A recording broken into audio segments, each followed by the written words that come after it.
amendments, provides for en bloc authority, and provides one motion to recommit. The rule also provides for consideration of H.R. 3005 under a closed rule. The rule provides 1 hour of debate equally divided and controlled by the chair and ranking minority member of the Committee on House Administration and provides one motion to recommit. The rule further provides for consideration of H.R. 3684, the Invest in America Act.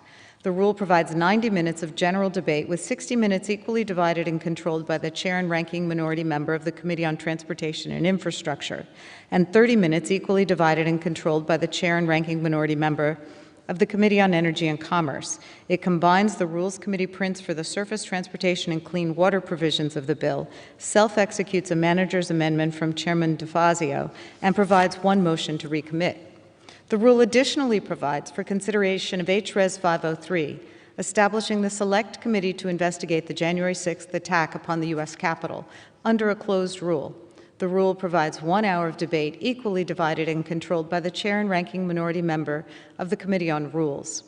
Finally, the rule provides the majority leader or his designee the ability to en bloc requested roll call votes on suspension bills considered on June 28th or 29th. This authority lasts through July 1st. Mr. Speaker, we're here today to consider a rule for 4 measures that address some of the most fundamental issues upon which Congress may act, as we continually strive to form a more perfect union, establish justice, ensure domestic tranquility, provide for the common defense, promote the general welfare, and secure the blessings of liberty for all of us and our descendants.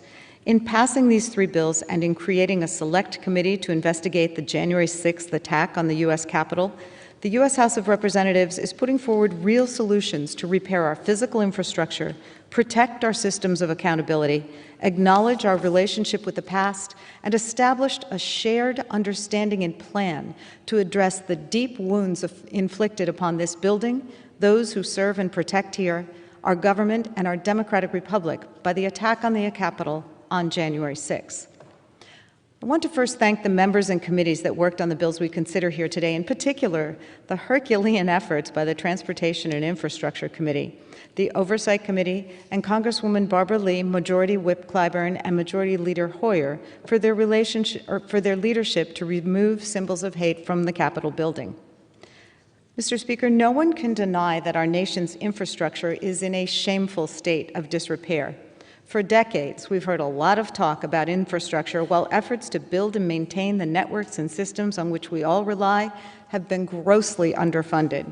Whether it be roads and bridges or ports and rail lines, year after year, we've failed to muster the political will to properly fund infrastructure, and the consequences are increasingly dire.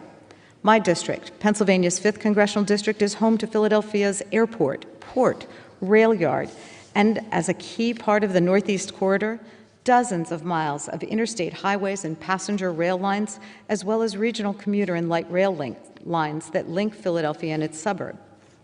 True to its position, PA 5 sits as a transportation keystone to a vast interstate and international economic network.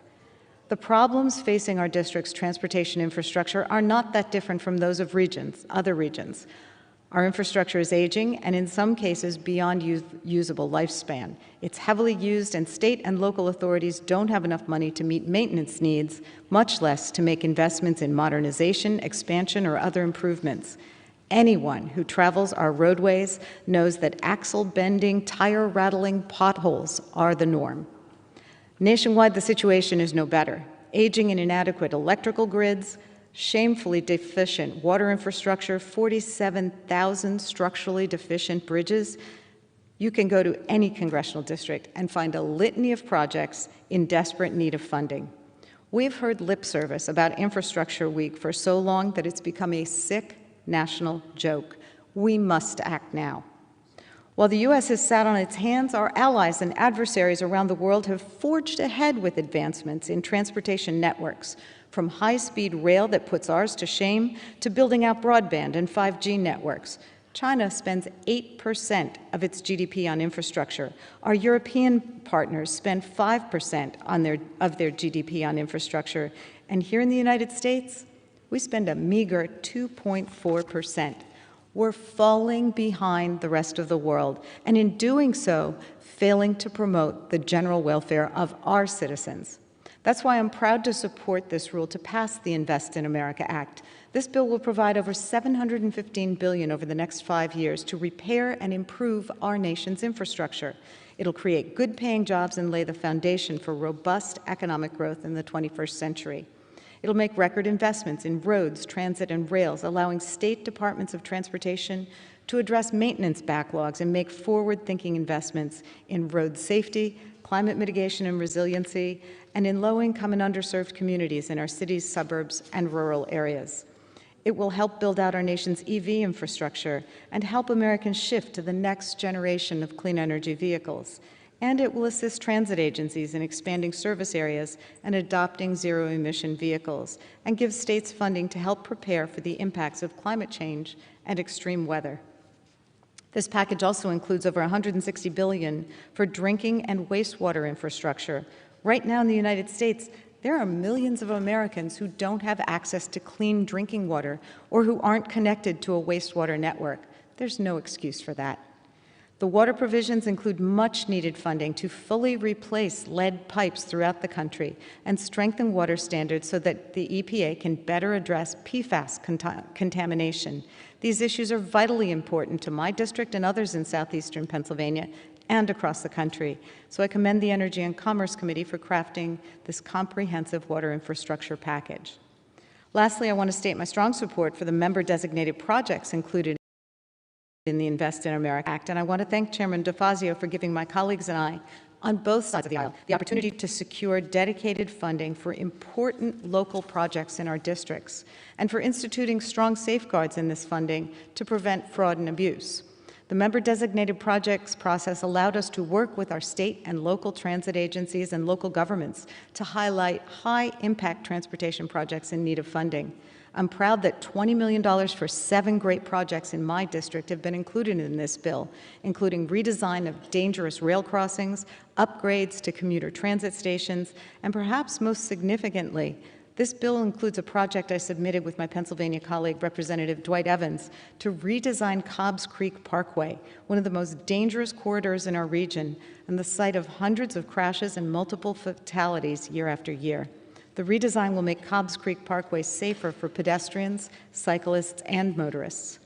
Voting against this bill to invest in America is voting against jobs. It's voting against economic growth. It's voting against safety. And it's voting against making sure people have clean drinking water.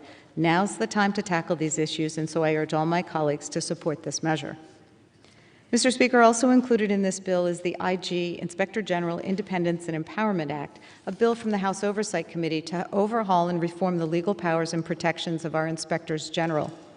Inspectors General are a vital part of our federal institutions, ensuring that taxpayers and officials have an independent source of oversight and information to ensure that government employees, from the interns to the president, are following the law and properly administering their duties. For our government to function and be free of waste and corruption, to protect against fraud and impropriety, we need inspectors general who are empowered to act and who are protected from arbitrary, capricious, or personal attacks. But we saw over the past 4 years that there were critical flaws in the law that governs our inspector general programs. We saw that it was possible for an administration to undermine the independence of the inspector generals through unprecedented firings and denial of access to information. A little over a year ago, the former president fired 5 cabinet inspectors general over 6 weeks, with the amendments often coming on Friday nights when the nation's attention was elsewhere.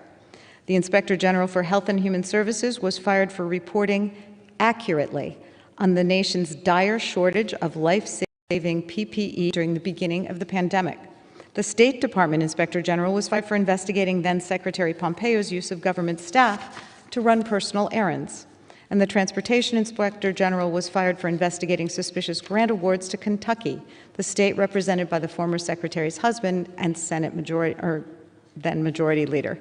In other words, these Inspector Generals were fired for doing their jobs. The IG Independence and Empowerment Act will enact needed reforms to protect IGs from political firings, give them increased powers and resources to investigate waste and corruption, and increase accountability and transparency for the Council of Inspectors General. I strongly support the IG Independence and Empowerment Act and call on my colleagues to do the same. Mr. Speaker, the last bill in today's rule is long overdue. The bill would replace the bust of Roger Brooke Taney in the old Supreme Court chamber in the Capitol with a bust of Thurgood Marshall, and would remove the statues of individuals who voluntarily served in the Confederate States of America from display in the Capitol. You know, in Philadelphia, we have a street named after Chief Justice Taney, and we have a Little League World Series champion baseball team named after that street. In 2020, following conversations about race and inclusiveness in America, the Taney Dragons Little League team decided to rename itself the Philadelphia Dragons, saying that they cannot ignore the very real negative feelings that the name Taney engenders among members of our community, and that the new name will be inclusive, non-divisive, and also speak to our league's geography. I say we followed the lead of our children on this issue. If they can do it, so can we. As we seek to form that more perfect union and secure the blessings of liberty for all, we cannot accept the presence in this Capitol building of Confederate icons, including the bust of the author of the Dred Scott decision, or of those who fought to protect slavery and wage war against the United States. Symbols of the Confederacy deserve to be in textbooks and museums, not venerated in the Capitol. Finally, Mr. Speaker, this rule provides for the creation of a select committee to investigate the January 6th attack on the United States Capitol building where we stand. I am, and I think most of the public, is disappointed that the Senate failed to join in the establishment of a bipartisan commission to establish once and for all the facts about what happened on that day. We had a bipartisan bill. Chairman Thompson and Ranking Member Katko of Homeland Security, through good faith negotiations, were able to craft bipartisan legislation to create a commission to investigate the January 6th insurrection. Our Republican colleagues got everything they wanted in that bill, and yet their leadership withdrew its support at the last moment and couldn't take yes for an answer.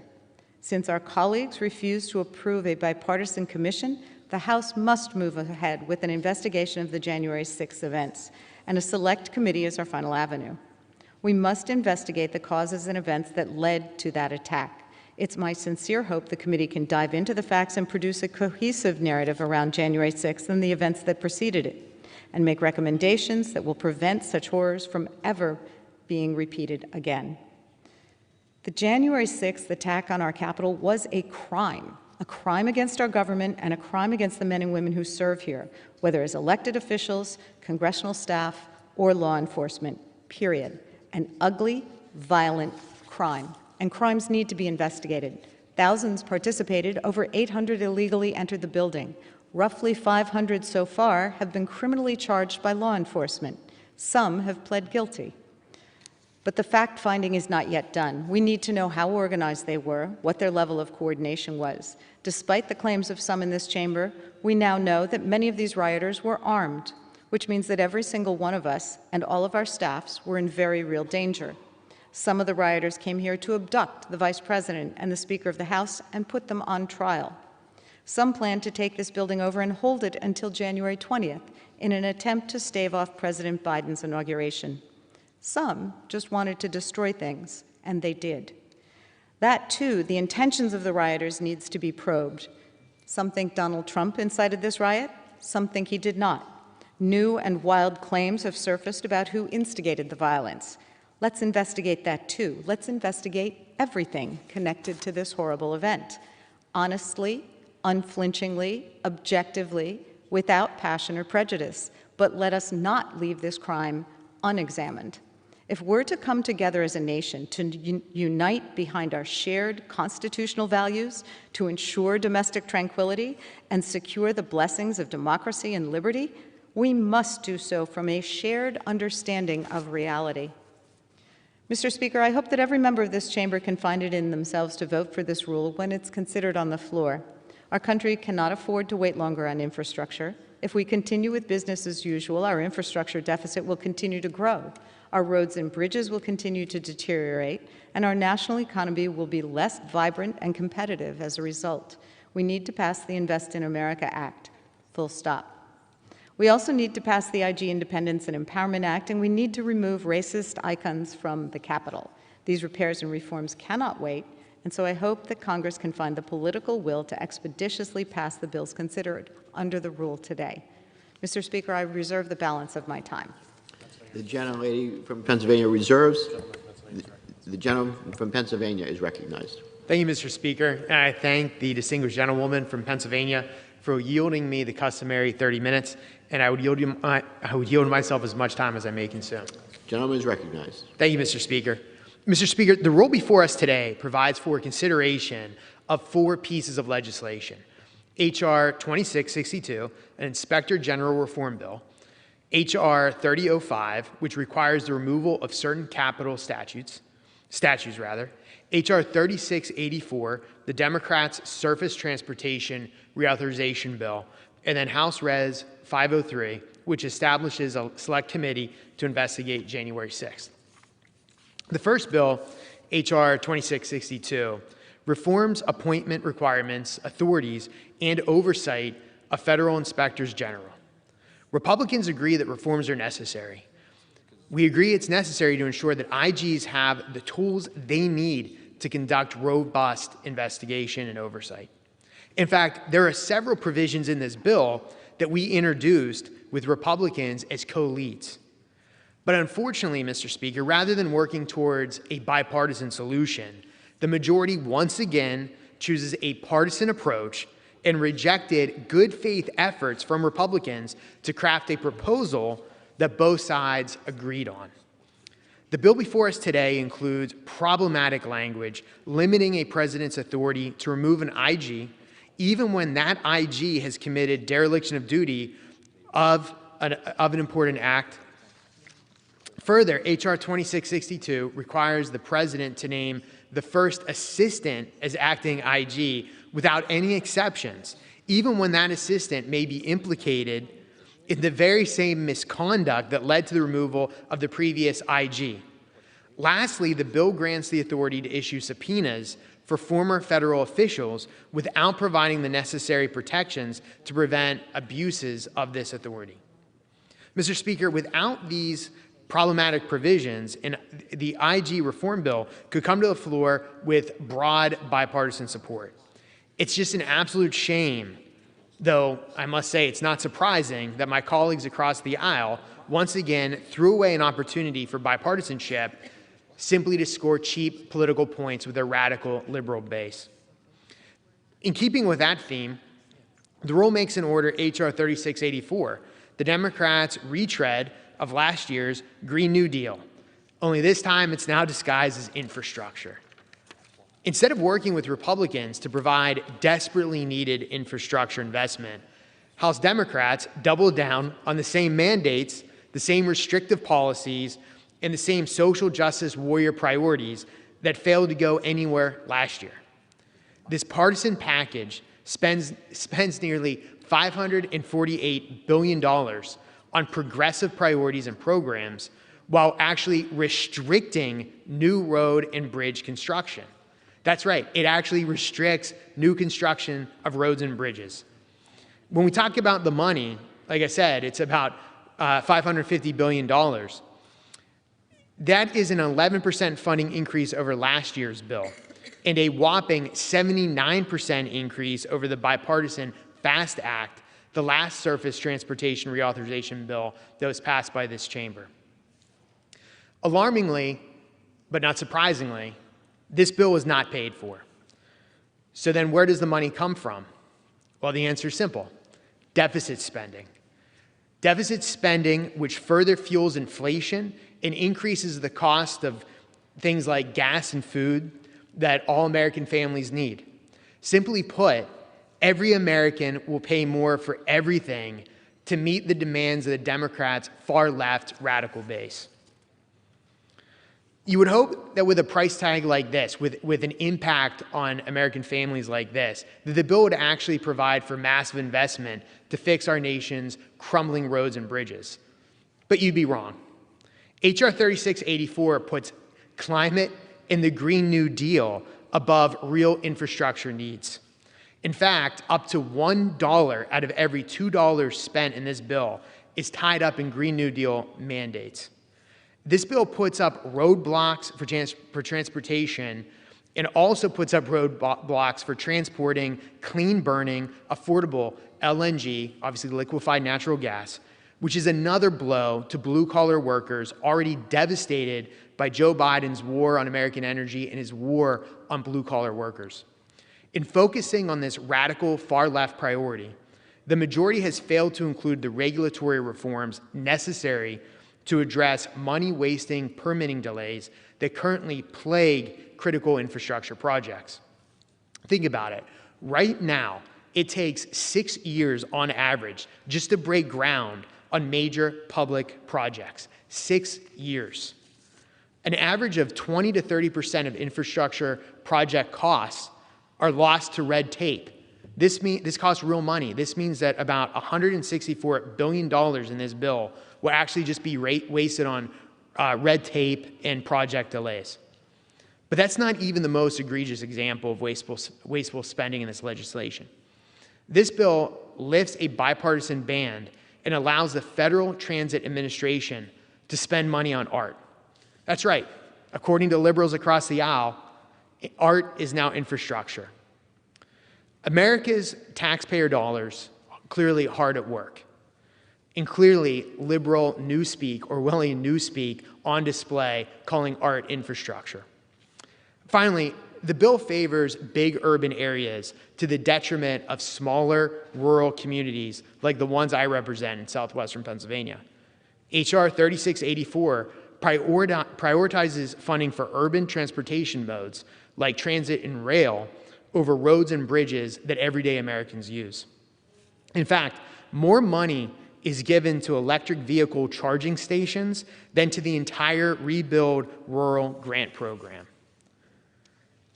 I'd also be remiss if I failed to point out that those very same electric vehicles cannot be built without critical minerals from China. China, of course, the world's #1 polluter. So where are the climate priorities? Where are the environmental priorities that my colleagues on the liberal side of the aisle claim that they actually care about? At the end of the day, the Democrats are prioritizing their fantasy of the Green New Deal over traditional concepts of actual infrastructure. My colleagues across the side of the aisle, the Liberal Party, has chosen to bow down to the woke mob that they're terrified of. They've chosen to prioritize woke liberal yuppies over rural America and blue-collar workers that actually work for a living. Mr. Speaker, for this reason, I urge my colleagues to oppose this rule, and I reserve the balance of my time. The gentleman from Pennsylvania reserves. The gentlewoman from Pennsylvania is recognized. Thank you, Mr. Speaker. You know, this bill is really straightforward. It increases money for surface transportation. It focuses on hard infrastructure. We need to fix the basics, and then we can improve and expand them. This bill does include money specifically directed to our rural areas. And, you know, the crack about urban yuppies is kind of crazy. I mean, we know that in Pennsylvania, which both the gentleman and I represent, we know that we have businesses in Western Pennsylvania that are losing money because of the state of our roadways. If you build a turbine in Western Pennsylvania in order to get it to the port in Eastern Pennsylvania, right now, those companies have to take an 800-mile detour because our roadways cannot support that turbine. So it's impacting their businesses, it's increasing energy costs, it's wasting time, but these kind of things affect businesses across our entire Commonwealth and across our entire country. So these are much needed, overdue by decades, by bipartisan neglect. This bill addresses some of those issues. With that, I would reserve. The gentleman from Pennsylvania reserves. The gentleman from Pennsylvania is recognized.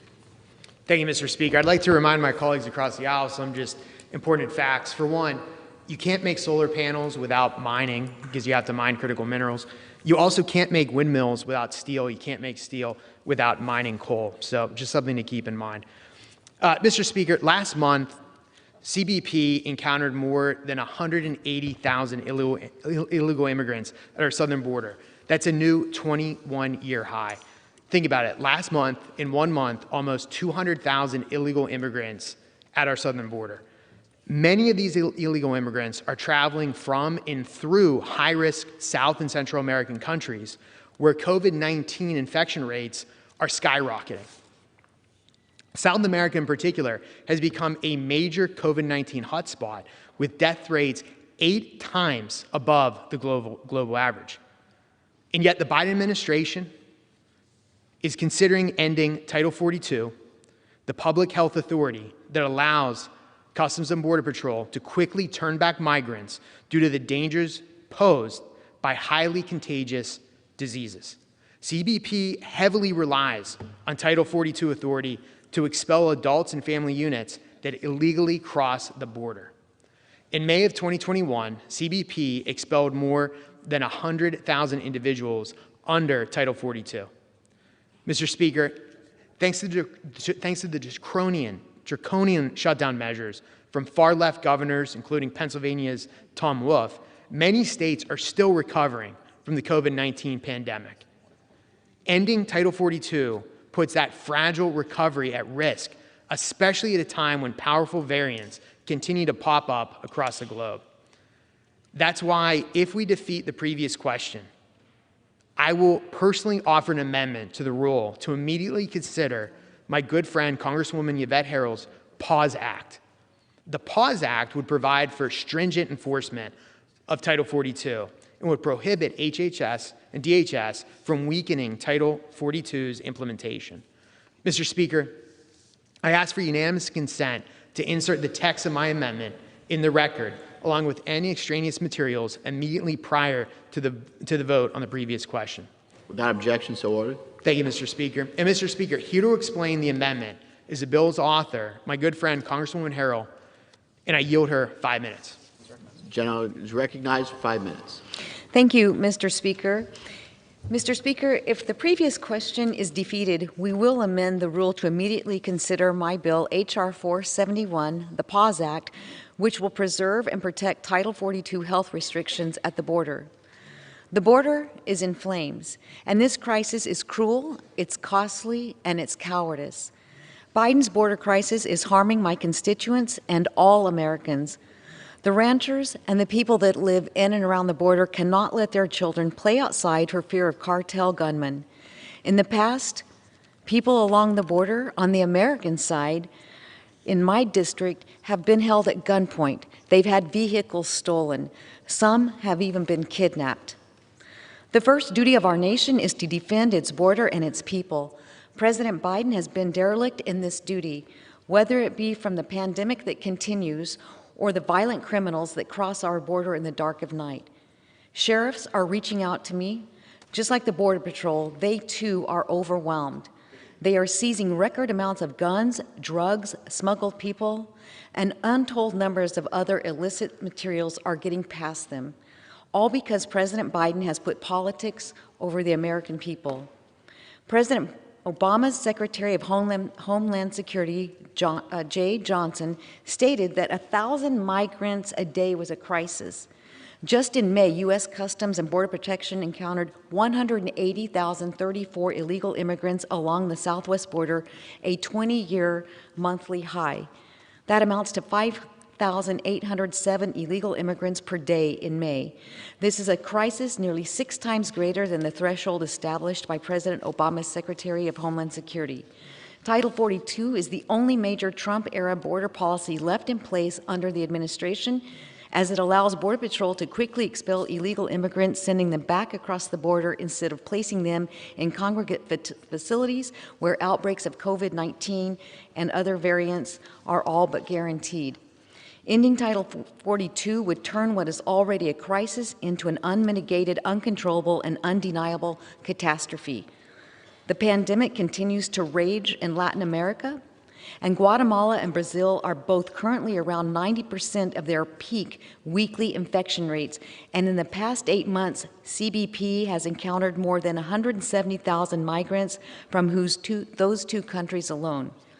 Ending Title 42 now, while fewer than half of the American citizens are fully vaccinated, sends the message that all illegal immigration is more important than protecting Americans.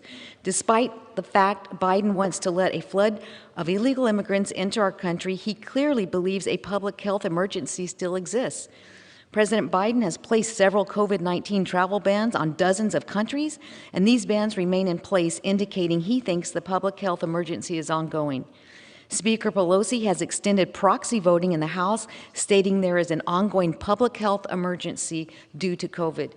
Mr. Speaker, if Vice President Harris had taken the time to listen to my constituents last week instead of just talking to immigration activists at the El Paso airport, this administration would learn the effects of their failed policies on our border communities.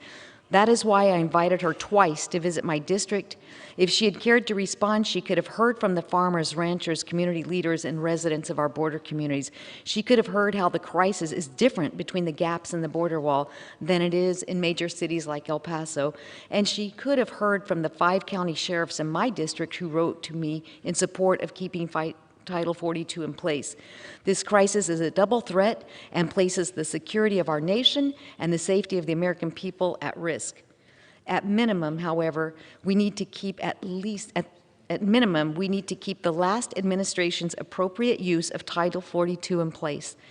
That's what we could do today if the previous question is defeated. We must preserve Title 42 border restrictions until all local, state, and federal government restrictions end, until all state and federal public health emergencies end, and Centers for Disease Control and Prevention, CDC, COVID-19 travel risk levels for Canada and Mexico have been reduced to level 1. I urge a no vote on the previous question. Please don't make the American people pay for the mistakes made at our border because of the failed policies of this administration. I yield back. Gentlelady yields back. The gentleman reserves. Members are reminded to refrain from engaging in personalities toward the President. The gentlelady from Pennsylvania is recognized. Thank you. Does the gentleman from Pennsylvania have further speakers?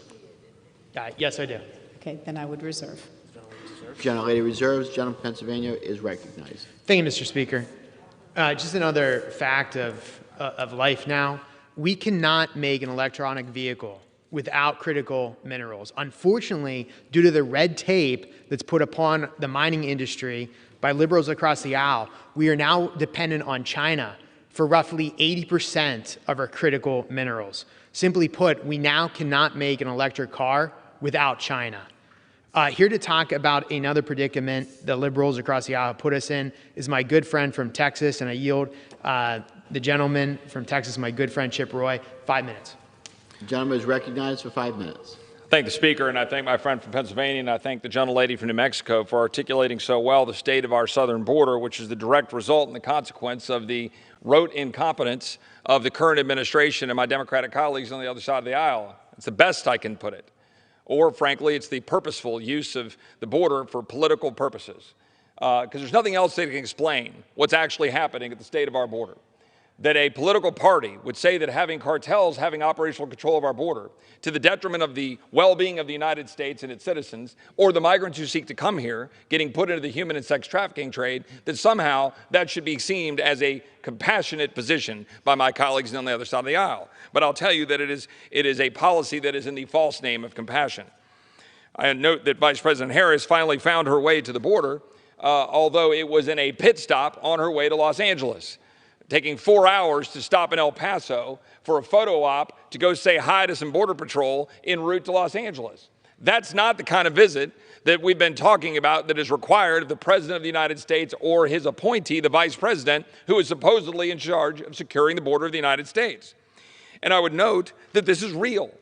That for those of us who go and spend time on the border and talk to ranchers getting overrun, talking to people getting harmed, getting broken into, high-speed chases in communities in South Texas, the massive amounts of opioids flowing into Texas and throughout the rest of our country, the number of migrants being abused in the human and sex trafficking trade, it is very real. To the little girls that I've spoken to on the border and visited with at midnight, 1, 2 o'clock in the morning, coming across the river and the dangers that they have been put into, I would ask my Democrat colleagues why they don't care. Why don't my Democratic colleagues care about these migrants being abused and exploited by cartels? Today, right now, as we speak, a child is on an interstate in Texas heading to be put into child pornography and into the sex trafficking trade as we speak in the People's House. It's happening, literally at this moment. Some amount of opioids is going into I-10, flowing over through Houston, throughout the rest of the Southeast to be distributed throughout our country, heading west on I-10 to go out to the West Coast. Why did Governor DeSantis send resources to Texas? Because his state is getting overrun by opioid abuse that is coming through the southwest border. We have a massively wide open border that is being exploited. And the reality of the situation is it is my Democratic colleagues who refuse to enforce the law. It is that simple. Think, from October to December of 2020, in the previous administration, there were 185,000 expulsions made under Title 42, which the gentlelady from New Mexico just discussed. That was 85% of all encounters. Think about that. 85% of the encounters we were able to expel under Title 42. Compared to the Biden administration, since relaxing Title 42, not yet eliminating it, although that's allegedly coming, relaxing it, only 64% of encounters were enforced between February to April of 2021, leaving 289,000 expulsions under Title 42. So what will happen when that additional 60% of people are taken in? Border Patrol can't do their job, y'all. They can't. Border Patrol is overrun. Our border is wide open between the ports of entry because the Border Patrol is processing people at processing centers in McAllen.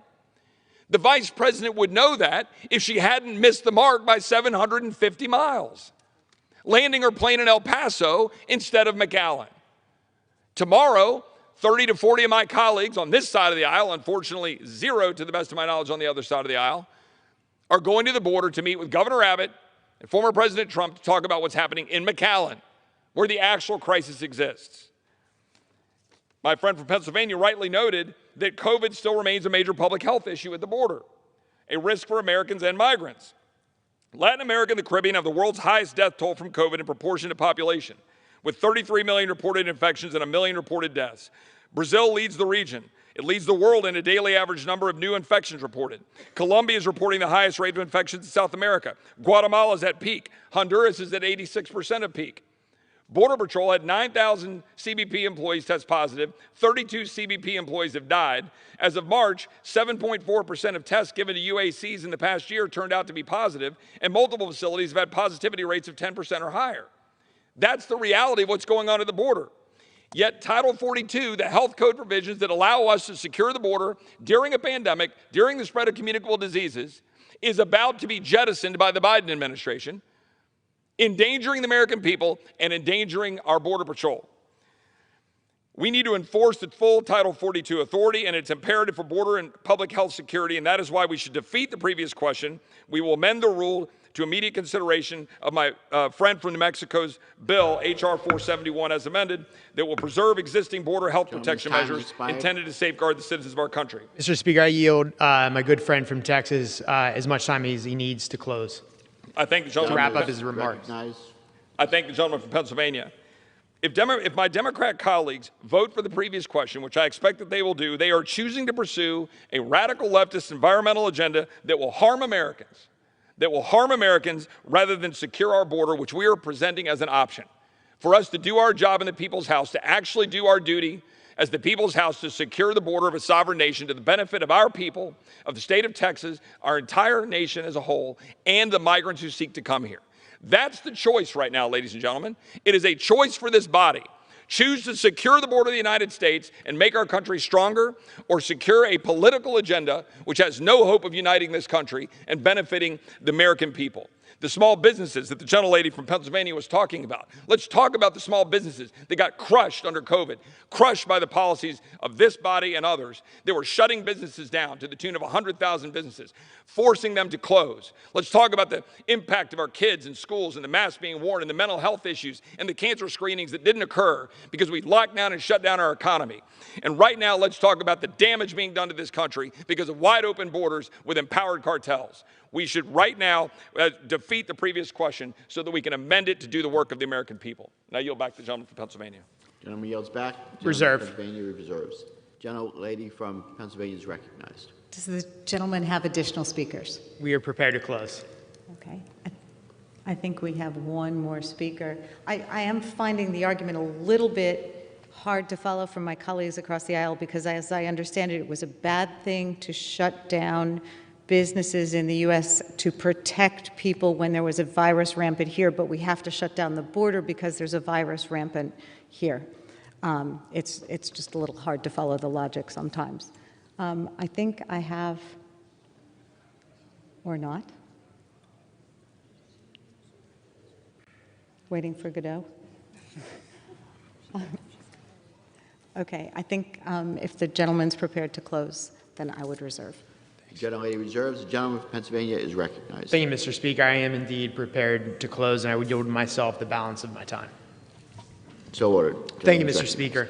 Mr. Speaker, once again, this chamber is considering legislation that could easily have passed with bipartisan support.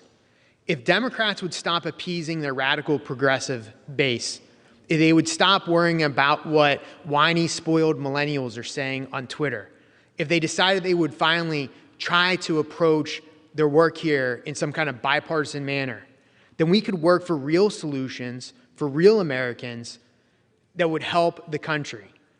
I urge my colleagues to vote no on the previous question and no on the rule. Thank you, Mr. Speaker. I yield back the balance of my time. The gentleman from Pennsylvania yields back the balance of his time. The gentlewoman from Pennsylvania is recognized. Mr. Speaker, I'd like to thank my colleagues on both sides of the aisle for the lively debate today. I understand there's some who have concerns with the rule and its underlying legislation, but these bills are vitally important to our country, and I'm confident they would greatly benefit all of us. We should be able to support robust infrastructure spending that meets our nation's current needs. We should also support a vigorous Corps of Inspectors General who can weed out fraud, waste, and corruption in the federal government. We should all support removing symbols of hate from the Capitol. These should be easy bills for us all to get behind. Lastly, I strongly support the creation of a select committee to investigate the January 6th insurrection and debunk the absurd theories and falsehoods that have infected our collective understanding of that day. While some of our colleagues may continue that denial, those of us in this chamber who are committed to transparency and accountability and the well-being of the nation can no longer afford to be held back by the sensitivities of those who put their fealty to the former president over their duty or obligation to the country. So, Mr. Speaker, I urge my colleagues to vote for the rule in previous question. I yield back the balance of my time, and I move the previous question on the resolution. The question is on order in the previous question on the resolution. Those in favor will say aye. Those opposed, no. In the opinion of the chair, the ayes have it. Ask for Gentleman the from yeas and Pennsylvania. nays. Gentleman from Pennsylvania asks for the yeas and nays. Thank you, Mr. Speaker. Pursuant to Section 3S of House Resolution 8, the yeas and nays are ordered. Members will record their vote by electronic device. It's a 15-minute vote. We don't say that because they're longer. Yeah.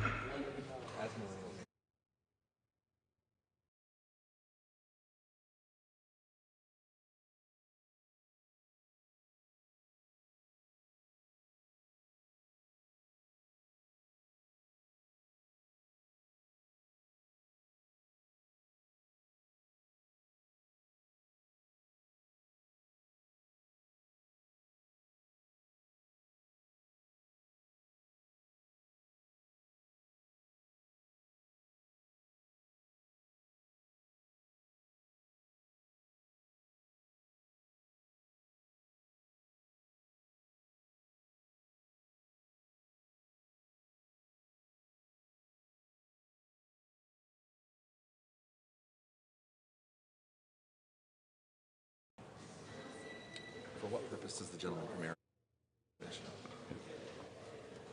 For what purpose does the gentleman from Arizona seek recognition? As the member designated by Ms. Kirkpatrick, pursuant to H.R. 8, I inform the House that Ms. Kirkpatrick will vote yes on the previous question. And as the member designated by Mr. Grijalva, pursuant to H.R. 8, I inform the House that Mr. Grijalva will vote yes on the previous question.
For what purpose does the gentleman from Pennsylvania seek recognition?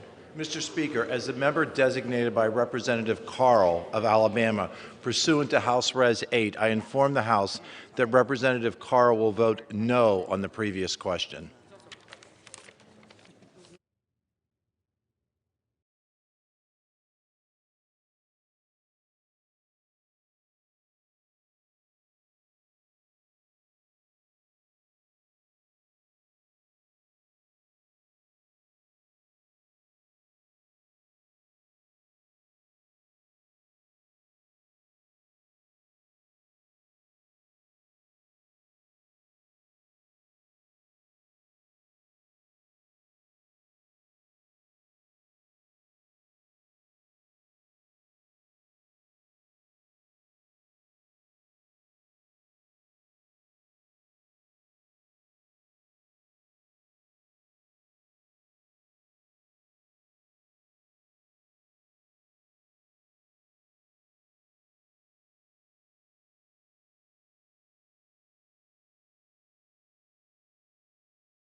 For what purpose does the gentleman from California seek recognition? Mr. Speaker, as member designated by Congressmember Napolitano pursuant to House Resolution 8, I inform the House that Congressmember Napolitano will vote yes on the previous question.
New York seek recognition. Mr. Speaker, as the member designated by Mr. Jacobs pursuant to H. Res. 8, I inform the House that Mr. Jacobs will vote nay on the previous question. I go fill up.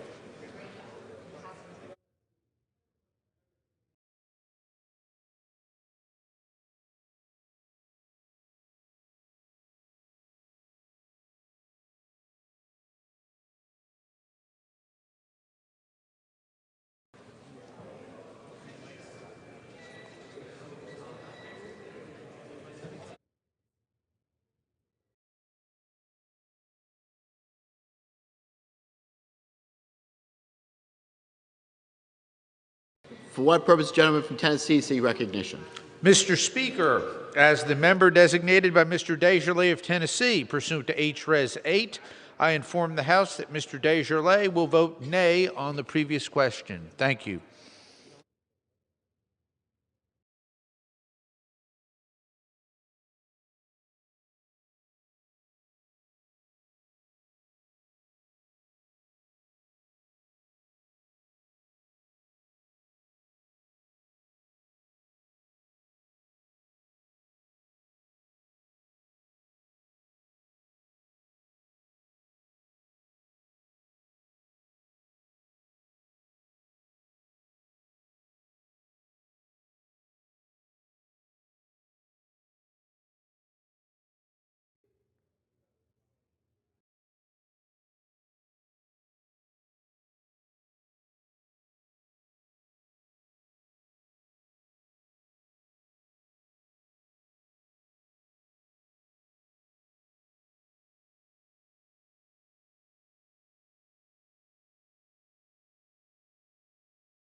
For what purpose the gentleman from South Carolina seek recognition?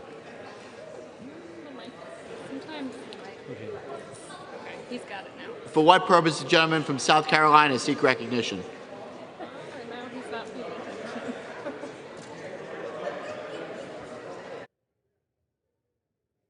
Mr. Speaker, as a member designated by Mr. Timmons of South Carolina pursuant to House Resolution 8, I inform the House that Mr. Timmons will vote nay. I yield back.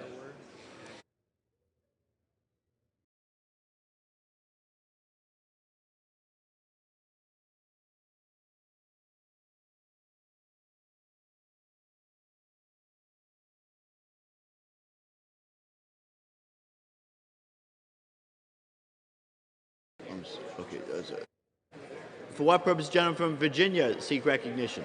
Mr. Speaker, as the member designated by Mr. Kind of Wisconsin, pursuant to H.Res. 8, I inform the House that Mr. Kind will vote aye on the previous question. For what purpose the gentleman from Utah seek recognition? Thank you, Mr. Speaker. As a member designated by Mr. Burgess Owens of Utah, pursuant to H.R. 8, I inform the House that Mr. Owens will vote nay on the previous question.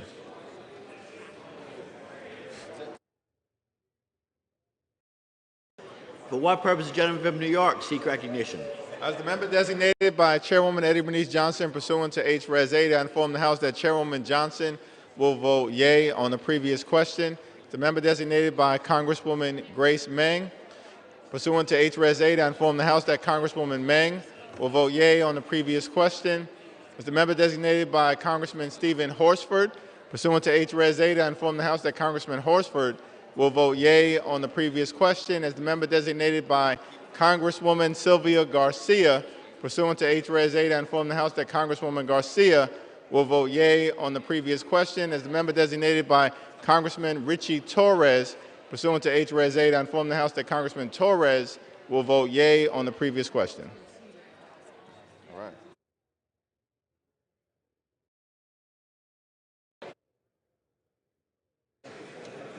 For what purpose the gentleman from California seek recognition? Mr. Speaker, as the member designated by Mr. Ruiz pursuant to House Resolution 8, I inform the House that Mr. Ruiz will vote yes on the previous question.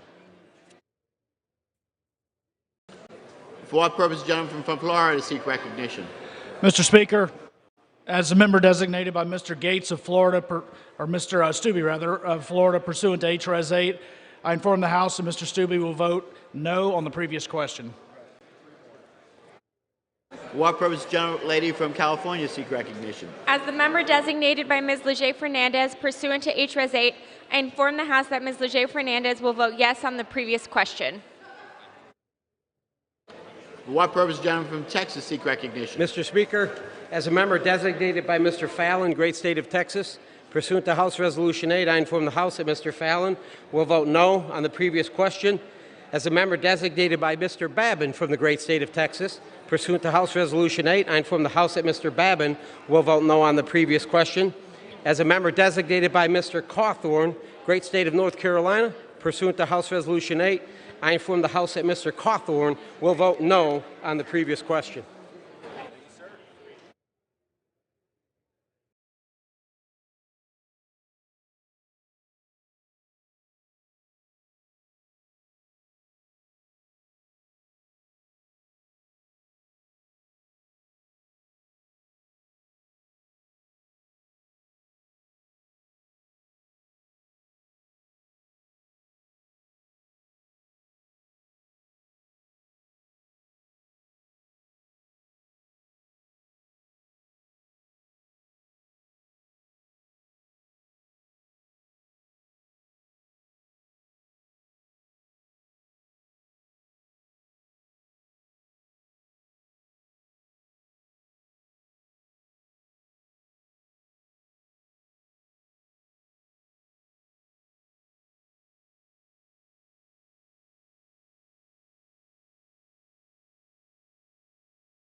We're ready now? So Illinois. For what purpose does the gentlelady from Illinois seek recognition? As a member designated by Mr. Rush pursuant to H.Res. 8, I inform the House that Mr. Rush will vote yes on the previous question. For what purpose does the gentleman from Oklahoma seek recognition? Mr. Speaker, as the member designated by Mr. Mullen of Oklahoma pursuant to House Resolution 8, I inform the House that Mr. Mullen will vote no on the previous question. Thank you, Mr. Speaker.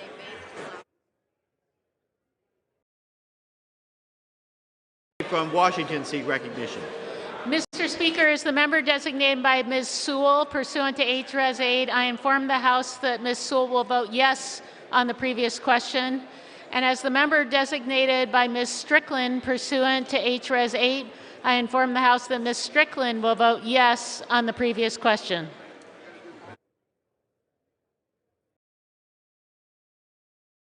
For what purpose does the gentleman from California seek recognition?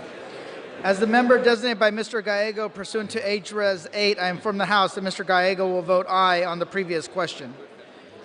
As the member designated by Mr. Carnes pursuant to H.Res. 8, I inform the House that Mr. Carnes will vote aye on the previous question.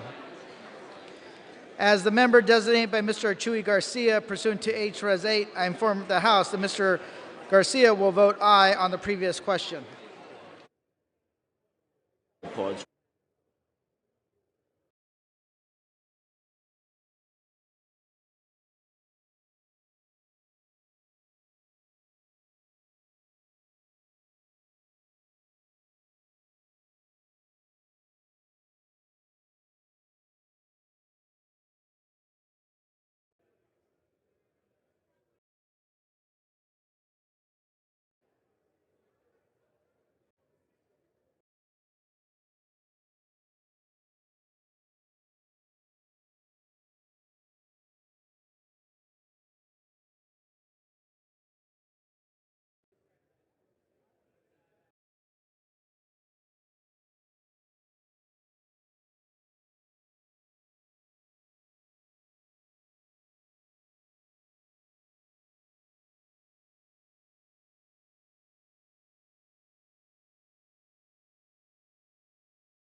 For what purpose does the gentleman from Pennsylvania seek recognition? Thank you, Mr. Speaker. Mr. Speaker, as the member designated by Mr. Lawson of Florida, pursuant to House Resolution 8, I inform the House that Mr. Lawson will vote yes on ordering the previous question.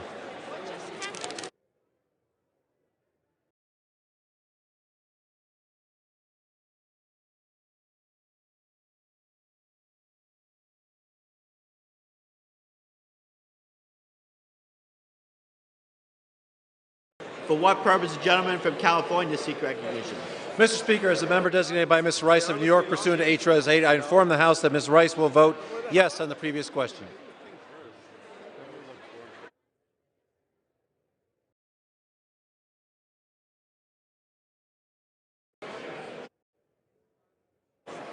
For what purpose the gentleman from California seek recognition? As the member designated by Mr. Vince Gonzalez pursuant to H.Res. 8, I inform the House that Mr. Gonzalez will vote yes on the previous question.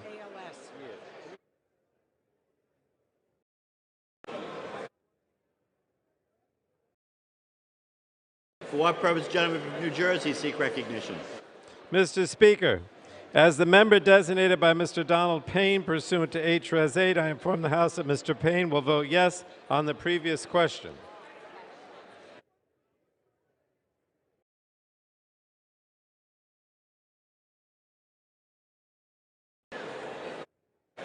For what purpose gentleman from Maryland seek recognition? Mr. Speaker, as a member designated by Mr. Hoyer pursuant to House Resolution 8, I will inform the House Mr. Hoyer will vote yes on the previous question.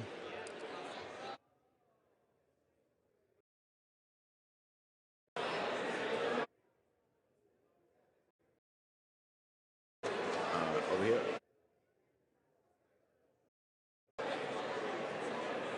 For what purpose gentleman from North Carolina seek recognition? As a member designated by Ms. Jackson Lee of Texas, pursuant to H.Res. 8, I inform the House that Ms. Jackson Lee will vote yes. She will vote yes on the previous question.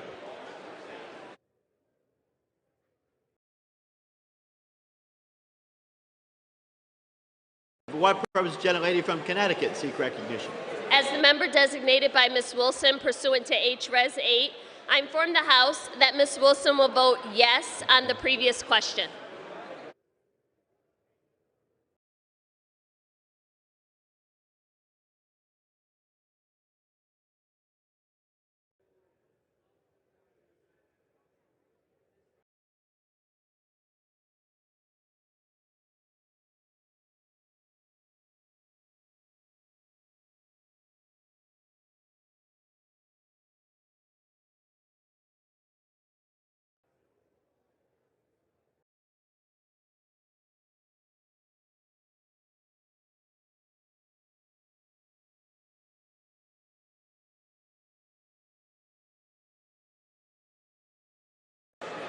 For what purpose gentleman from Virginia seek recognition?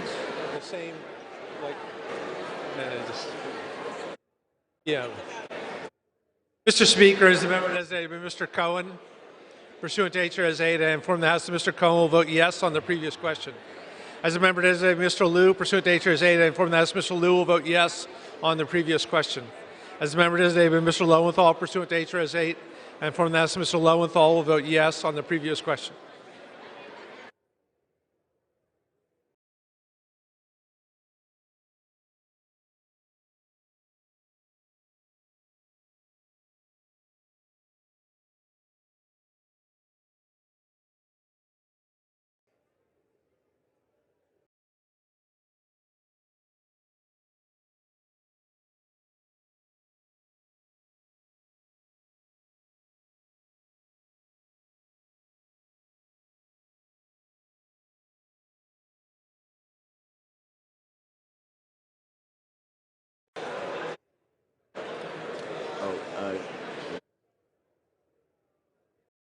For what purpose does the gentleman from Ohio seek recognition?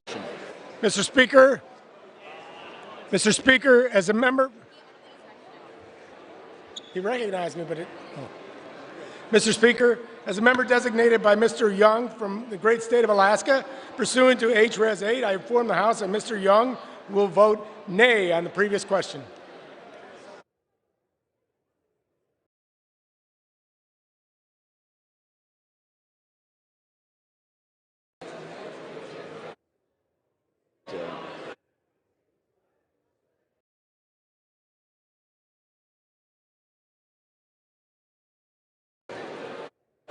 For what purpose gentlelady from New Hampshire seek recognition?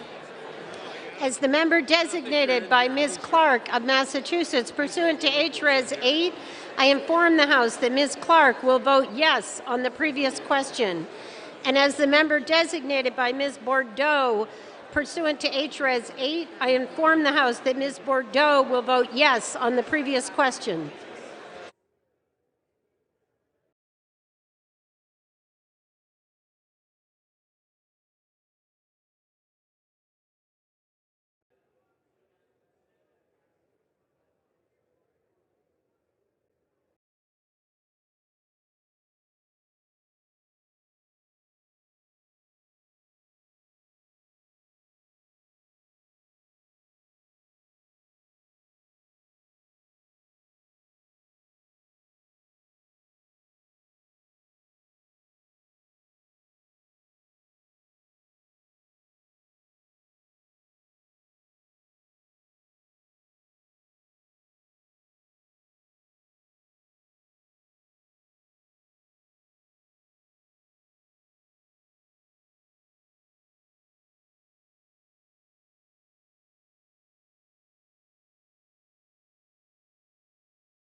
On this vote,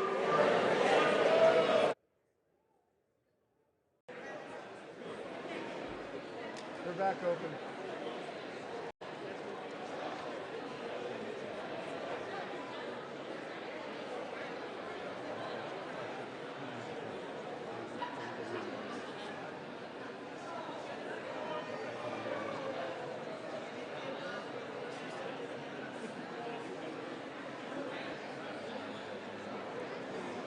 That proxy sheet, I need that.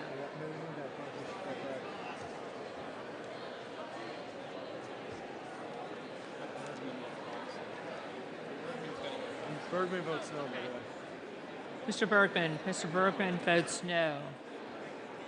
Mr. Burgess votes no. members of the gentleman from Michigan seek recognition.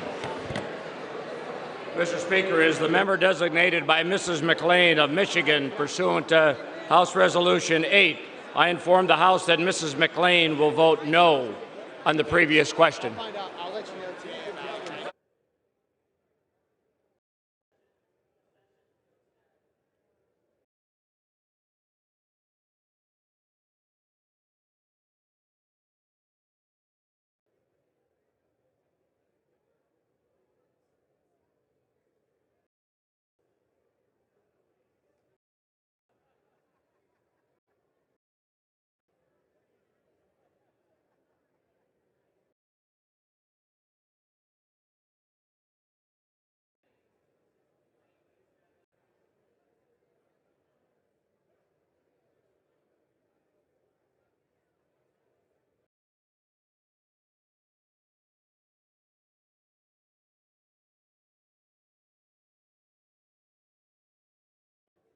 Do I read that again?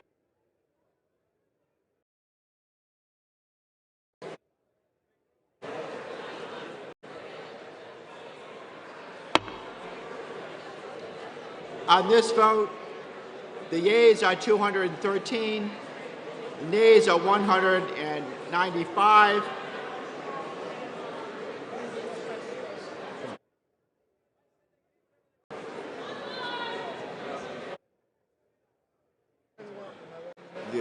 There's still more.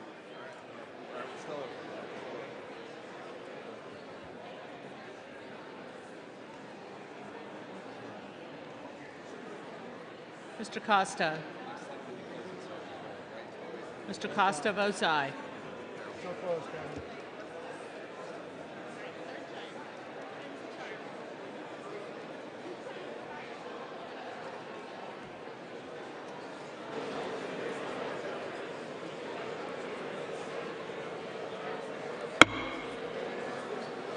On this vote, the yeas are 214, the nays are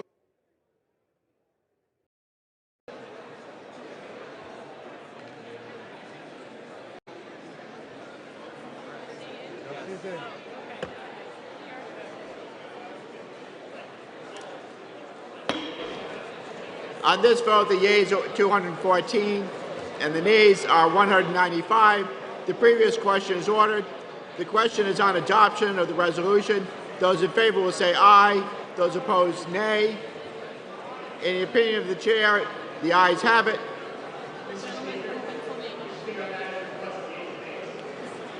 Gentleman from Pennsylvania requests the yeas and nays.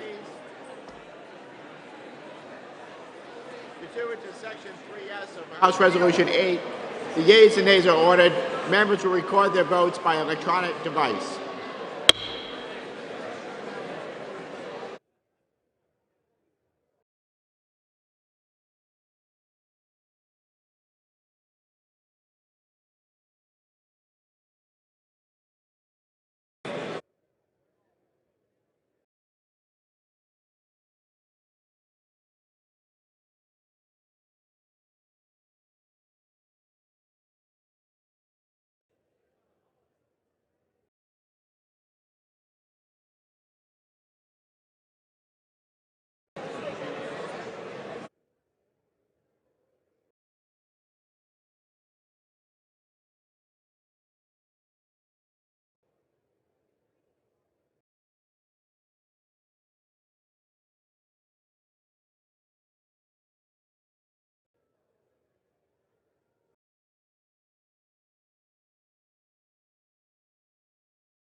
For what purpose, gentleman from Texas seek recognition? Mr. Speaker, as a member designated by Mr. Fallon from the great state of Texas, pursuant to House Resolution 8, I inform the House that Mr. Fallon will vote no on the rule. As a member designated by Mr. Babin from the great state of Texas, pursuant to House Resolution 8, I inform the House that Mr. Babin will vote no on the rule. As a member designated by Mr. Cawthorn, great state of North Carolina, pursuant to House Resolution 8, I inform the House that Mr. Cawthorn will vote no on the rule. For what purpose does the gentleman from Arizona seek recognition?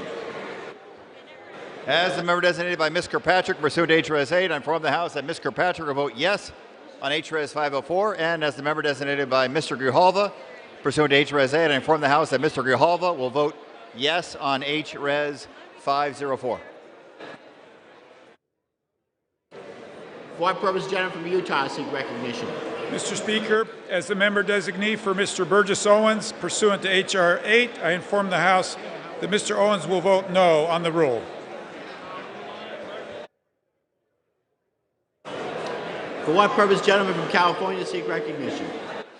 As the member designated by Mr. Chuy Garcia pursuant to H.Res. 8, I inform the House that Mr. Garcia will vote aye on H.Res. 504.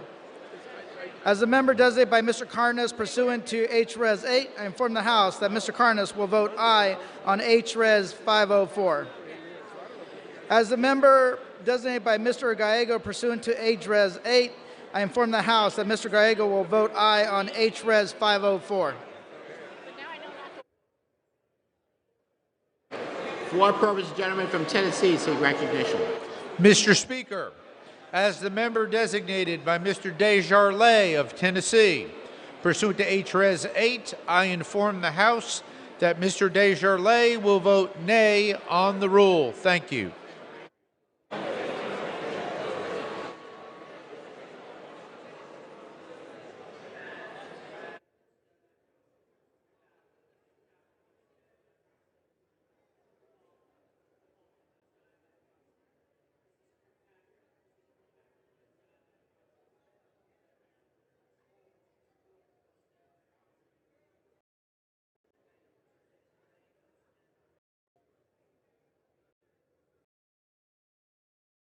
For what purpose, gentlelady from Washington seek recognition?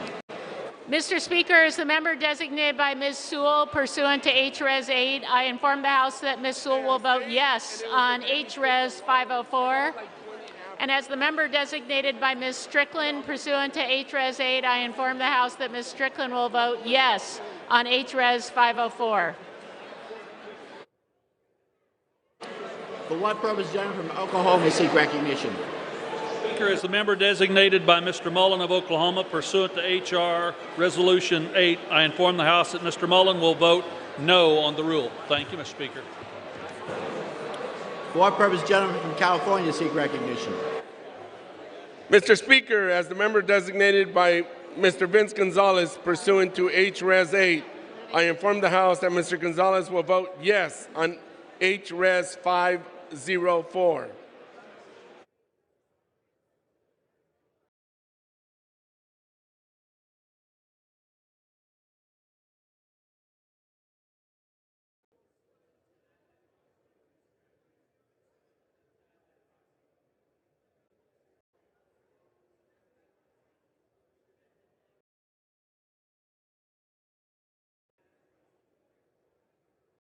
For what purpose, gentleman from Michigan seek recognition? Mr. Speaker, as the member designated by Mrs. McLean of Michigan, pursuant to H.Res. 8, I inform the House that Mrs. McLean will vote no on H.Res. 504. For what purpose, gentleman from Virginia seek recognition? Mr. Speaker, as the member designated by Mr. Cohen pursuant to H.R.S. 8, I inform the House Mr. Cohen will vote yes on H.R.S. 504. As the member designated by Mr. Liu pursuant to H.R.S. 8, I inform the House that Mr. Liu will vote yes on H.R.S. 504. As the member designated by Mr. Lowenthal pursuant to H.R.S. 8, I inform the House that Mr. Lowenthal will vote yes on H.R.S. 504. For what purpose, gentleman from South Carolina seek recognition? Mr. Speaker, as the member designated by Mr. Timmons of South Carolina, pursuant to House Resolution 8, I inform the House that Mr. Timmons will vote nay on the rule. For what purpose, the gentleman from North Carolina seek recognition? As the member designated by Ms. Jackson Lee of Texas, pursuant to H.Res. 8, I inform the House that Ms. Jackson Lee will vote yes. She will vote yes on H.Res. 504.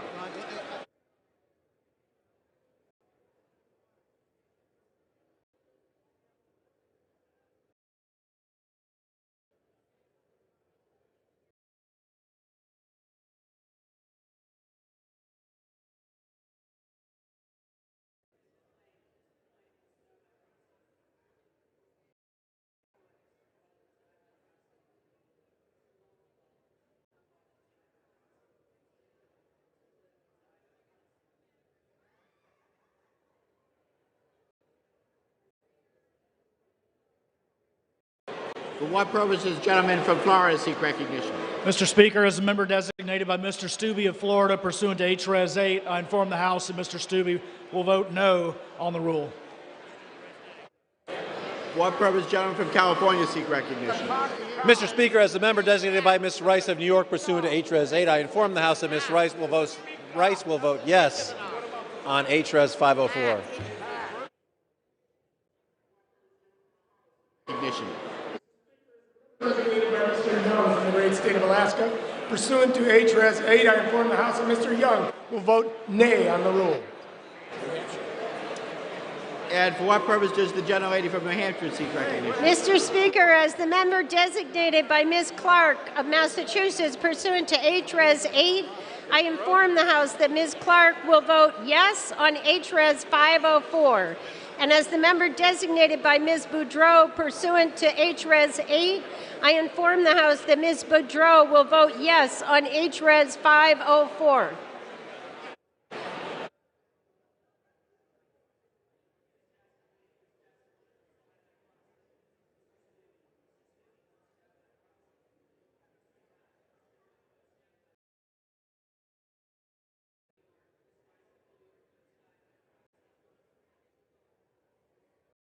For what purpose does the gentleman from New Jersey seek recognition?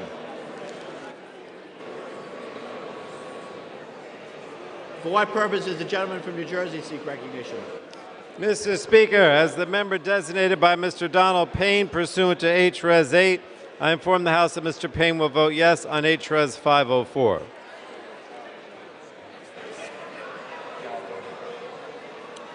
For what purpose does the gentleman from California seek recognition? Mr. Speaker, as member designated by Congressmember Napolitano pursuant to House Resolution 8, I inform the House that Congressmember Napolitano will vote yes on H.Res. 504.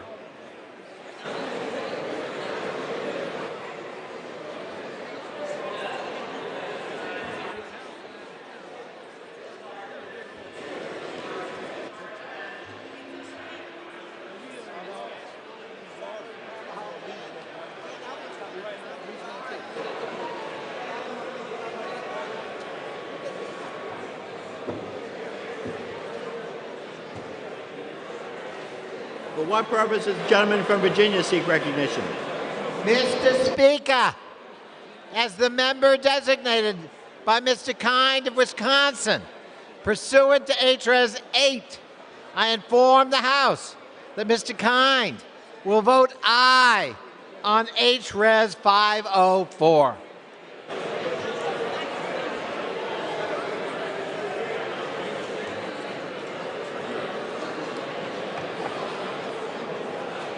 For what purpose does the gentleman from New York seek recognition?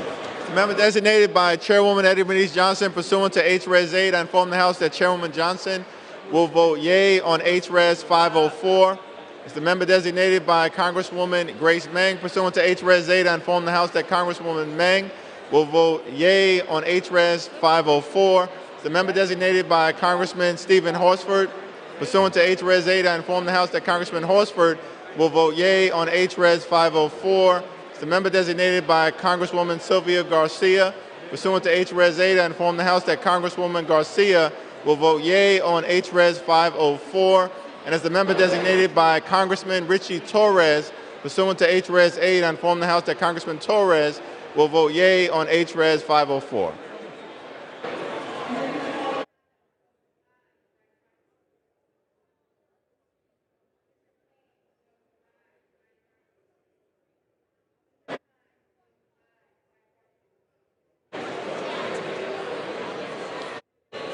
For what purpose does the gentleman from Pennsylvania seek recognition? Mr. Speaker, as the member designated by Representative Carl of Alabama pursuant to House Res 8, I inform the House that Representative Carl will vote no on the adoption of H.Res. 504. For what purpose does the gentleman from Pennsylvania seek recognition? Mr. Speaker, as a member designated by Mr. Lawson of Florida pursuant to House Resolution 8, I inform the House that Mr. Lawson will vote yes on the agreed resolution. Mr. Speaker, as a member designated by Mr. Mfume of Maryland pursuant to House Resolution 8, I inform the House that Mr. Mfume will vote yes on the agreed resolution. That's good.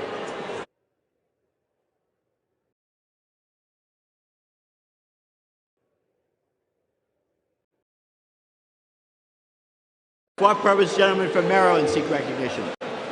Mr. Speaker, as a member designated by Mr. Hoyer, pursuant to House Res 8, I'll inform the House Mr. Hoyer will vote yes on House Resolution 504.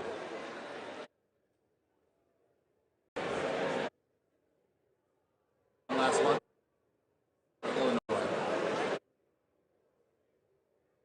For what purpose does the gentlelady from Illinois seek recognition? As a member designated by Mr. Rush pursuant to H.Res. 8, I inform the House that Mr. Rush will vote yes on H.Res. 504.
What purpose does the gentle lady from California seek?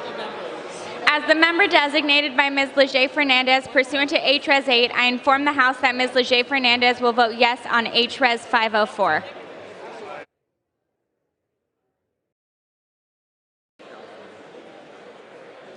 For what purpose does the gentleman from California seek? Hi, Madam Speaker. As a member designated by Mr. Ruiz pursuant to House Resolution 8, I inform the House that Mr. Ruiz will vote yes on House Resolution 504.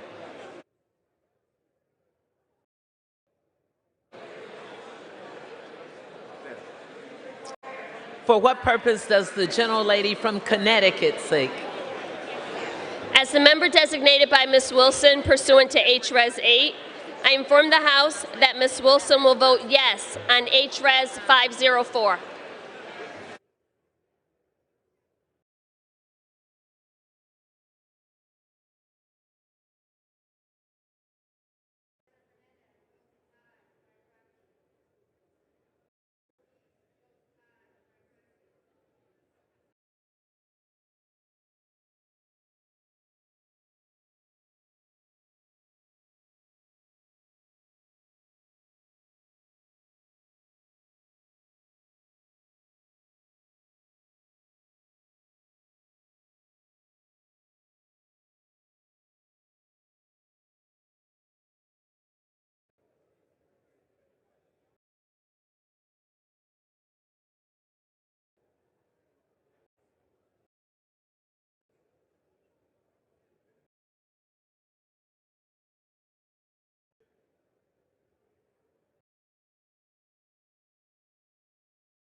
For what purposes does the gentleman from Arizona seek recognition? Madam Speaker, as the member designated by Ms. Boebert from Colorado, pursuant to H.R.S. 8, I inform the House that Ms. Boebert will vote no on the rule.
For what purpose does the gentleman from New York seek recognition?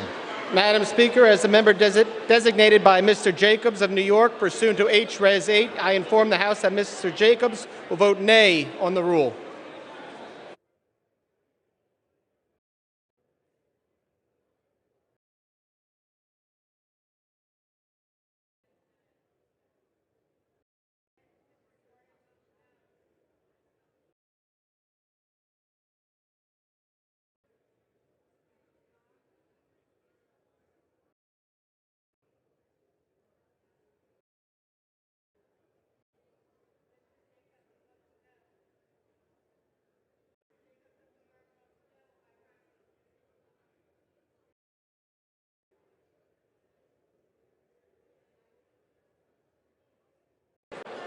On this vote, the yeas 218 and the nays 197.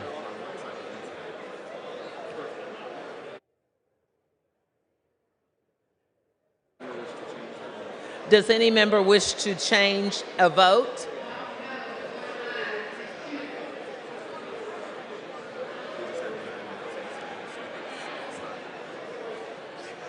On this vote, the yeas are 218 and the nays are 197. The resolution is adopted. Without objection, the motion to reconsider is laid upon the table.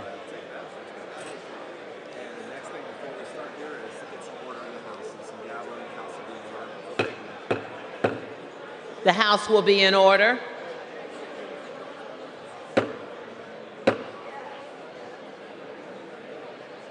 The House will be in order.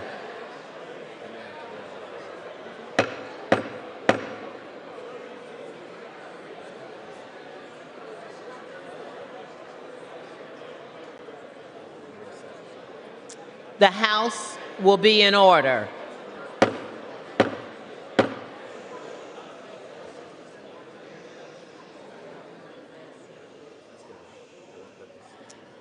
For what purpose does the gentleman from Massachusetts seek recognition?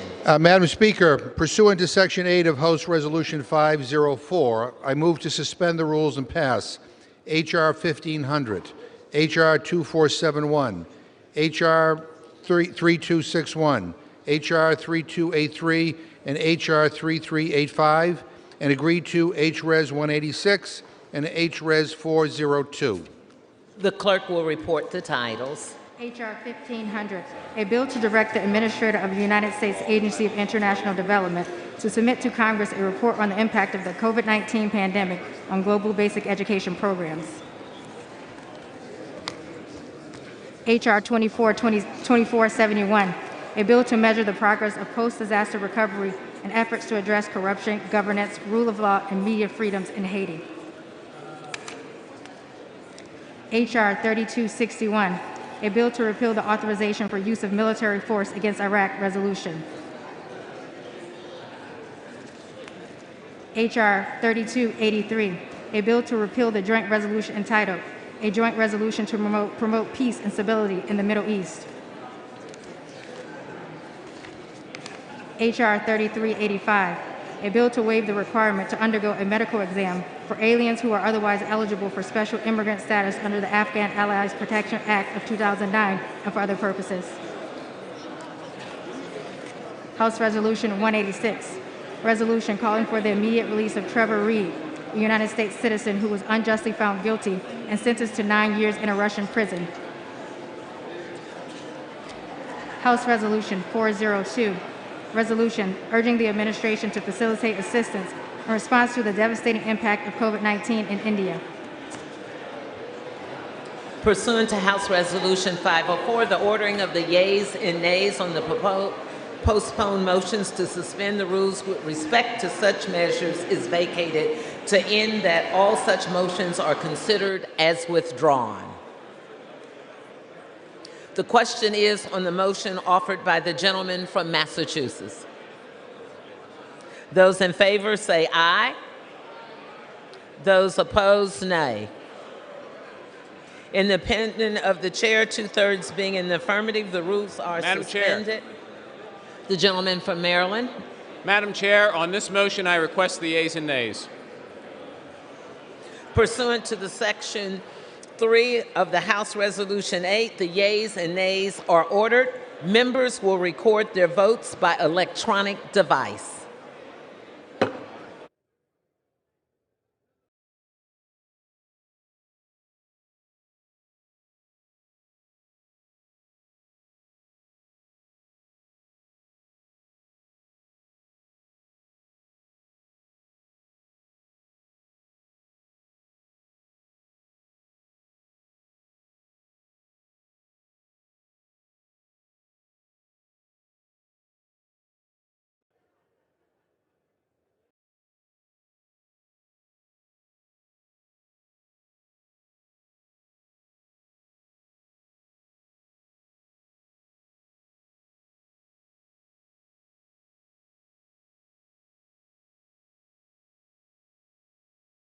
For what purposes does the gentleman from California seek recognition? Madam Speaker, as the member designated by Ms. Rice of New York pursuant to H.Res. 8, I inform the House that Ms. Rice will vote yes on the suspensions en bloc.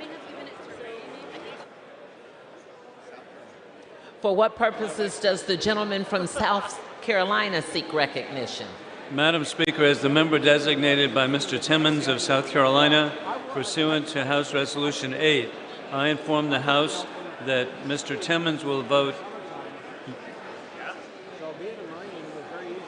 yay on the suspensions en bloc. For what purposes does the gentlelady from Connecticut seek recognition? As the member designated by Ms. Wilson pursuant to H.Res. 8, I inform the House that Ms. Wilson will vote yes on the suspensions en bloc. For what purposes does the gentleman from Michigan seek recognition? Madam Speaker, as a member designated by Mrs. McLean of Michigan pursuant to H.Res. 8, I inform the House that Mrs. McLean will vote yes on the en bloc. For what purposes does the gentleman from Pennsylvania seek recognition? Madam Speaker, as a member designated by Mr. Lawson of Florida, pursuant to House Resolution 8, I inform the House that Mr. Lawson will vote yes on this en bloc here. Also, Madam Speaker, as a member designated by Mr. Mfume of Maryland, pursuant to House Resolution 8, I inform that Mr. Mfume will vote yes too. Thank you. For what purposes does the gentleman from Tennessee seek recognition? Madam Speaker, as the member designated by Mr. Desjardins of Tennessee, pursuant to H.Res. 8, I inform the House that Mr. Desjardins will vote yay on the suspensions en bloc. Thank you. For what purposes does the gentleman from North Carolina seek recognition? As the member designated by Ms. Jackson Lee of Texas, pursuant to H.Res. 8, I inform the House that Ms. Jackson Lee will vote yes. She will vote yes on the suspension en bloc. For what purposes does the gentleman from Arizona seek recognition? Madam Speaker, as the member designated by Ms. Boebert from Colorado, pursuant to H.Res. 8, I inform the House that Ms. Boebert will vote nay on the suspension en bloc. For what purposes does the gentleman from Virginia seek recognition? Madam Speaker, as the member designated by Mr. Kind of Wisconsin, pursuant to H.Res. 8, I inform the House that Mr. Kind will vote aye on the suspensions en bloc.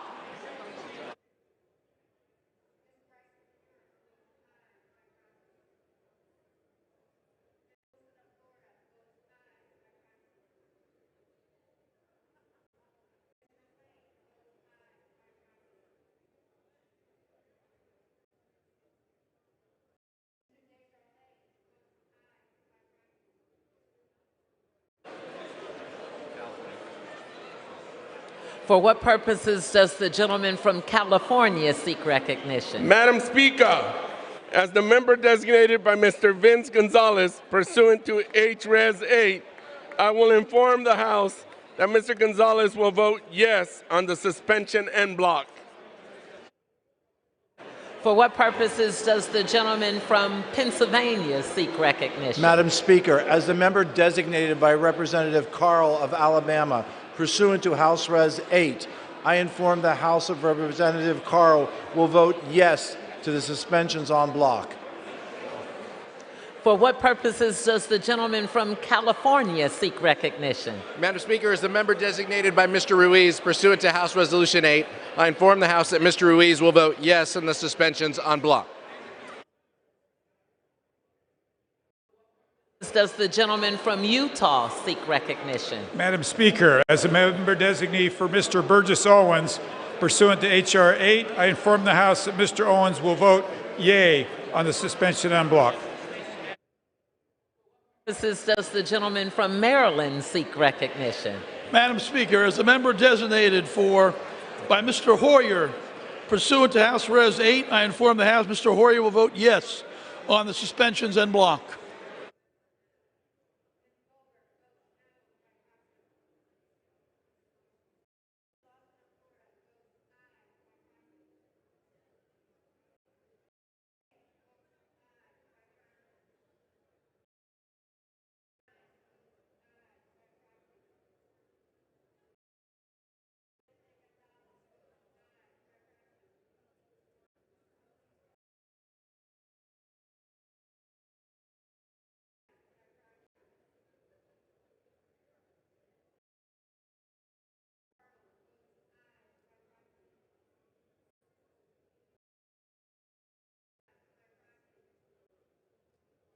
Purposes does the gentleman from Florida seek recognition? Madam Speaker, as a member designated by Mr. Stubbe of Florida pursuant to H.Res. 8, I inform the House that Mr. Stubbe will vote yea on the suspensions en bloc. For what purposes does the gentleman from Arizona seek recognition? Madam Speaker, as the member designated by Ms. Kirkpatrick, pursuant to H.Res. 8, I inform the House that Ms. Kirkpatrick will vote yes on the suspensions en bloc. And as the member designated by Mr. Grijalva, pursuant to H.Res. 8, I inform the House that Mr. Grijalva will vote yes on suspensions en bloc. For what purposes does the gentleman from Oklahoma seek recognition? Madam Speaker, as the member designated by Representative Mullen of Oklahoma, pursuant to House Resolution 8, I inform the House that Mr. Mullen will vote yes. Thank you, Madam Speaker.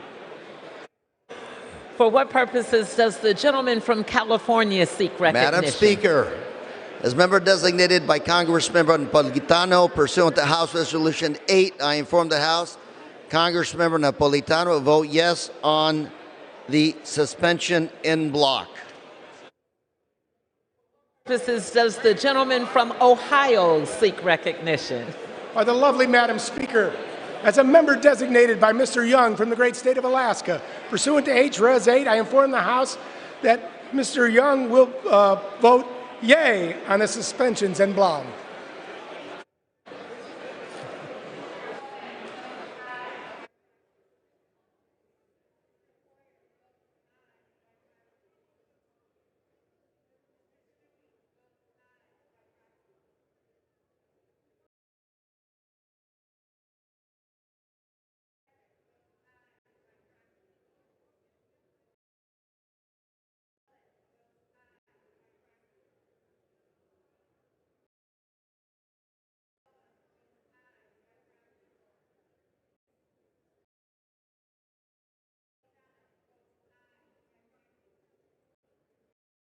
Does the gentleman from New Jersey seek recognition? Madam Speaker, as the member designated by Mr. Donald Payne pursuant to H.Res. 8, I inform the House that Mr. Payne will vote yes on the suspensions en bloc.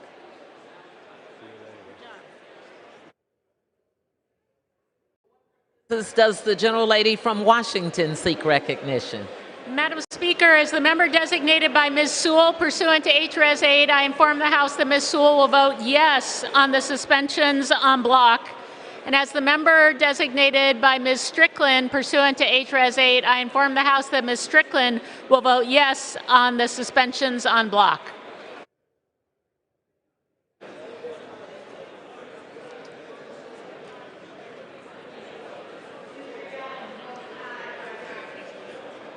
For what purposes does the gentleman from New York seek recognition? The member designated by Chairwoman Eddie Bernice Johnson pursuant to H.Res. 8, I inform the House that Chairwoman Johnson will vote yea on the suspensions en bloc.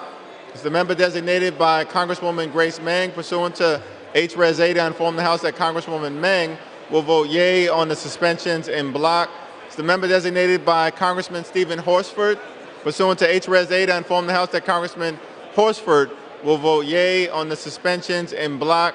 The member designated by Congresswoman Sylvia Garcia pursuant to H.Res. 8, I inform the House that Congresswoman Garcia will vote yea on the suspensions en bloc. As the member designated by Congressman Richie Torres pursuant to H.Res. 8, I inform the House that Congressman Torres will vote yea on the suspensions en bloc. For what purposes does the gentleman from New York seek recognition? Madam Speaker, as the member designated by Mr. Jacobs of New York pursuant to H.Res. 8, I inform the House that Mr. Jacobs will vote yea on the suspensions en bloc. For what purposes does the gentleman from Virginia seek recognition? Madam Speaker, as the member designated by Mr. Cohen pursuant to H.Res. 8, I inform the House Mr. Cohen will vote yes on the suspensions en bloc. As the member designated Mr. Liu pursuant to H.Res. 8, I inform the House that Mr. Liu will vote yes on the suspensions en bloc. As the member designated by Mr. Lowenthal pursuant to H.Res. 8, I inform the House that Mr. Lowenthal will vote yes on the suspensions en bloc.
For what purposes does the gentlelady from California seek recognition? As the member designated by Ms. Leger Fernandez, pursuant to H.Res. 8, I inform the House that Ms. Leger Fernandez will vote yes on the suspensions en bloc.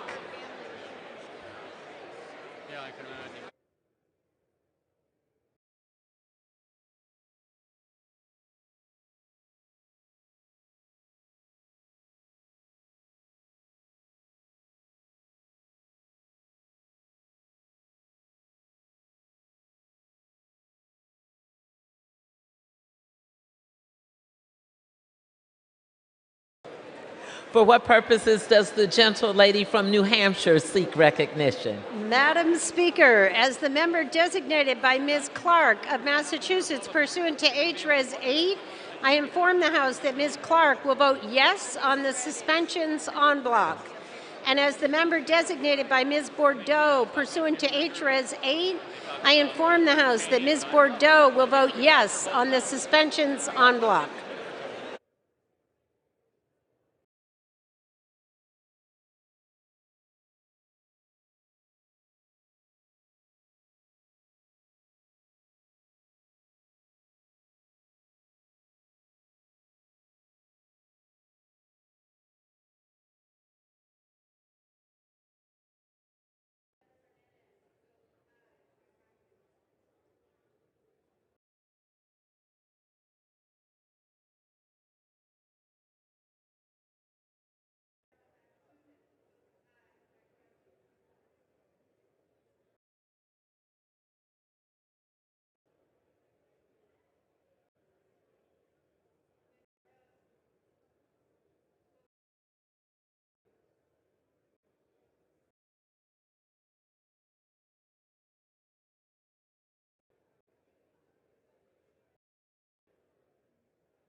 For what purposes does the gentlelady from Illinois seek recognition? As the member designated by Mr. Rush pursuant to H.Res. 8, I inform the House that Mr. Rush will vote yes on the suspensions en bloc. Thank you.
For what purposes does the gentleman from Texas Madam seek Speaker, as a recognition? member designated by Mr. Fallon from the great state of Texas, pursuant to House Resolution 8, I inform the House that Mr. Fallon will vote no on the suspensions en bloc. As a member designated by Mr. Babin from the great state of Texas, pursuant to House Resolution 8, I inform the House that Mr. Babin will vote no on the suspensions en bloc. As a member designated by Mr. Cawthorn, the great state of North Carolina, pursuant to House Resolution 8, I inform the House that Mr. Cawthorn will vote yes on the suspensions en bloc. For what purposes does the gentleman from California seek recognition? As a member designated by Mr. Chuy Garcia pursuant to H.Res. 8, I inform the House that Mr. Garcia will vote aye on suspensions en bloc. As a member designated by Mr. Cardenas pursuant to H.Res. 8, I inform the House that Mr. Cardenas will vote aye on the suspensions en bloc.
purposes does the gentleman from California seek recognition?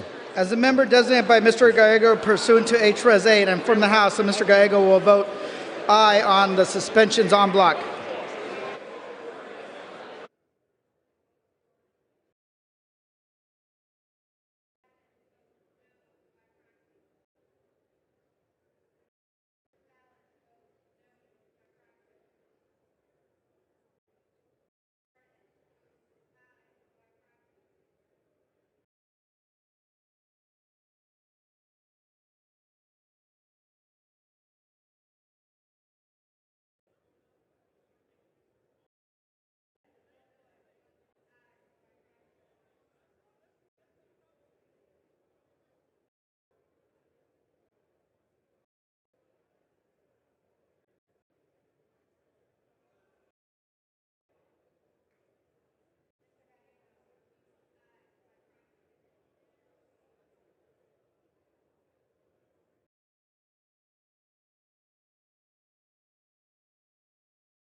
On this vote, the yeas are 366, the nays are 46.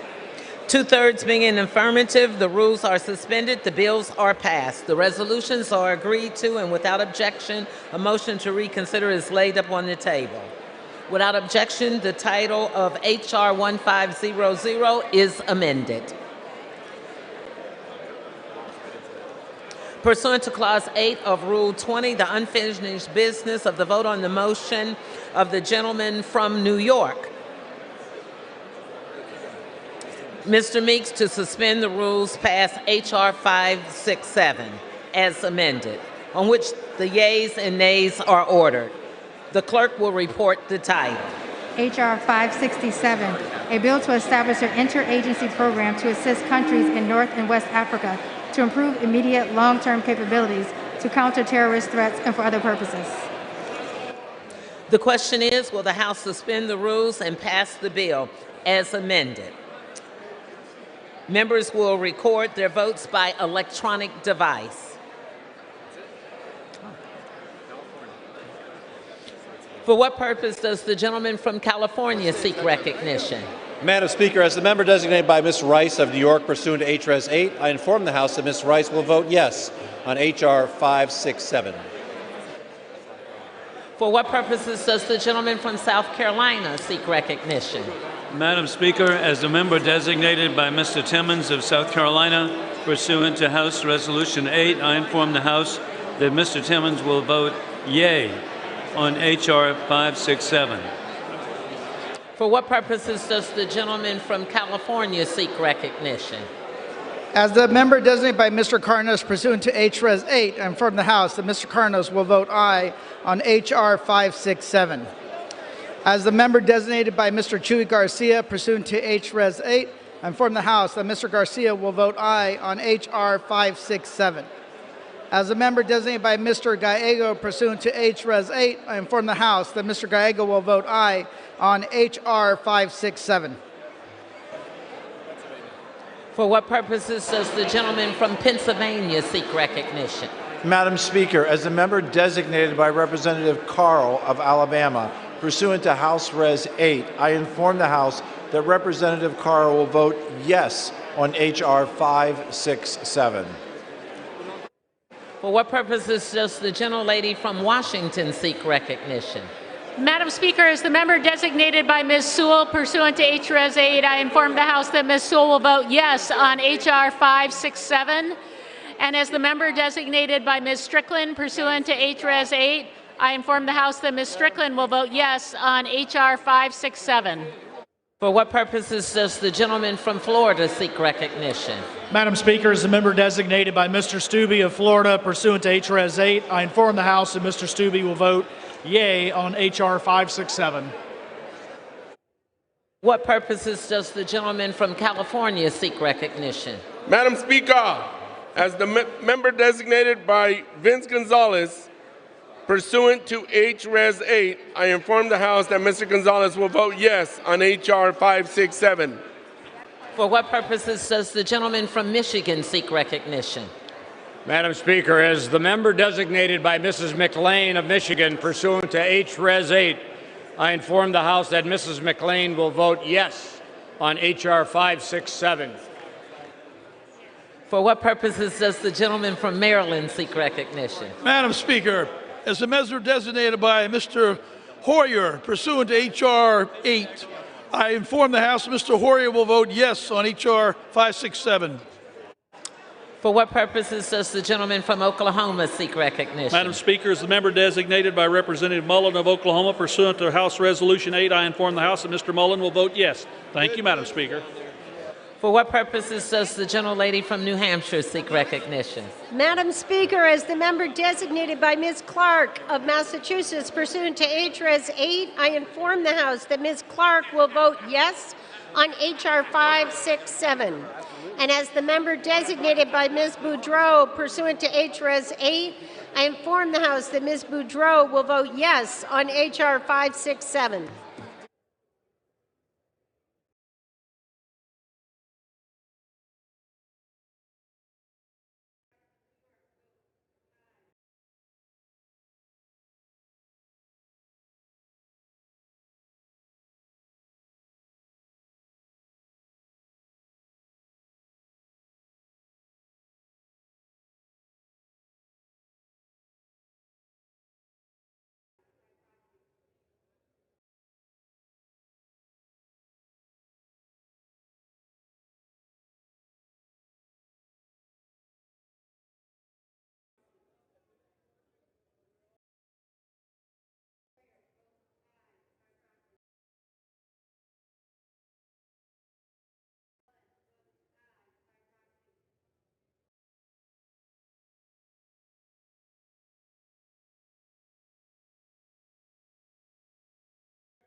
The gentleman from Texas seek recognition. Madam Speaker, as a member designated by Mr. Fallon, great state of Texas, pursuant to House Resolution 8, I inform the House that Mr. Fallon will vote yes on H.R. 567.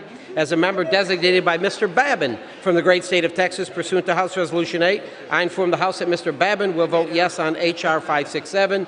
As a member designated by Mr. Cawthorn from the great state of North Carolina, pursuant to House Resolution 8, I inform the House that Mr. Cawthorn will vote yes on H.R. 567.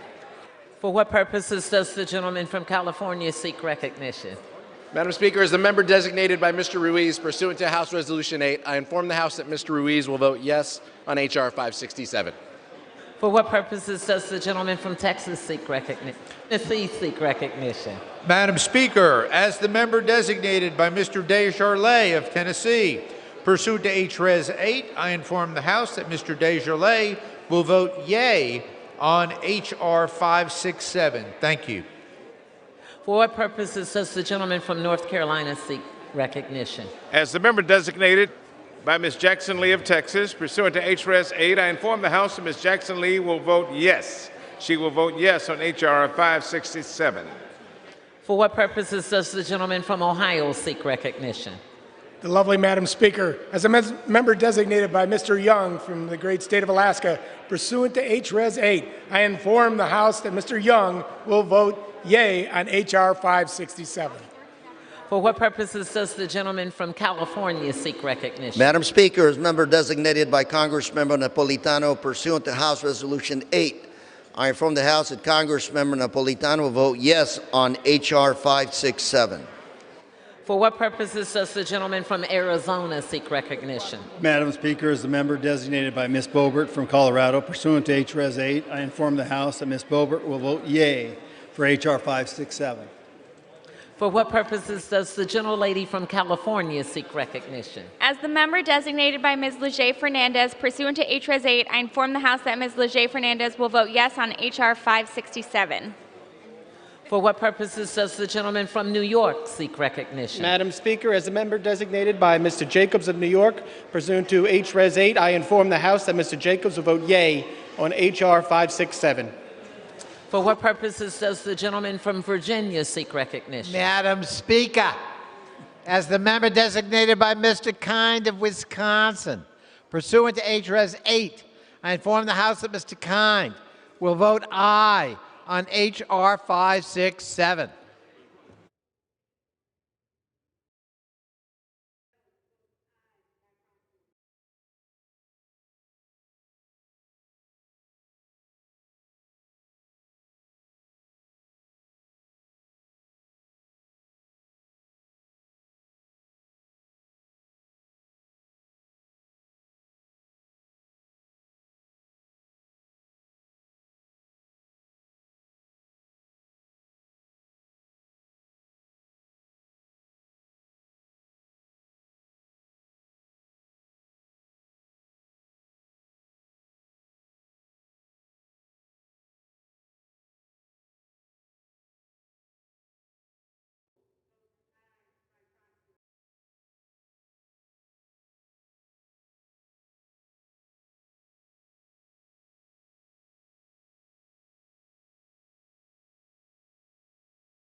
Does the gentlelady from Connecticut seek recognition?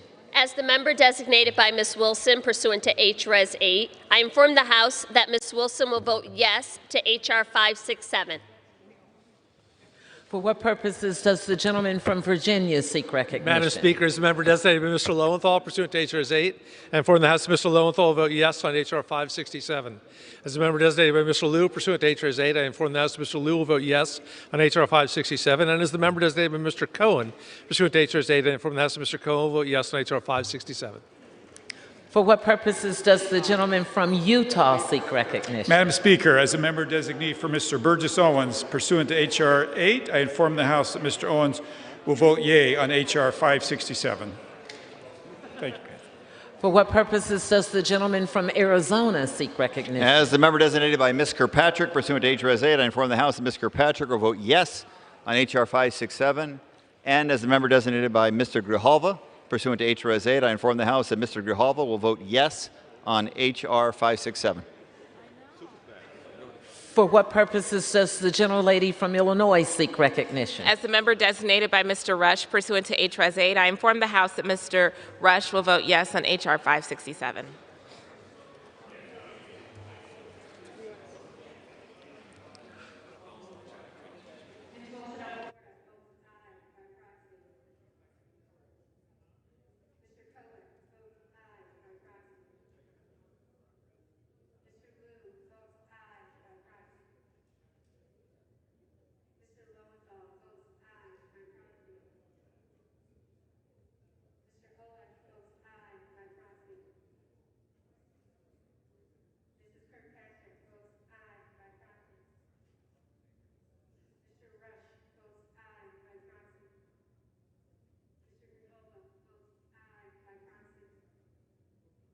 For what purposes does the gentleman from New York seek recognition? Thank you, Madam Speaker. As the member designated by Chairwoman Eddie Bernice Johnson, pursuant to H.R. 8, I inform the House that Chairwoman Johnson will vote yea on H.R. 567.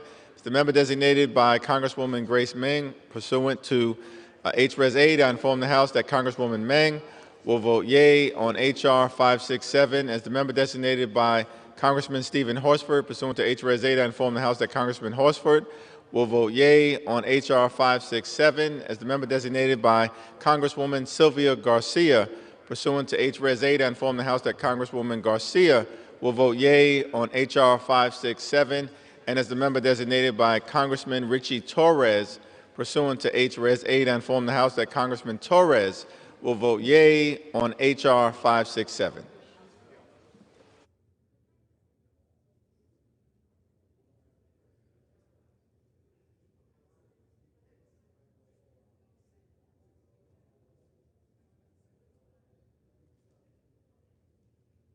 For what purpose does the gentleman from New Jersey rise?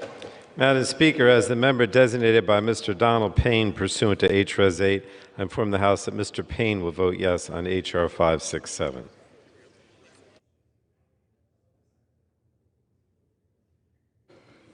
For what purpose does the gentleman from Pennsylvania rise? Madam Speaker, as a member designated by Mr. Lawson of Florida pursuant to Resolution 8, I inform the House that Mr. Lawson will vote yes. Madam Speaker, as a member designated by Mr. Mfume of Maryland, Mr. Mfume votes yes. Thank you.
On this vote, the yeas are 395, the nays are 15.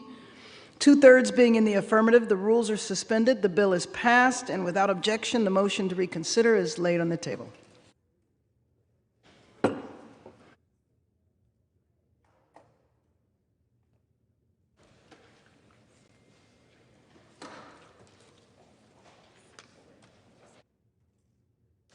For what purpose does the gentlewoman from California, Ms. Lofgren, seek recognition? Madam Speaker, pursuant to H.Res. 504, I call up H.R. 3005. The clerk will report the title of the bill. H.R. 3005, a bill to direct the Joint Committee on the Library to replace the bust of Roger Brooke Taney in the old Supreme Court chamber of the United States Capitol with a bust of Thurgood Marshall to be obtained by the Joint Committee on the Library, and to remove certain statues from areas of the United States Capitol which are accessible to the public, to remove all statues of individuals who voluntarily served the Confederate States of America from display in the United States Capitol and for other purposes. Pursuant to House Resolution 504, the bill is considered read.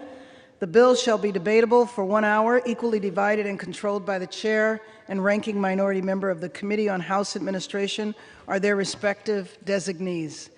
The gentlewoman from California, Ms. Lofgren, and the gentleman from Georgia, Mr. Loudermilk, each will control 30 minutes. The chair recognizes the gentlewoman from California, Ms. Lofgren. Madam Speaker, I ask unanimous consent that all members be permitted to submit extraneous material and to revise and extend their remarks. Without objection. And I yield myself such time as I may consume. I rise in support of this bill. It directs the Joint Committee on the Library to replace the bust of Chief Justice Roger Taney in the old Supreme Court chamber with a bust of Justice Thurgood Marshall. It also directs the removal of statues and busts of individuals who served the Confederacy and other white supremacists. The United States Capitol is a beacon of democracy, freedom, and equality, visited by millions of people each year, and before COVID hit, and soon we hope to be visited by millions of people again. What and who we choose to honor in this building must represent our values.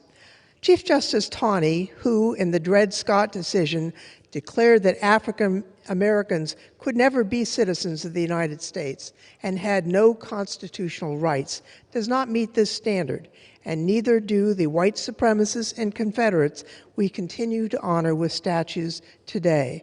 Justice Taney's decision continued and permitted the expansion of slavery. Those who founded, served, and fought for the Confederacy were willing to spill American blood in defense of it. In his infamous Cornerstone speech, Confederate Vice President Alexander Stephens said that slavery and white supremacy were the cornerstone of the Confederacy. There are no shortage of figures like Justice Thurgood Marshall, the first African American to serve on the Supreme Court, more deserving of the honor of being displayed in our Capitol. There are some who argue that this action is an attempt to erase and forget our history. Nothing could be further from the truth. We must never forget our nation's shameful periods of slavery, segregation, racism. This is instead about who we choose to honor, who we choose to literally put on a pedestal and display as emblematic of our values. We're just months removed from January 6th, when a mob of insurrectionists looking to violently overturn a presidential election stormed this very building. During that awful attack, the same Confederate flag carried into battle against the United States in the 19th century was again carried into battle against the United States and into this very Capitol. It is long past time to remove from a place of honor in our nation's capital the statues and busts of those who favored war against the United States in support of a so-called government founded on a cornerstone of racism and white supremacy. Outside the old Supreme Court chamber, before you get to the Taney bust, you pass another sculpture, which depicts the figures of history and justice. Today we can demonstrate to the nation and the world that we have learned from our history and we continue to pursue justice. Put another way, we can follow the advice of the great American poet and civil rights activist Maya Angelou. This is what she said: "Do the best you can until you know better. Then, when you know better, do better." Let us now show ourselves and the world that we are who we claim to be. Let us do better. I urge my colleagues to join me in supporting H.R. 3005, and I reserve the balance of my time. The gentlelady from California reserves. The chair recognizes the gentleman from Georgia. Well, thank you, Madam Speaker, and I thank my colleague, the chair of the House Administration Committee, for the opportunity to be here today. Now, I rise in opposition to H.R. 3005, not because of the goals that it attempts to achieve. Many of us have been fighting for those same things. In fact, some of the comments that she made, you'll find in my remarks about some of the people whose statues are here that I do not believe should be in this honored building, and I have fought for a long time to remove those. But I am in opposition to the process of which we're trying to impose to do this. And with that, I'd like to yield 3 minutes to my good friend, the gentlewoman from North Carolina.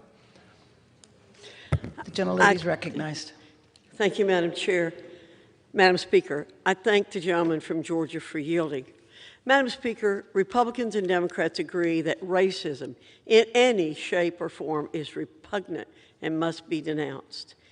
I do intend to vote for this bill, as I did last summer when Congress considered a similar measure. It is interesting, however, that our colleagues across the aisle have only recently deemed the cause of removing statutes worthy of immediate action. When you look at the facts, it's even more puzzling. Since 1870, statues have been present in the United States Capitol, and Democrats retained a majority in the House 40 times since then.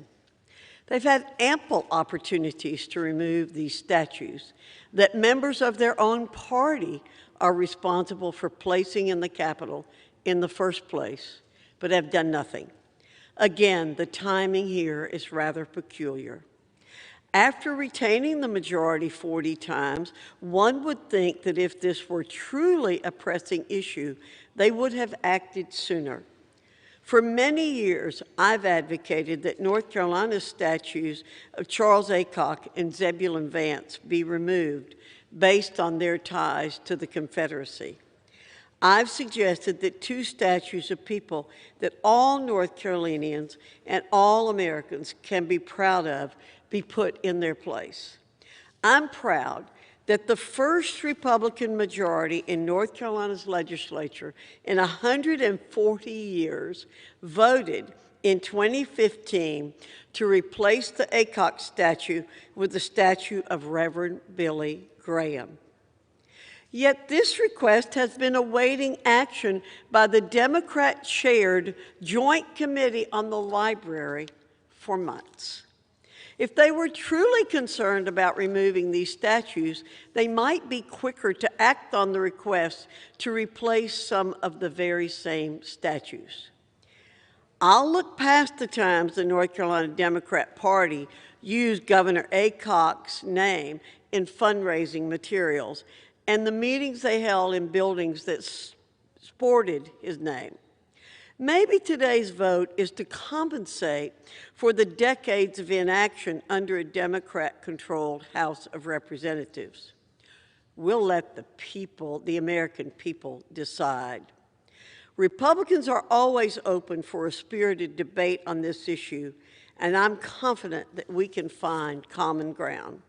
While I plan to support this legislation and recognize its underlying intent, this is an issue that is way past its due date. Thank you, Madam Speaker. I yield back.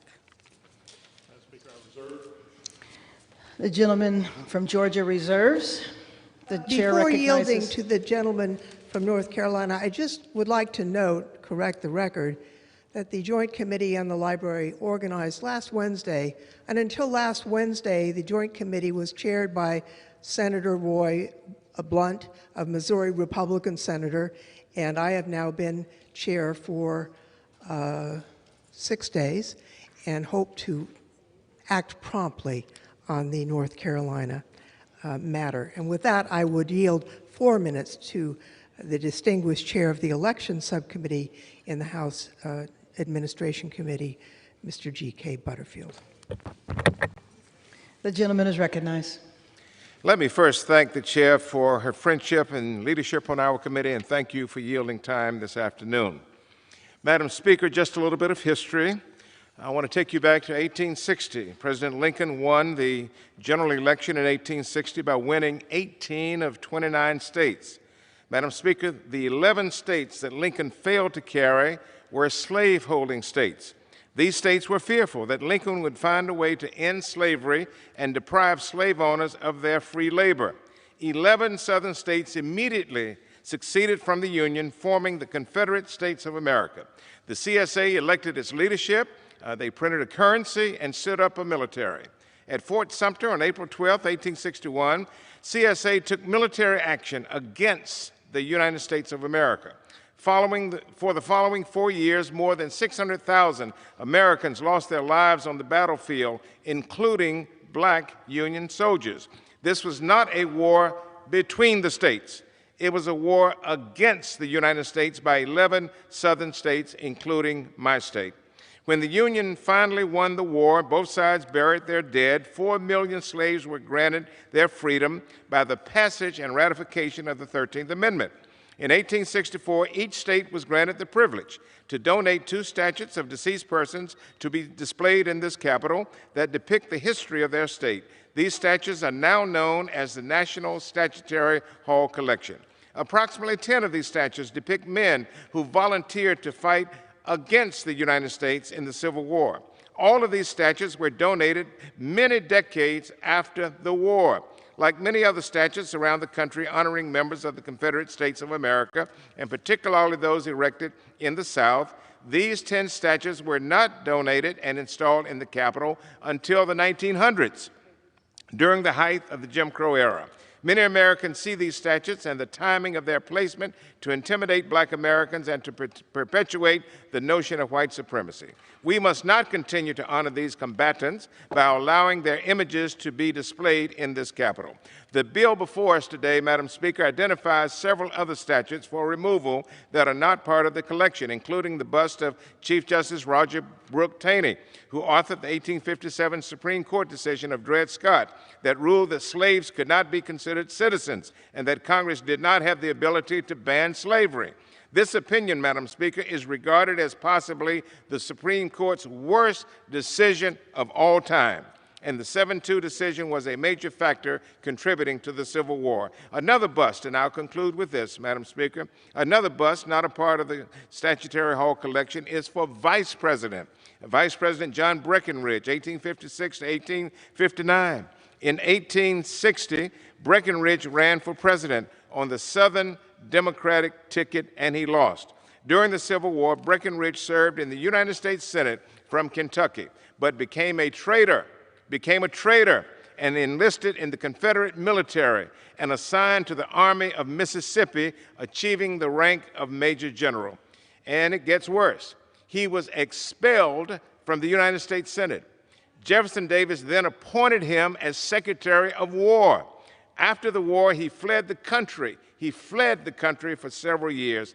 Madam Speaker, this statute must also be removed. I ask my colleagues to answer the summons of our time by voting to remove these statutes from the Capitol of the United States of America. Thank you, and I yield back. The gentlelady from California reserves. The gentleman from Georgia is recognized. Thank you again, Madam Chair, and I yield myself as much time as I may consume. As I stated earlier, you will find that many, if not all, on this side of the aisle will agree with most of the comments, if not all the comments that are made by our colleagues on the other side of the aisle. I think we need to go back and look at where we've been as a nation and where we're going. And a lot of what we put into this building should reflect not only our history, but our values as a nation. That's why I, in the past, have advocated very strongly for certain statues to be removed. I think it's important now that we have both parties looking at this. As my colleague from North Carolina mentioned, Taney and the Dred Scott decision. I think it was during a time period when Democratic President Andrew Jackson nominated him to be his bust to be put in the Capitol here today. Now, it can't be overstated how much this body and this country condemns the institution of slavery. I believe as a whole this nation has done that and continues to do that. In fact, when I was in the Georgia legislature, I realized that Georgia was the sole state of the former Confederacy that had not officially condemned the act of slavery, nor had condemned its participation in slavery during these dark periods of our nation. So I introduced legislation called the Freedom Resolution, which would formally acknowledge the ills and the hatred and this dark period of our nation that our government, our state government, the state that I love, was actually engaged in. That was a very painful time in our history, but we learned from that history. I don't think anyone wants to forget that time period, else we'll repeat that in some shape, form, or fashion. And as I said, it's important that the statues we have here reflect the values of this nation. In fact, I was very vocal many times in the past over one of Georgia's two statues here, Alexander Stephens.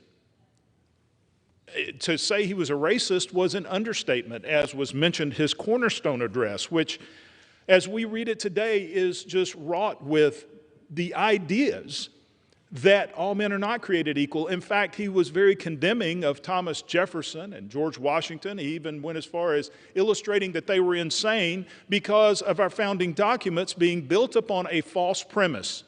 And that false premise was the idea that God created all of us equal, because he went on to say that God didn't create us equal. He went on to say that white people were superior, and that is why we have the institution of slavery, and it should be preserved. Those are not ideas that are commensurate with what we believe in this nation. But it was during a time period where many of the Old South, Democrat-led houses and Senate and statute commissions were trying to hold on to those old ideas and principles, that our party, the party of emancipation, as was brought up Abraham Lincoln, we have been opposed to these ideas, and we totally wrapped our arms around this idea that all men are created equal, that we are all given equal opportunity, that all life is important, that everyone is created in the eyes of God, and that this government exists to protect those freedoms and those liberties. But there were those in the Democrat-controlled southern states that wanted to hold on to the old ideas, those ideas that Alexander Stephens espoused. So that's why in Georgia, the Democrat-led commission wanted to poke their finger in the eyes of the federal government, and they nominated, or they placed as statues these people who held ideas different than what we hold. We hold as a party over here, we hold as a nation today. My opposition to this bill isn't because of the goal that we're trying to achieve, but it's the way that the majority continues to skirt procedure in this body. For the second consecutive Congress, this bill was rushed to the floor without a hearing or a markup in the Committee on House Administration.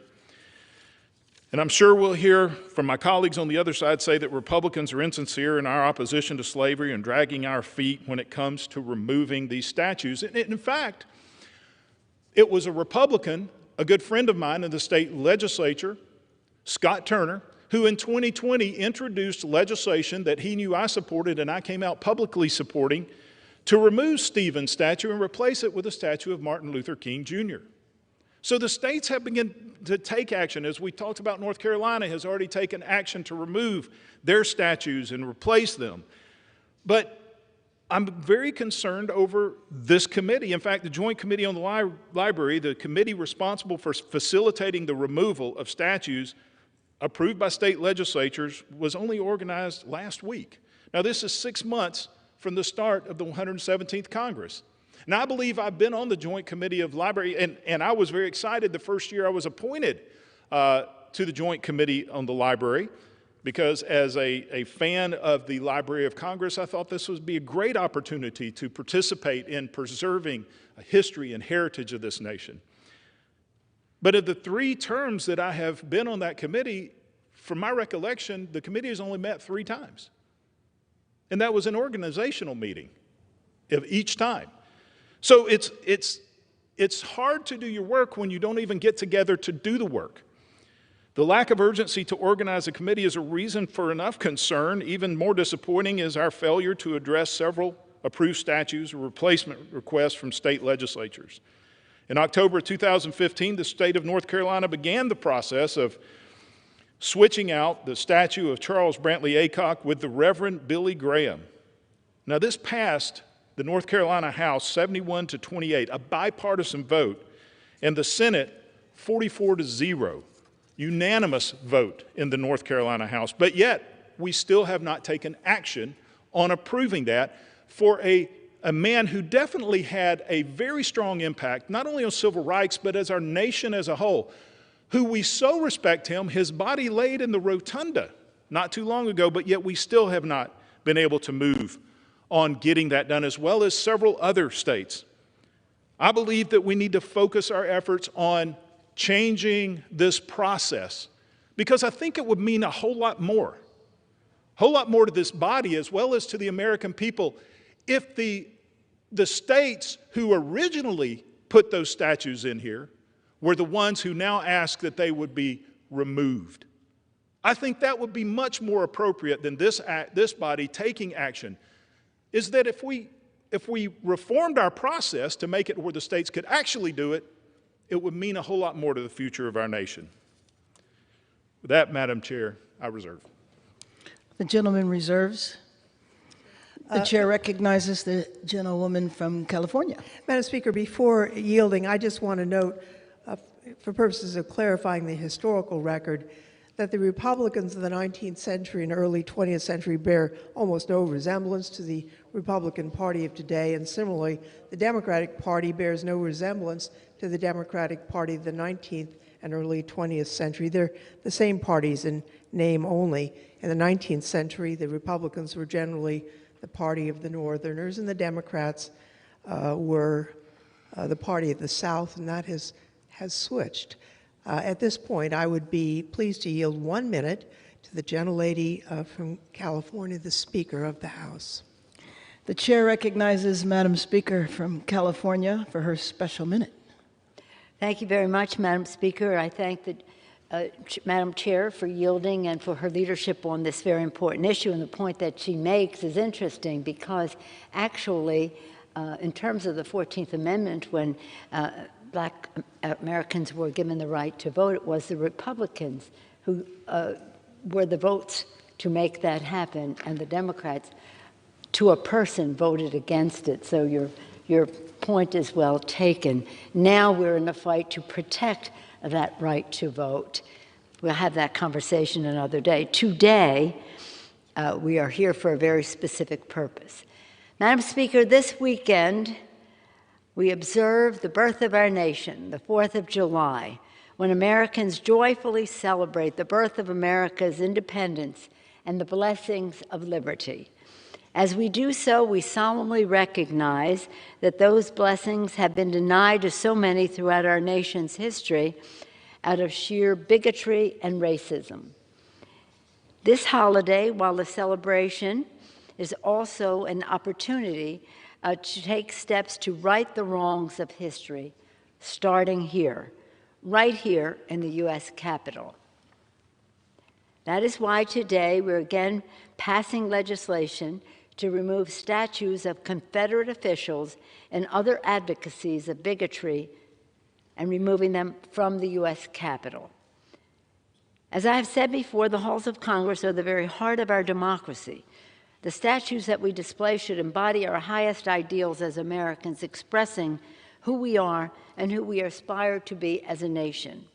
Monuments to men or people who advocated cruelty, and barbarism to achieve such a plainly racist end are a grotesque affront to those ideals. They are homage to hate, not heritage. They must be removed. Thank you to Leader Steny Hoyer, who has been advocating this for a long time. He took charge and worked with Whip Jim Clyburn, Congressional Black Caucus Chair Joyce Beatty, Chair Benny Thompson, Congresswoman Barbara Lee, Congressman G.K. Butterfield, whom we just heard from, and you, Madam Chair. Thank you, you and others, for your leadership. This action builds on actions taken last Juneteenth. When using my authority as House Speaker, I ordered the removal of 4 portraits of past speakers from the Capitol who traitorously served in the Confederacy. Among the Confederate statues in the Capitol that we are addressing today are Jefferson Davis and Alexander Stephens, President and Vice President of the Confederacy. Respectfully, both of whom were charged with treason against America. This legislation also removes from the old Supreme Court chamber in the Capitol the bust of Justice Roger Taney, a defender of slavery and the author of the 1857 Dred Scott ruling, one of the most horrific stains on our nation and our court's history. Mr. Hoyer has been particularly interested in removing Justice Taney.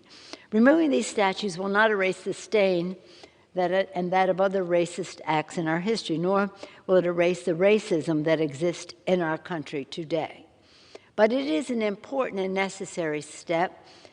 How can we seek to end the scourge of racism, including if we could do so by passing the George Floyd Justice and Policing Act, which you have championed, Madam Speaker, when we allow the worst perpetrators of that racism to be lauded in the halls of Congress? Congress has the opportunity and the obligation to make meaningful change. Let us lead by example. The Taney bust will be replaced by a tribute to U.S. Supreme Court Justice Thurgood Marshall, an icon of equality and justice and champion of justice in America. I'm very proud of Justice Marshall's Baltimore roots as a native Baltimorean, and am happy that our Baltimore airport is named for him. His words, Justice Thurgood Marshall's words, uttered nearly 30 years ago, must be our inspiration. He said, "America must get to work. We must dissent from the indifference. We must dissent from the apathy. We must dissent from the fear, the hatred, and the mistrust." He went on further to say, "We must dissent because America can do better, because America has no choice but to do better." His words were later echoed by our Baltimore brother, Elijah Cummings, who said, "We are better than this. We can do better for the children." I urge a strong bipartisan vote on this important step to do better, to right the wrongs of history, and to move our nation toward a future of justice. And I do so with gratitude for all of the champions who have brought us to this important day. Urge a strong bipartisan vote and yield back the balance of my time. Thank you. The gentlelady from California reserves. The chair recognizes the gentleman from Georgia. Thank you, Madam Speaker. I yield 1 minute to the gentleman and my good friend from California and the leader of the Republicans here in the House, Mr. McCarthy. The chair recognizes the gentleman from California. Thank you, Madam Chair. Madam Speaker, you've been a dear friend for a long time. You've been in my office. You sat on the couch, sat across the chair, and you know the portrait that hangs in my office, the portrait of Abraham Lincoln. I'm proud that he was the first Republican president of the United States. I'm proud of the action that he took in a defining time of our nation. The greatest challenge ever to our Constitution was the Civil War, long and by far. The bill we're voting on today, we voted before, and I supported it. I support it now. But let me state a simple fact. All the statues being removed by this bill are statues of Democrats. Madam Speaker, as I heard the Speaker talk earlier about removing of the 4 portraits of speakers in the hall, the same answer goes for that as well. They were all Democrats. What's interesting, the statues that need to be removed were sent to the Capitol by states that were majority controlled by Democrats, sent to a House that had a majority controlled by Democrats, accepting of these statues. I think the bill should go further. Maybe it's time the Democrats change the name of their party. They may be desperate to pretend their party has progressed from their days of supporting slavery, pushing Jim Crow laws, or supporting the KKK. But let's be honest, at any place, at any time, if those fundamentals rest somewhere, we cannot let them. Let's go through some of the words and actions of a few Democrats. Just a few years ago, then Vice President Joe Biden praised Democrat Senator Robert Byrd. He was the exalted Cyclops of the Ku Klux Klan. In his eulogy for Byrd, he said, "For a lot of us, he was a friend, a mentor, and a guide." Another leading Democrat who praised Byrd at the time was Speaker Pelosi. She called Byrd a friend, a great person, and a great American patriot. Madam Speaker, today, the Democratic Party had doubled down on what I consider this shameful history by replacing the racism of the past with the racism of the critical race theory. They continue to look at race as the primary means of judging a person's character. We saw just last week, Senate Democrats voted to confirm one of President Biden's appointees who said, let me quote, "We must do everything in our collective power to realize Dr. Kennedy's vision for America." Let me be clear about what that vision is. Kennedy, the author of How to Be an Anti-Racist, proposed in his book that the solution to past discrimination is present discrimination. Now that's what the person who is now in charge of the personnel of the entire federal government is endorsing. And this divisive vision isn't confirmed or just confined to one person or department. The Navy included Kennedy's book on its official reading list for sailors in the Department of Education, has praised the debunked 1619 Project, citing it as an example of what should be taught to our children. Critical race theory is the governing ideology of what we're now finding in the Biden administration. By advocating for it, Democrats continue to fuel hatred and division across the country. I agree with Senator Tim Scott. America is not a racist country. America must reject critical race theory for the simple reason state-sponsored racism is wrong and always will be. It was wrong when it was segregated lunch counters of Jim Crow, and it was wrong when it was segregated classrooms of critical race theory. Madam Speaker, many times I wonder, what would America have looked like had Abraham Lincoln not been assassinated? Malice towards none. Or what would America have looked like had the agreement to remove the federal troops from the South because Joseph Rainey was elected to Congress and Jim Crow laws were passed by Democrat-controlled offices in the South? Our nation was built on a unifying vision from the beginning. As Lincoln said, we are conceived in liberty and dedicated to the proposition that we are all equal. I'll vote for this bill today just as I voted for it before.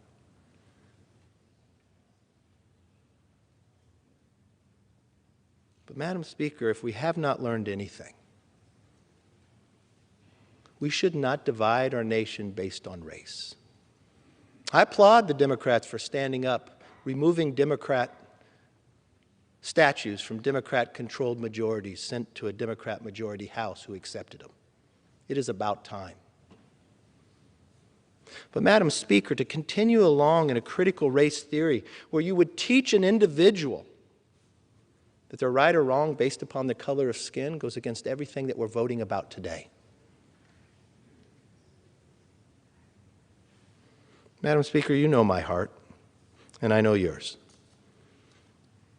There are times we might disagree on philosophy or how best to run a government, but we never disagreed by judging somebody by the color of their skin.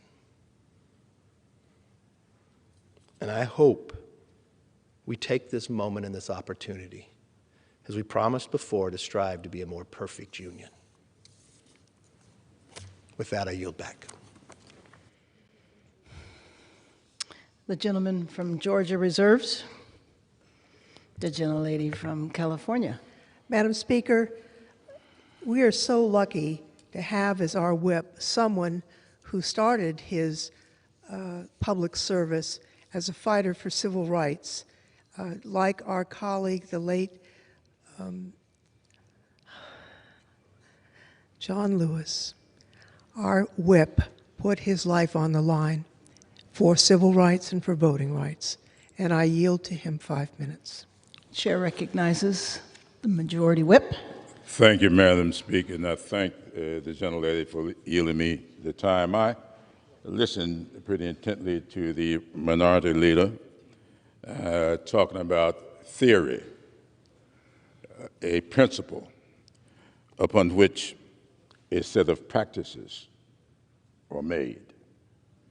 That's what a theory is. We're not here today to talk about theory.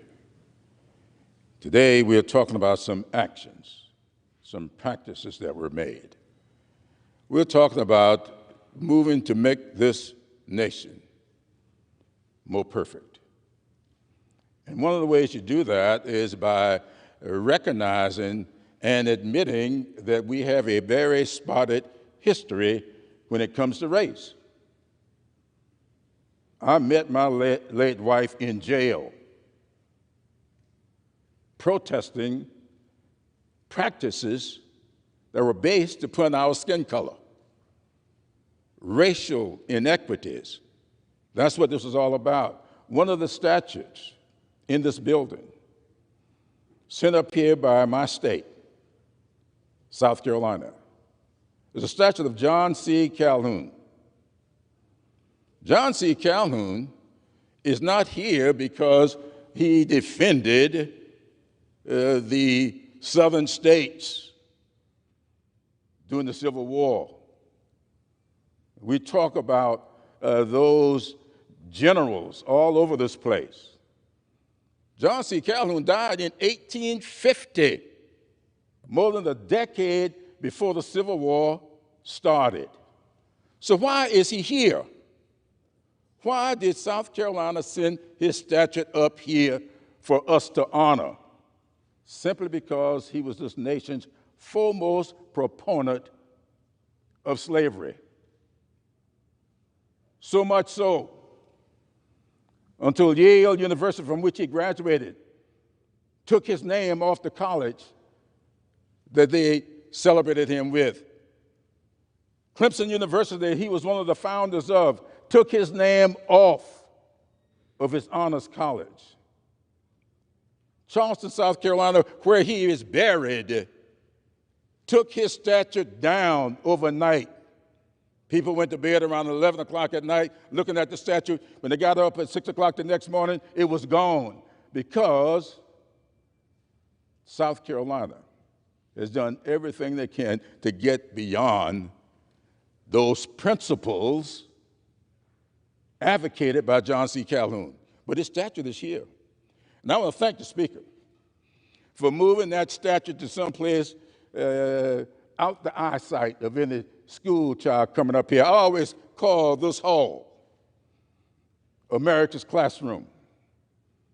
And we ought to be teaching in this hall that which is wholesome about the country. This is a great country. Nobody denies that. I don't call this a racist country. I do say that this country has, on occasion, too often for my taste, tolerated racism. That's a fact. And nobody can deny that fact. Last time this bill came before this body, over 70 of my Republican friends voted for it. I would hope we could do a little better today. And let me close by reminding my friend, you know, most of us who studied history, we know when the Republican Party came into being. We know when the Democratic Party came into being. Happens to be an older party than the Republican Party. So I understand all of that. But we also know that in 1948, Hubert Humphrey spoke at the 1948 Democratic Convention against segregation. Strom Thurmond, the Democrat, left the party, came back. And in 1964, when Democrats came together and decided that they were going to pass the Civil Rights Act of 1964, Strom Thurmond, the Democrat, left the Democratic Party, became a Republican, and took all of those segregationists with him into the South Carolina Republican Party. South Carolina Republican Party built itself on the Confederate battle flag. Those are facts of history. We can't deny those facts, and we don't try to. We try to do whatever we can to do what George Santayana admonished us to do: learn the history and gather lessons from that history, or we run the risk of repeating that history. What we should do today is relegate these statutes to the dustbin of history. And I'll yield back. Gentlelady reserves. Gentleman from Georgia is recognized. Well, thank you, Madam Speaker. And I appreciate the very passionate words that we've heard here today. And as I said in the beginning, we on this side of the aisle not only agree, but we have been advocating for these very things for quite some time. In fact, as Georgia's statute, as I had advocated in times past for the removal of Alexander Stephens' statue, has been on several occasions that I've spoken about this. And let me just share with you this one idea, this principle, that the criticism that he made of our founders, because he believed that our founding documents, the Declaration of Independence and the Constitution, were inherently flawed. This is what Stephens said. The prevailing ideas entertained by him, meaning Jefferson, and most of the leading statesmen at the time of the formation of the old Constitution, talking about the Constitution we have today, because he was advocating for the Confederate Constitution, says that where the enslavement of the African was in violation of the laws of nature, that it was wrong in principle, socially, morally, and politically. And we agree with that. What he's saying is the flaw of our founders was that they believed this idea that all men are created equal, and they put that in our founding documents. The reason I bring that up today is because of something that the minority leader said, is that under critical race theory, they're teaching that our founding documents were the opposite, that more they were what Alexander Stephens is saying they were, that they are flawed, that they teach racism, but Alexander Stephens was taking the opposite approach. He says they weren't teaching racism. That's why they're flawed. This is why I've advocated a long time for the removal of Stephens' statue. In fact, as I was speaking about this at one time, I received a threat, me and my family received a threat from the Ku Klux Klan in Georgia at the time, because I adamantly believe that we are all created equal and we're all given the same opportunities in this nation. Madam Speaker, I'd like to yield 4 minutes to the gentleman from Arkansas, Mr. Wester. Gentleman from Arkansas is recognized.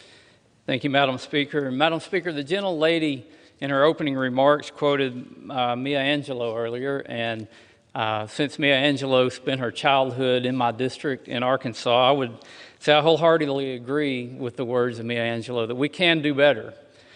But I'm not convinced H.R. 3005 is actually doing better. This bill would remove all statues from the U.S. Capitol of individuals who voluntarily served in the Confederate Army, or it appears who are now otherwise deemed by Democrats as racist and unfit for any type of honor. One of the statues named for removal is James Paul Clark, a Democrat from Arkansas who served as a U.S. Senator and the 18th Governor of Arkansas. His statue was placed in the Capitol by Democrat majorities in both the Arkansas House and Senate. The Speaker might be interested to learn that the Republican Arkansas State Legislature voted in 2019 to replace James Paul Clark and its other statue, which depicts Uriah Rose. But Speaker Pelosi is already familiar with Uriah Rose. You see, last year on June 10th, Speaker Pelosi sent a letter to the Joint Committee on the Library requesting it remove 11 statues which depict Confederate soldiers and officials, which she says includes Uriah Rose. Uriah Rose was an Arkansas attorney who was a founder and two-time president of the American Bar Association. Uriah Rose also founded the Rose Law Firm in Little Rock, at which Hillary Clinton began her legal career and became the firm's first female partner. The Speaker will be pleased to know that neither Uriah Rose nor James Paul Clark were commissioned into the Confederate Army. Uriah Rose never fought for the Confederacy, and James Paul Clark was 7 years old when the Civil War began. However, following the established procedures for placing statues in the Capitol, Arkansas has recognized racist beliefs held at least by the Democrat Governor and Senator James Clark, and in 2019 began the process of replacing our two statues with those who have made significant, meaningful contributions to Arkansas and our nation: country music legend Johnny Cash and civil rights activist Daisy Bates. Madam Speaker, every state can follow that process. Many have and many are. Daisy Bates was a civil rights activist who was an unstoppable force during the desegregation of Arkansas, and I'm proud that Arkansas chose her as one of the statues to replace John Paul Clark and Uriah Rose. Daisy Bates was instrumental in securing safe entry into Little Rock Central High School for the Little Rock Nine in September of 1957, one of the first high schools in Arkansas to integrate following the Brown versus Board of Education Supreme Court decision in 1954. Arkansas has been working with the architect of the Capitol and the Joint Committee on the Library to replace these statues for 2.5 years, complying with every step in the process. H.R. 3005 also names other statues. It was mentioned Charles Brantley Aycock, a Democrat from North Carolina who did not serve in the Confederate Army but has racist ties, whom North Carolina has been trying to replace with Reverend Billy Graham since 2015. This bill naming statues that are in the process of being replaced is nothing more than what I believe is an attempt by Democrats to prematurely thwart the authority of states in order to claim the moral high ground for themselves. If Democrats were serious about cleansing the U.S. Capitol of statues depicting those with racist views, Speaker Pelosi would insist the Joint Committee on the Library make it a top priority to work with Arkansas and North Carolina to expedite the replacement of these statues that are already in process. I'm glad to hear the gentlelady is going to work to see that Billy Graham's statue is quickly added, and I hope she will do the same. Thank you. I would like to do the same, or ask that she do the same for Arkansas statues of Johnny Cash and Daisy Bates. Madam Speaker, we don't need a do-nothing messaging bill from Democrats. We don't need another nanny state mandate from House Democrats telling states what we need to do. What we need is a get-something-done attitude and real leadership, and these statues will be gone out of the Capitol. I yield back. The gentleman from Georgia reserves. The gentlewoman from California is recognized. Just a note of the process. In fact, Arkansas is now selecting an artist to develop the little statue that has to be approved before we can proceed. Meanwhile, even though they want to get rid of that statue, it stays here. If we pass this bill, the statute will be gone while Arkansas pursues a replacement. And with that, I would like to yield to the gentleman from Maryland, a member of the House Administration Committee and a scholar and former constitutional law professor, my colleague Jamie Raskin. 1 minute. The chair recognizes the gentleman from Maryland. Thank you, Madam Speaker, and thank you to the chair for your great leadership on this. It's one thing to remember the nation's Confederate traitors. It's another thing to glorify them. It's time to stop glorifying white supremacists in black robes and Confederate traitors who defected. The gentleman will suspend. The gentlewoman from California, how much time? 1 minute. Okay. Gentleman should proceed. Thank you very much. It's time to stop glorifying white supremacists in black robes and Confederate traitors who defected from the Union and took up arms against the United States. Now, I represent Frederick County, Maryland, where Justice Taney lived. The city of Frederick 5 years ago took down their statue of the man who wrote the Dred Scott opinion, which found that an African American could never be a citizen within the meaning of Article 3 of the Constitution, and in which he wrote, "Blacks have no rights which the white man is bound to respect." In the name of original intent, Justice Taney transformed our Constitution into a white man's compact. He disgraced the Supreme Court. It would take the Civil War, the Reconstruction Amendments, and the Civil Rights Movement to dismantle the white supremacist Constitution. Now we're going to replace him with a great Marylander who has stood the test of time, Justice Thurgood Marshall, who was one of the architects of the legal strategy to dismantle Jim Crow and to replace Plessy versus Ferguson. The gentleman's time has expired. The gentlewoman from... I would yield an additional 30 seconds. Justice Marshall argued the white primary line of cases, Smith versus Allwright and Terry versus Adams. He argued Brown versus Board. He became the first African-American Supreme Court justice. As for all the other federal office holders who swore an oath to support our Constitution, but then defected to the Confederacy and waged insurrection and rebellion against the United States, they were banned by Section 3 of the 14th Amendment from ever serving in public office again at the federal level, at the state level, or at the local level. Why should they occupy a position of honor and reverence in this building? I yield back. The gentlewoman reserves. The gentleman from Georgia is recognized. Madam Chair, may I inquire how much time remains? Georgia has 11 and a half minutes, and the gentleman from California has 12 and a half minutes. Thank you, Madam Speaker. You know, prior to the organizing of the current Joint Committee on the Library, Ranking Member Rodney Davis and I sent a letter to the Joint Committee on the Library to demand immediate action on North Carolina's pending request to replace the statue of Charles Brantley Aycock with the Reverend Billy Graham. So far, the request has been ignored, but I can only assume it was because it would impede the ability to do what we're doing here today, but I'm encouraged by the chair's commitment to act on that very quickly. I would also say that this isn't an isolated case. There are currently 8 states with pending requests, including Arkansas, Florida, Missouri, Kansas, North Carolina, Nebraska, Utah, and Virginia. And in fact, Georgia has just introduced in this last session a new piece of legislation to remove Stephen's statue with that of the late Representative John Lewis, which is receiving bipartisan support. In fact, the Republican Speaker of the House is the top co-sponsor of that legislation. With that, Madam Speaker, I yield 2 minutes to the gentleman from Wisconsin, Mr. Groffman. The gentleman is recognized. Thank you. I will have to admit that when I first got this job and walked through Statutory Hall, I was kind of surprised at some of the people who were honored there. In particular, Alexander Stephens was one that kind of jumped out at me. And right before the end of the Civil War, Abraham Lincoln talked about malice towards none and charity for all. And I think that charity for all was being a little bit abused when people like Alexander Hamilton got their statue down there. Be that as it may, there's another part of this bill that's put before us. We've talked about the Dred Scott decision.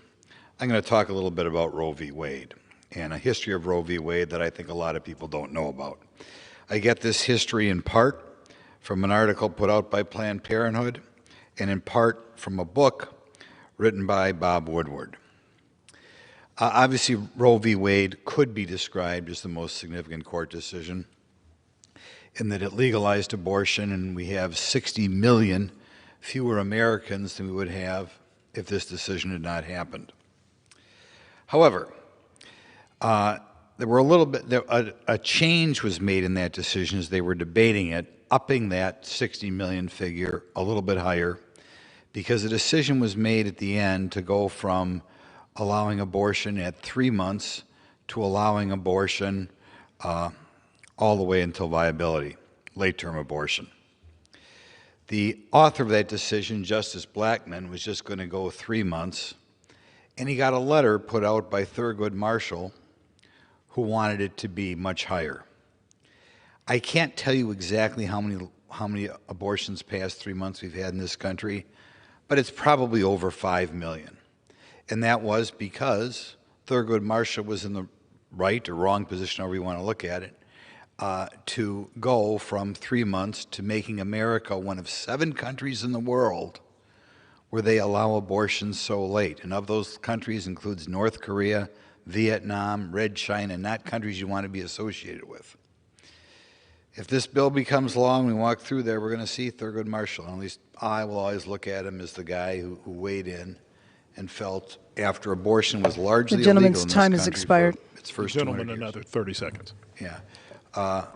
The guy who kind of put the foot on the gas and legalized late-term abortion and put the United States in with those other 6 countries. So for that reason, I'm going to vote against this bill today, and hopefully someday in America, that decision, the Roe v. Wade decision, and putting the United States in a position in which even 6 or 7-month-old babies can have their lives taken away, hopefully that will eventually be changed. Thank you. The gentleman from Georgia reserves. The gentleman from California is recognized. Madam Speaker, I yield 1 minute to the gentleman from Texas, Mr. Al Green.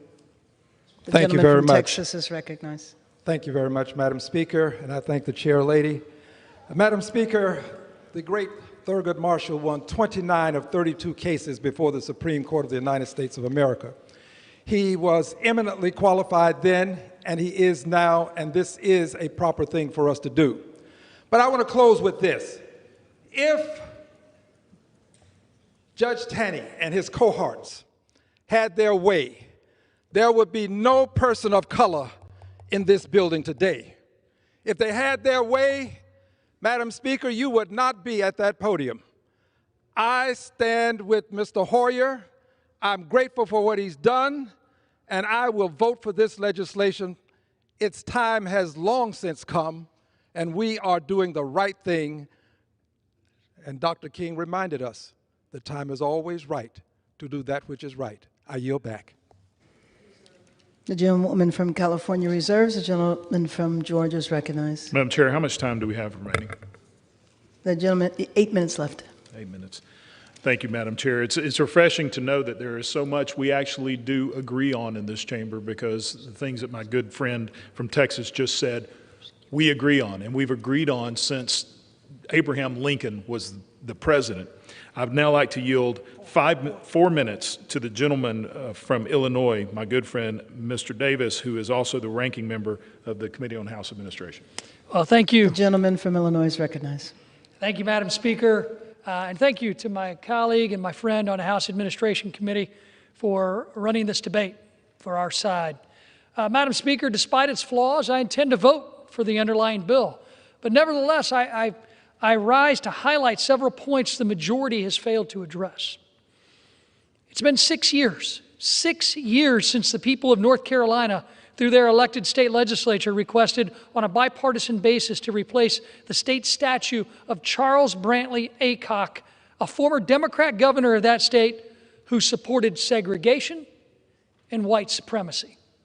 The people of North Carolina have requested to replace the statue with a sculpture of the late Reverend Billy Graham, a worthy North Carolinian, respected and beloved by millions. Even the Speaker of the House has had many kind words for Reverend Graham, only the 4th American ever to lie in honor in the U.S. Capitol. In a press release dated February 21st of 2018, the Speaker said in part the following: Reverend Graham's leadership and firm partnership with the Reverend Dr. Martin Luther King Jr. were vital in the fight for civil rights in the South. His counsel to U.S. presidents, regardless of party, brought grace and humility into our politics. I ask unanimous consent that the entire release be entered into the record, Madam Speaker. Without objection. And Madam Speaker, I agree with the Speaker's remarks. Reverend Graham was vital in the fight for civil rights in the South. So today I ask, why are we still having this conversation 6 years later? Why do the Democrats continue to delay states' efforts like North Carolina and like Arkansas to replace statues in question that are currently at the Capitol? Why do Democrats delay action keeping these statues of known racist Democrats in this building? Democrats have done nothing on any statue for the past 6 months, leaving statues of segregationists, known racists, and other Confederate Democrats in our Capitol. As an aside, we know this process shouldn't take this long. Kansas, which has no statues in question in the underlying bill, has been waiting 22 years to put a statue of Amelia Earhart in the Capitol. And just yesterday, the chair of the Joint Committee on Library, a Democrat, signed the paperwork in about 30 seconds when pressed on it, despite waiting over 6 months to organize the Joint Committee on Library this Congress. So it's clear that the Democrats could move these requests along at any time, but instead are actively continuing to delay the process.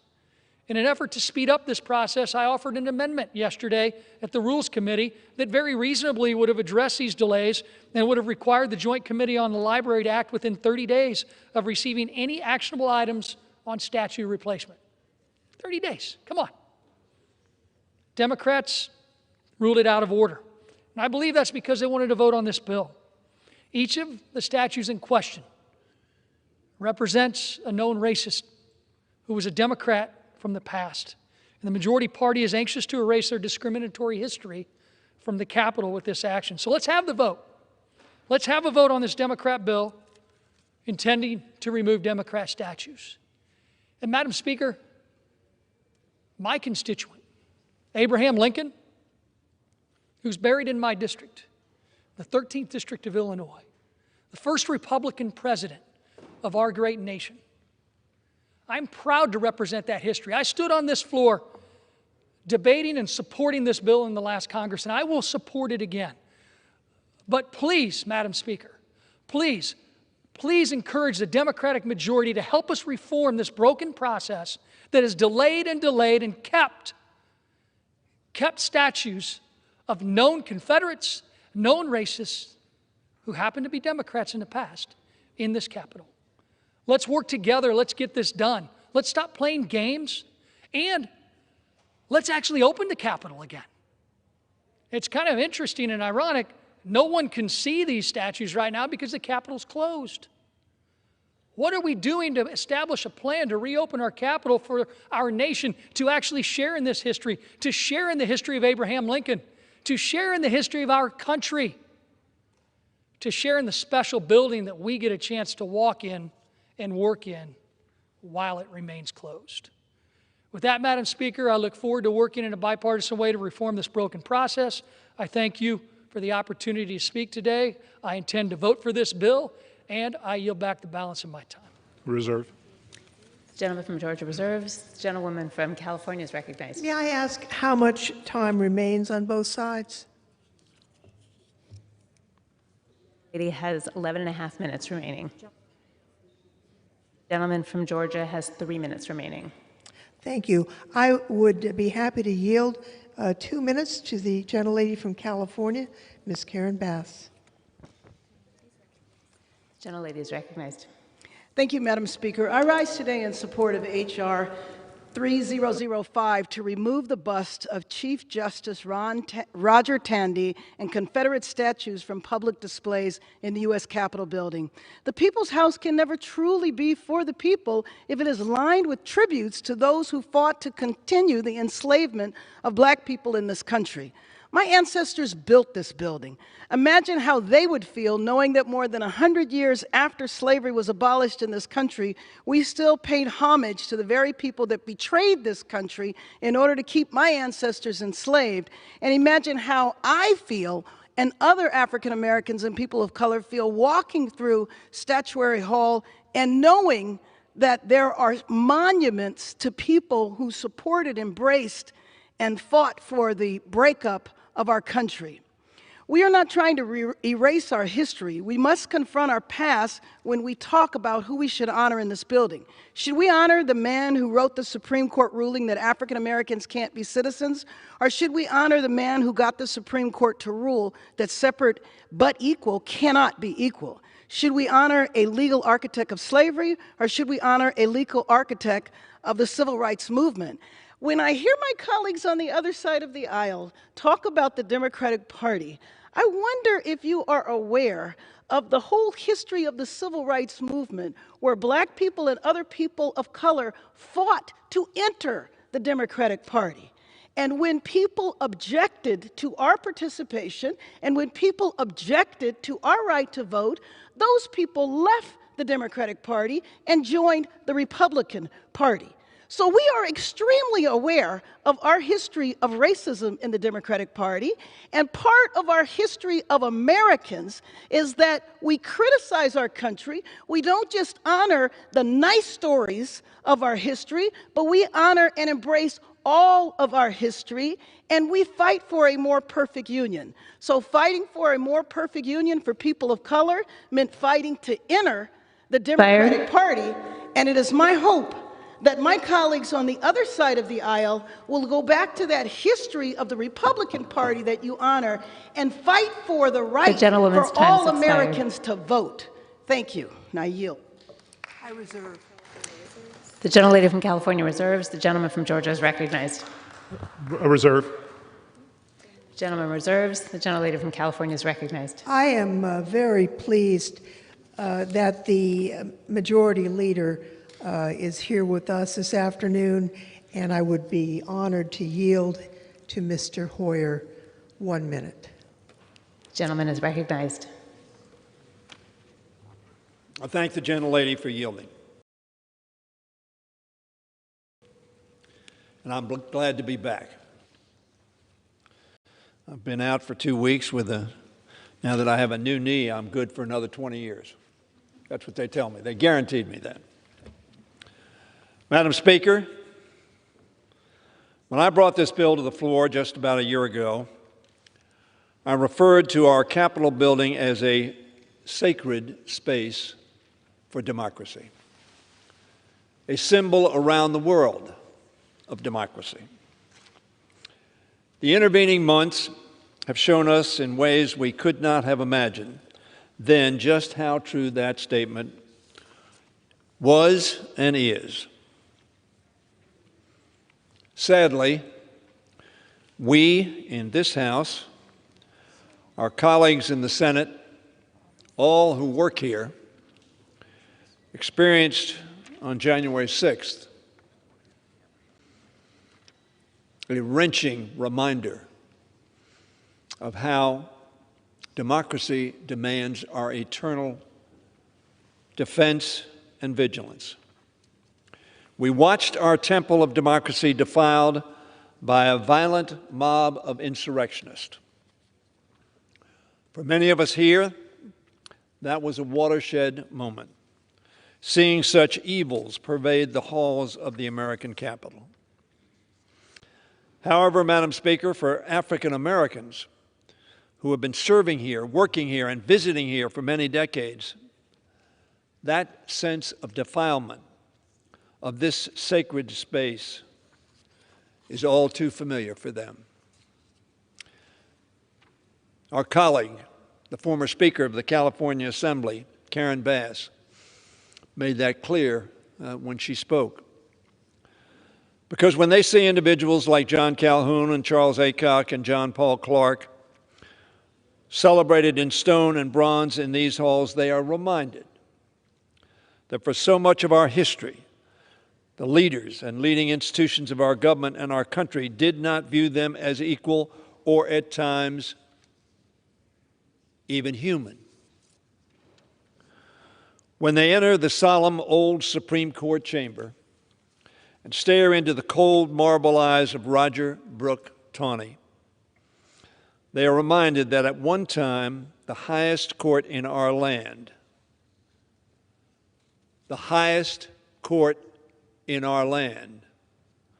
declared that black lives did not matter.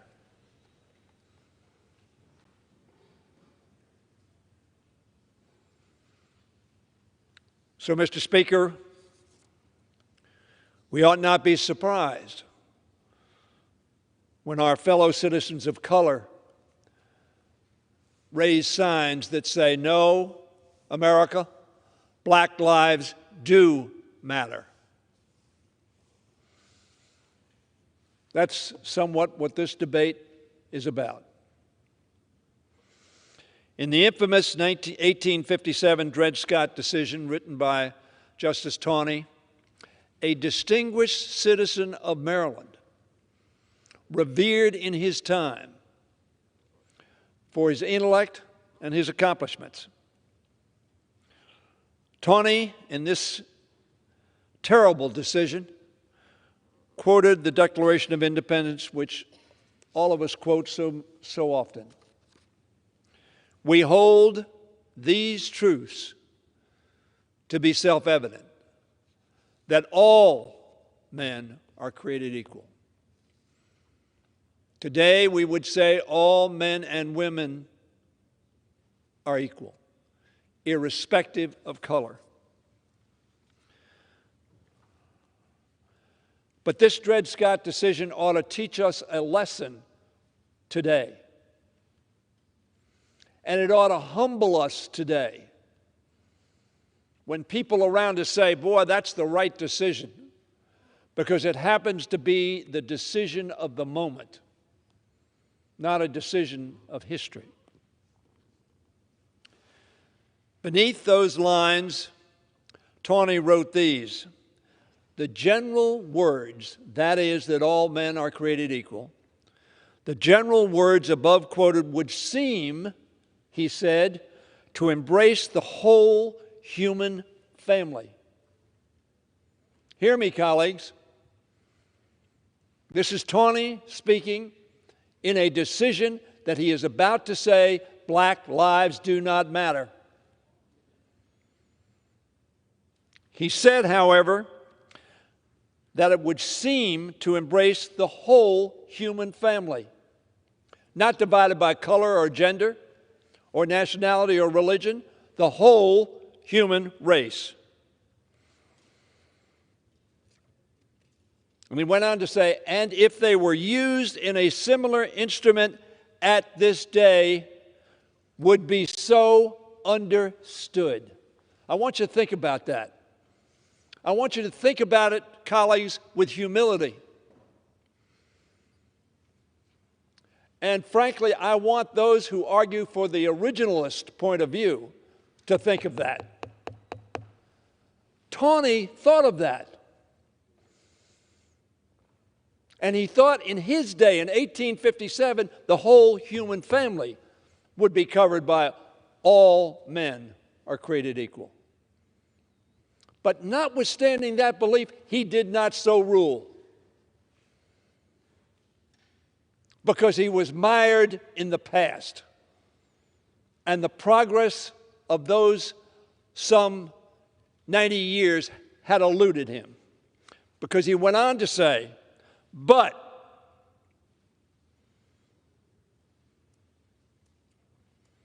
the enslaved African race were not intended to be included and formed no part of the people who framed and adopted this declaration. An originalist. The founders were human. They were extraordinary humans, but they were human. And their environment shaped their thoughts as they do ours. Taney's words were used by the Confederacy during the Civil War to justify the creation of a regime built to sustain the enslavement of African Americans in perpetuity, with no possibility of recognizing their humanity. Even though Taney said in 1857 that would have been the popular definition of all men are created equal, blacks and whites alike. And they have been used ever since by bigots and white supremacists to justify segregation, racial violence, and discrimination. My fellow colleagues, we must not allow the author of those words to hold a place of honor in our capital.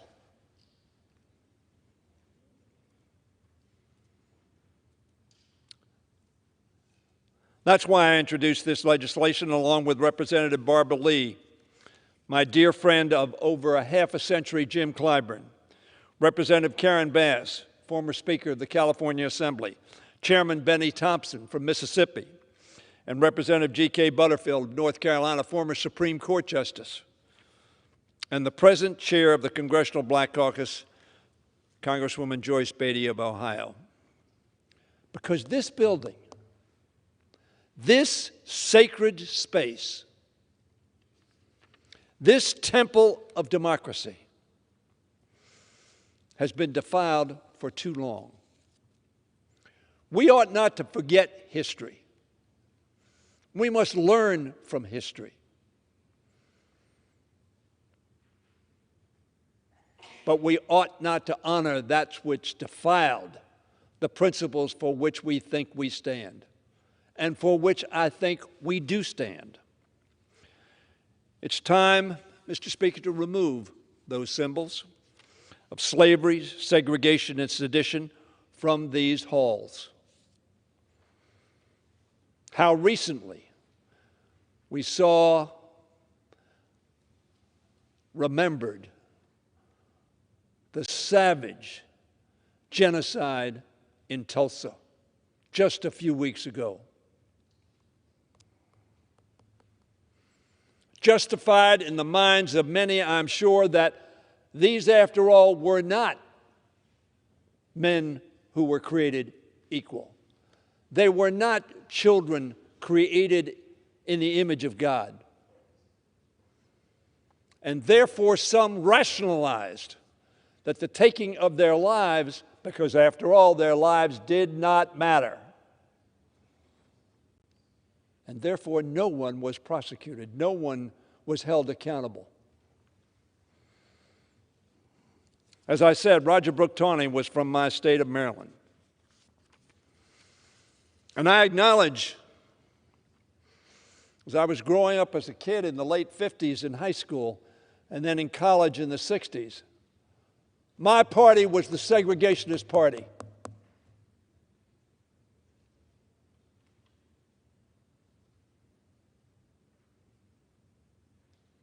And my party decided we did not want to be that party.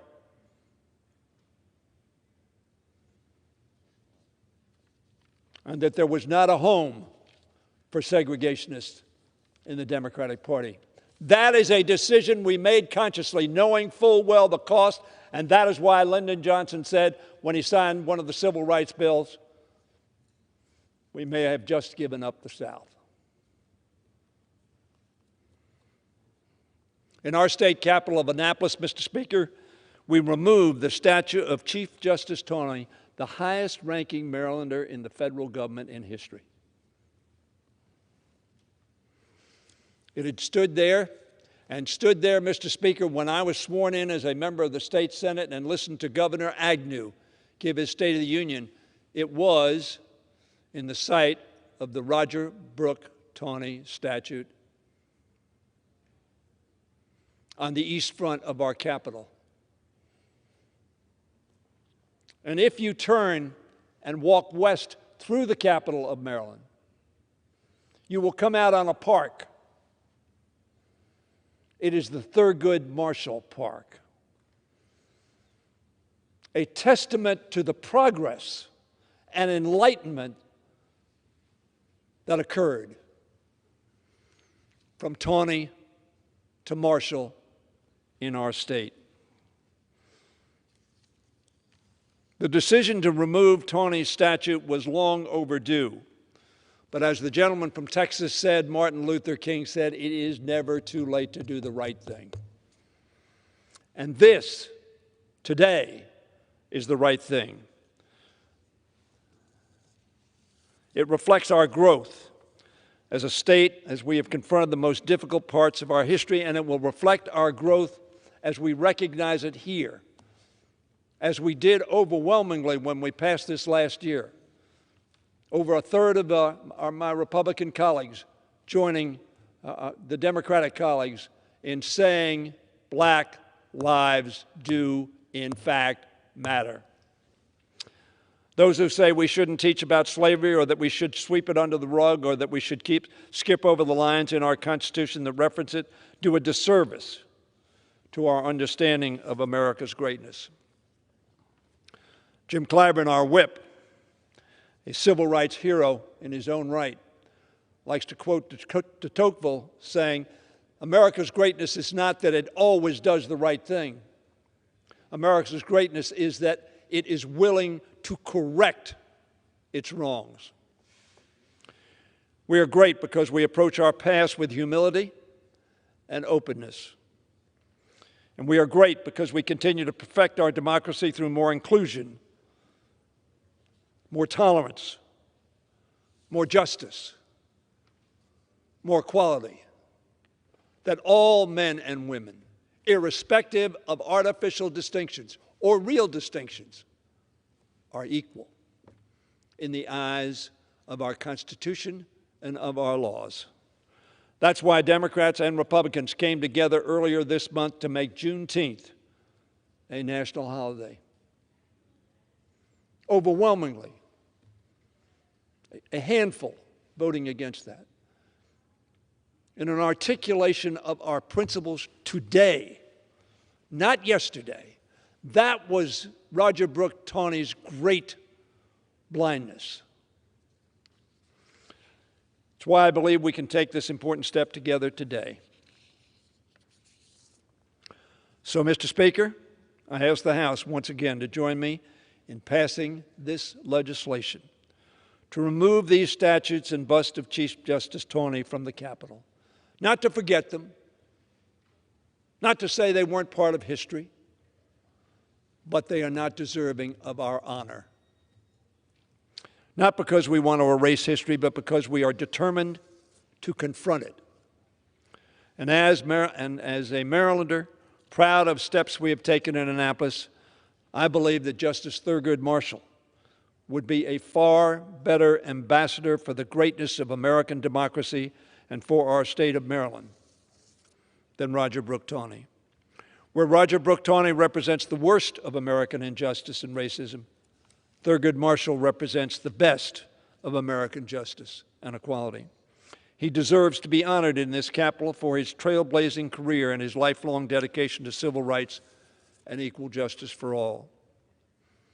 I hope all of my colleagues, not as Republicans and Democrats, but as Americans who believe we are a special, exceptional country, because we lift up the individual and we protect the one against the 99 if the one is right. That is the essence of America. And even though they did not live it out perfectly, they articulated the perfection of all men are created equal and endowed not by the Constitution, not by the laws of Congress, not by the majority vote of their fellow citizens, endowed by their Creator with certain unalienable rights. That's what this vote is about today. And I urge my colleagues, vote yes for America. Vote yes for its principles that are so respected properly around the world. And I yield back the balance of my time. The gentleman yields. The gentle lady from California reserves. The chair recognizes the gentleman from Georgia. Thank you, Mr. Chair. And to the gentlelady from California, I'm prepared to close if you are. Well, The other speakers we are expecting, I think, are caught up in a long appropriations markup. So I think we're prepared to close, and you may proceed. Well, thank you. Thank you, Mr. Speaker. The gentleman from Georgia is recognized. Thank you, Mr. Speaker. I ask unanimous consent to enter into the record a letter from the members of the North Carolina delegation that was written to the Joint Committee of the Library, encouraging them to move quickly on their request to replace the ACOC statue with that of Billy Graham. Without objection. Mr. Speaker, I ask unanimous consent to enter into the record the official 10-step architect of this Capitol statue removal and replacement process.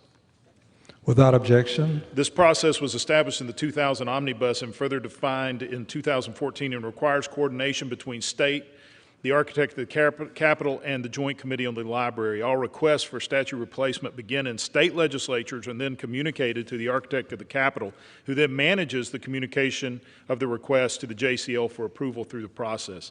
Mr. Speaker, I ask unanimous consent to enter into the record the chart of every state's request that is currently in the process of getting a statue replaced. Without objection.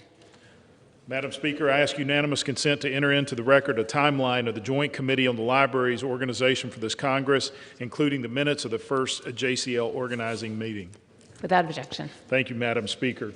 And Madam Speaker, I ask unanimous consent to enter into the record a letter to the Joint Committee on the Library Chair Lofgren requesting organization, consideration of North Carolina's statue, and reopening of the U.S. Botanic Garden. Without objection. Thank you. Madam Speaker, I ask unanimous consent to enter into the record a readout from the House Rules meeting on H.R. 3005 recorded June 28, 2021, at which time Joint Committee on the Library Chair Zoe Lofgren announced her approval of the Kansas longstanding request to update their contribution to be a statue of Amelia Earhart. Without objection. And I thank the Chair for taking that direction. Madam Speaker, I ask unanimous consent to enter into the record the official collection of correspondence from the state of Kansas to the architect of the Capitol that informs where Kansas is in the 10-step replacement process. Without objection. And Madam Speaker, that process began 22 years ago in 1999.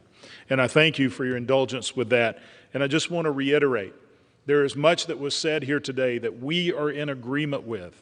Something that the esteemed majority leader said, I think it needs to be reemphasized, and is again the reason why I have adamantly fought to replace the statue of Stevens, Georgia statue of Alexander Stevens, because of his criticism of our founders. And his criticism was that they truly believed those ideas that were written in our Declaration of Independence, that all men are created equal. In fact, he said that was the flaw of our nation. That's why they rebelled against this nation. That we should go back to those original principles and have people here that honor the idea that God, in His infinite ability, created all of us. And He created us all with value, equal value, regardless of skin color, regardless of age, regardless of any other factor, that we are all created in His divine wisdom and given life. And life can be so abundant if we just hold on to those ideas and principles, and that those that we have in this Capitol should reflect those values. And I can think of no one that reflects those values more than the Reverend Billy Graham. With North Carolina back in the record. And what is this? Okay. Madam Speaker, one more to enter into the record is the House bill from North Carolina requesting that the statues be replaced. Without objection. Thank you. With that, Madam Chair, I yield back. Gentleman from Georgia yields. Gentlelady from California is recognized. Thank you. I yield myself the remainder of the time. Just a couple of clarifications, because I think it may be confusing to the general public hearing about what is really a rather arcane process for states to add and remove statues. The Joint Committee on the Library ultimately approves it, but the process is driven by the states. The architect at the Capitol does all the heavy lifting, looking at the statues, making sure that the replacement statue meets the engineering requirements and the like. I'd just like to note that until last Wednesday, Senator Roy Blunt was chair of the Joint Committee on the Library, and I have been chair of the Joint Committee on the Library now for 6 days. In that time, I actually have approved the reopening of the Botanical Gardens. I have approved the replacement of the Kansas statue that I received the letter Friday, and I hope I've just received the information on North Carolina, and I plan to work on that very hard and hopefully very promptly get a decision. So I don't think that speaks to undue delay in the 6 days that I have been chair of the Joint Library Committee. I do think it's important that we take the step to remove these Confederates and segregationists and pro-slavery statues from our statuary hall. In some cases, states have either started the steps to remove them, but while that process is ongoing, these individuals are on a pedestal. And we cannot forget our history, but we don't have to put segregationists and pro-slavery historical figures on a pedestal. We don't honor them, although we do remember them. And so let's adopt this measure to deal with those statues. But there's another thing. There are situations such as the statue of Justice Taney that were not sent here by any state, and only we can remove them expeditiously. You know, we've said and we've heard from people more eloquent than I about why Justice Taney should not be honored. In 1865, a few years before the Taney bust was ultimately commissioned, the Senate debated it. They debated whether to commission the bust of Justice Taney for the Supreme Court room.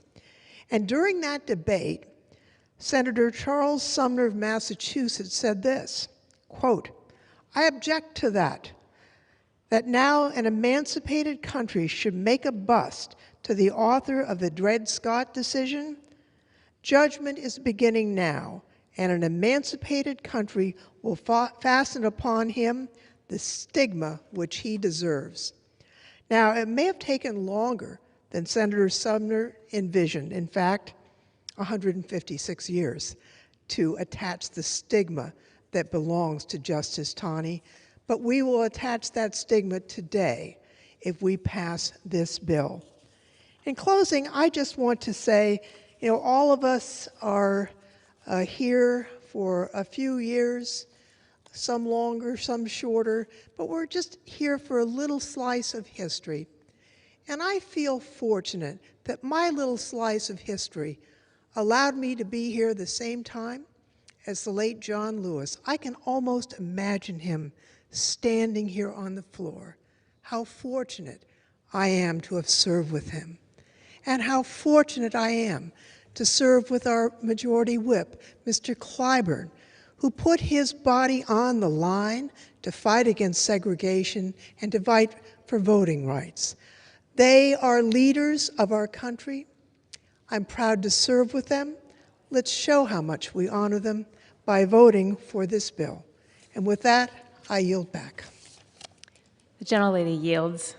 All time for debate has expired. Pursuant to House Resolution 504, the previous question is ordered on the bill. The question is on engrossment and third reading of the bill. Those in favor say aye. Those opposed, no. The ayes have it. Third reading. A bill to direct the Joint Committee on the Library to replace the bust of Roger Brooke Taney in the old Supreme Court chamber of the United States Capitol with a bust of Thurgood Marshall to be obtained by the Joint Committee on the Library, and to remove certain statues from the areas of the United States Capitol which are accessible to the public, to remove all statues of individuals who voluntarily served the Confederate States of America from display in the United States Capitol and for other purposes. The question is on the passage of the bill. Those in favor say aye. Those opposed, no. The ayes have it, and the bill is passed. Madam Speaker, ask for a recorded vote. The gentleman from Georgia. Ask for a recorded vote. Without objection, pursuant to Section 3 of House Resolution 8, the yeas and nays are ordered. And pursuant to Clause 8 of Rule 20, further proceedings on this question are postponed.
For what purpose does the gentlewoman from New York, Ms. Maloney, seek recognition?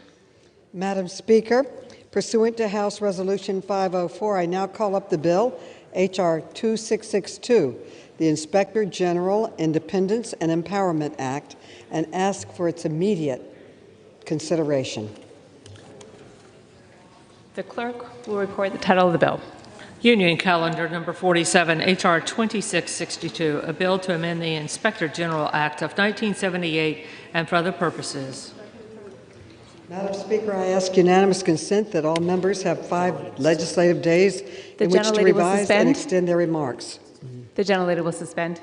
Pursuant to House Resolution 504, the amendment in the nature of a substitute recommended by the Committee on Oversight and Reform printed in the bill is adopted, and the bill as amended is considered read. The bill as amended shall be debatable for 1 hour, equally divided and controlled by the chair and ranking minority member of the Committee on Oversight and Reform or their respective designees. The gentlewoman from New York, Ms. Maloney, and the gentleman from Kentucky, Mr. Comer, each will control 30 minutes. The chair recognizes the gentlewoman from New York, Ms. Maloney.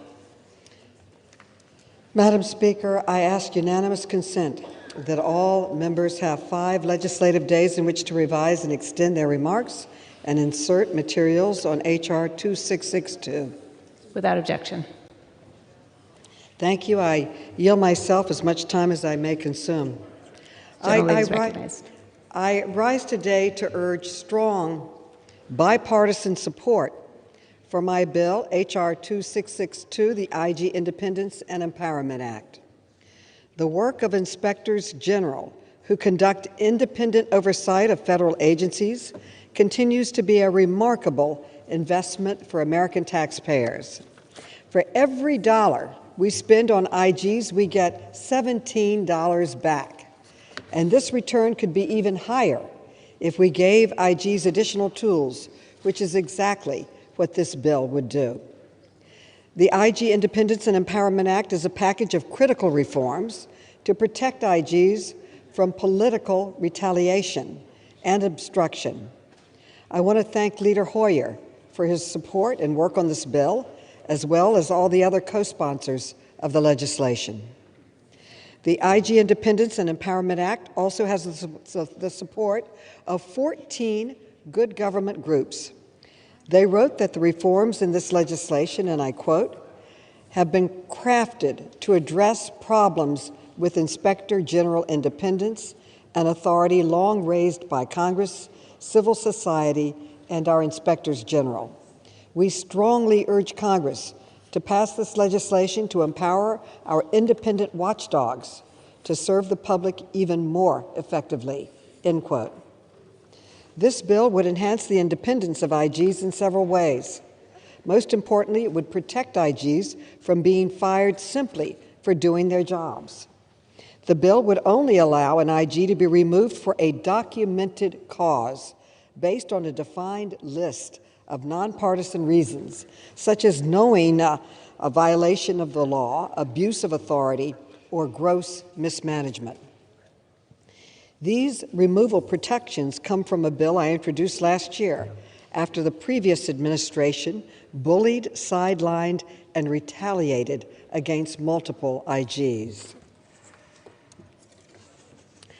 Last April and May, in 6 short weeks, President Trump fired or sidelined 4 IGs and acting IGs who were simply doing their jobs. On April 3rd, intelligence community IG Michael Atkinson was fired after he provided a whistleblower complaint to Congress about President Trump's now infamous call with the Ukrainian president, part of the conduct for which he was impeached by this body. On April 7th, President Trump removed Glenn Fine as acting Defense Department IG, which blocked IG Fine from serving as chair of the Pandemic Response Accountability Committee, a committee I helped create in the CARES Act to oversee trillions of dollars in federal spending in response to the coronavirus pandemic. IG Fine was simply doing his job. On May 15th, President Trump removed Mitch Baum as the acting transportation IG and replaced him with an agency insider. Mr. Baum was investigating Secretary of Transportation Elaine Chao at the time.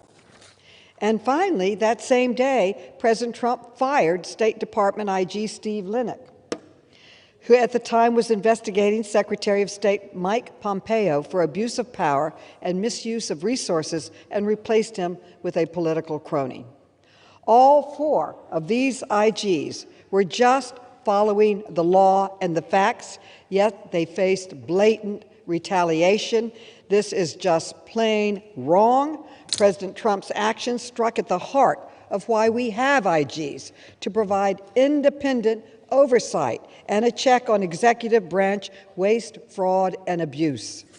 No president should be allowed to retaliate against an IG for simply doing their jobs. And the IG Independence and Empowerment Act would ensure that IGs are protected from this kind of retaliation. In a letter to congressional leadership after the IG firings by Mr. Trump, 9 former IGs wrote, and the 9 IGs said, and I quote, "Forcing Inspector General to choose between doing their jobs with integrity and keeping their positions is not an acceptable model of governance and oversight. We therefore urge you to pass for-cause removal protections for all IGs," end quote. In addition, the IG Independence and Empowerment Act would ensure temporary acting IGs are independent and qualified by requiring the acting IG to be the deputy IG in the same office or another senior official from the IG community if there is no deputy. This would protect against the appointment of acting IGs with conflicts of interest or who are acting as political appointees. The IG Independence and Empowerment Act would further bolster IG independence by requiring notification to Congress before an IG is pushed aside and placed on non-duty status so that we in Congress can support the independence of IGs.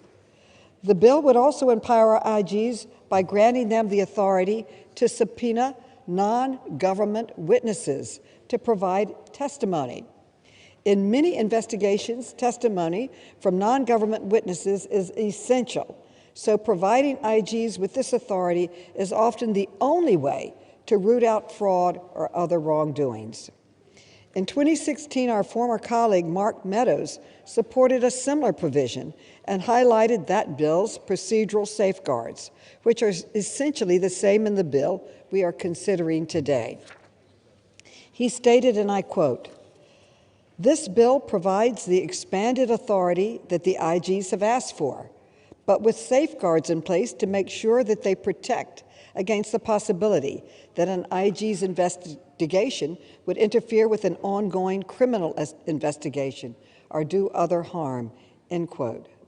The IG Independence and Empowerment Act would also close a loophole that prevents the Department of Justice, IG, from initiating investigations into professional misconduct by DOJ attorneys. This bill balances enhanced authorities and independence with new accountability and transparency measures for IGs. For example, the bill contains the Bipartisan Integrity Committee Transparency Act, which would require greater transparency from the SIGI Integrity Committee, the body Congress set up to investigate IGs. Supporting IG independence has long been a bipartisan issue.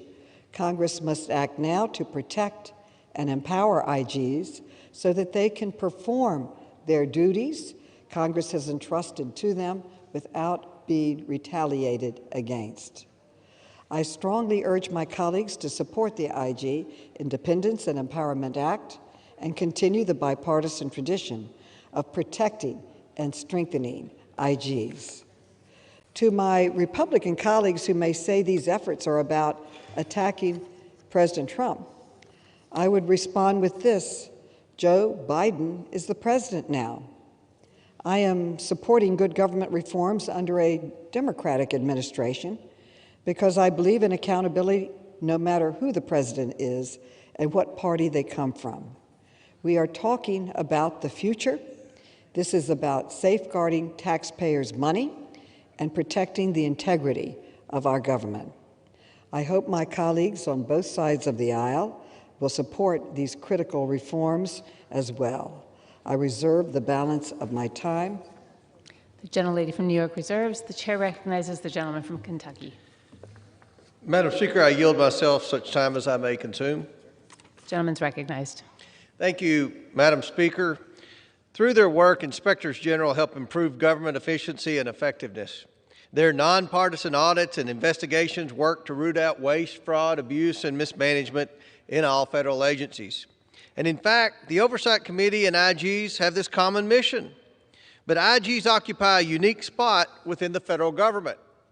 They have a responsibility to their respective agency and to Congress through the notice requirements. When the political parties of the executive branch and Congress are different, political fights can understandably erupt. Unfortunately, this has recently led to a politicization of IG investigations. That takes us to today's bill. Many provisions in this bill are a step in the right direction to empower IGs to conduct robust oversight. However, I remain concerned about some of the provisions in this bill. Title I in this bill would unnecessarily constrain the President's ability to remove an IG, shifting the delicate balance between the executive branch and Congress.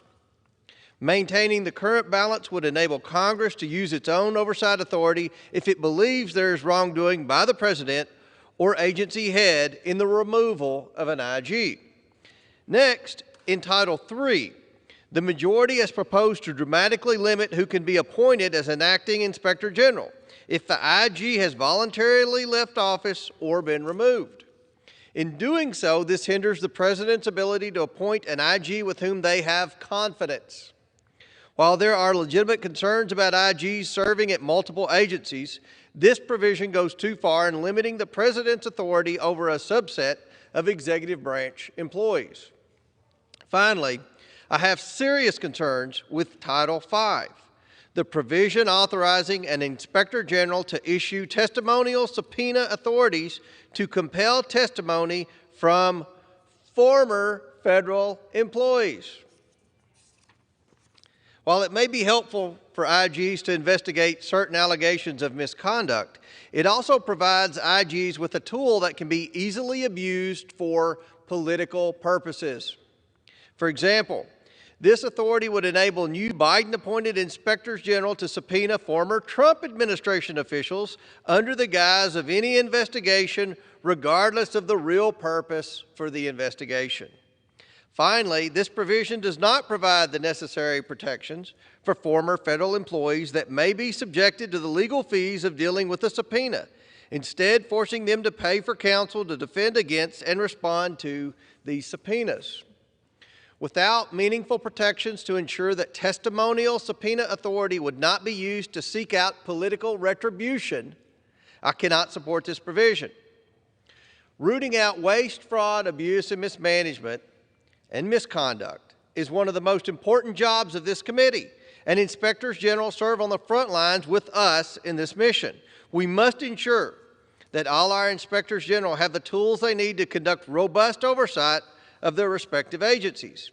That's why committee Republicans offered multiple amendments at the markup to address these concerns, but still empower our IGs. And we again offered compromise amendments at the Rules Committee yesterday. But my Democrat colleagues have only allowed one of these amendments to be made in order. I'm hopeful that Democrats will take the opportunity to pass a major bipartisan bill by adopting this amendment. If they choose to continue down their partisan path, I hope my Democrat colleagues can stop the repeated attacks on the Trump administration. We instead focus on ensuring our inspectors general are focused on and equipped to conduct robust oversight over agency operations and spending. Madam Chair, I reserve the balance of my time. The gentleman reserves. The chair lays before the House the following enrolled bills. Senate Joint Resolution 15, a joint resolution providing for congressional disapproval under Chapter 8 of Title 5 United States Code of the rules submitted by the Office of the Comptroller of the Currency relating to national banks and federal savings associations as lenders.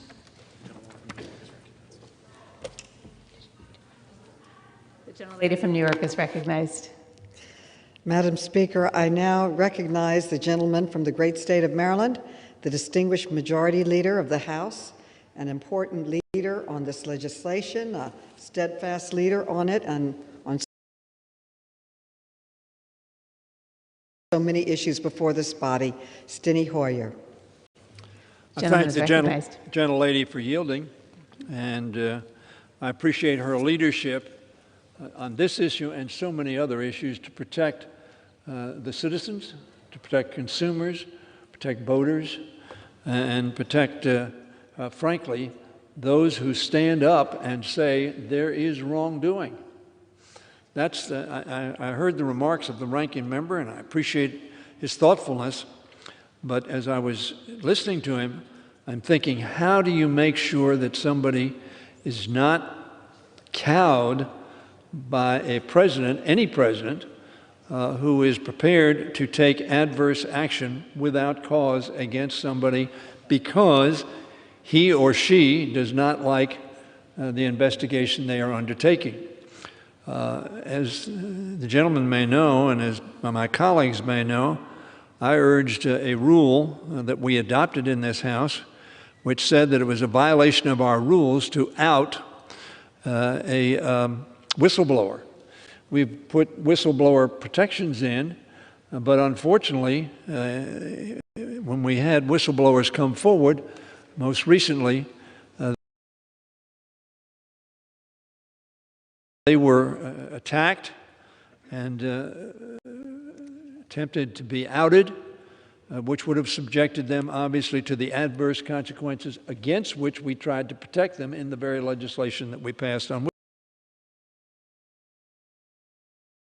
whistleblowing. So I see some analogy between these two. But I want to thank Vice Chairman Gomez. I want to thank Chairman Connolly, Chairman Lynch, and Representative Porter and Liu for working on this legislation and supporting this legislation. I was proud to introduce it with the chair of the committee and proud to support it. Americans deserve, Madam Speaker, the highest standards of ethics, transparency, and accountability from their government. Federal agencies and officials work for the people, and they must be accountable to the people. And that's why the previous administration's assault on the independence of inspectors general was so alarming. This is not an attack on the specific administration.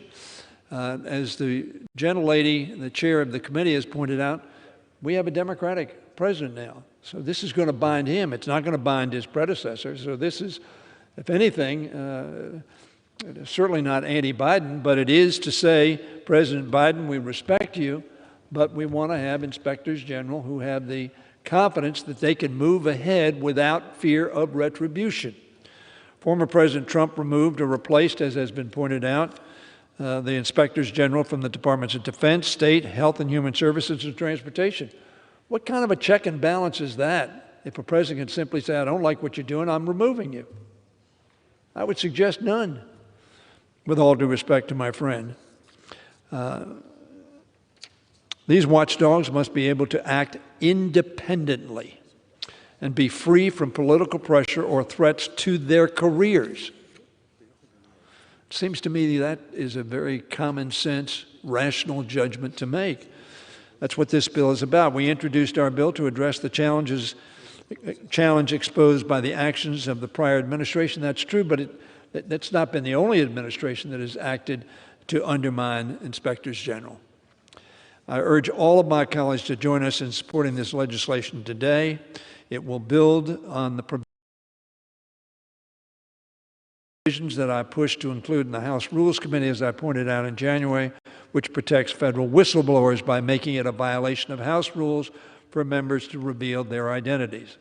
Those who come forward to reveal misconduct or violations of the public trust need to be heard and must be protected from threats of retaliation. If that is not the case, it will undermine the very objective that we seek in creating whistleblower or IGs. They need to know that they can go to inspectors general or to Congress under strong whistleblower protections. House Democrats, and I hope House Republicans,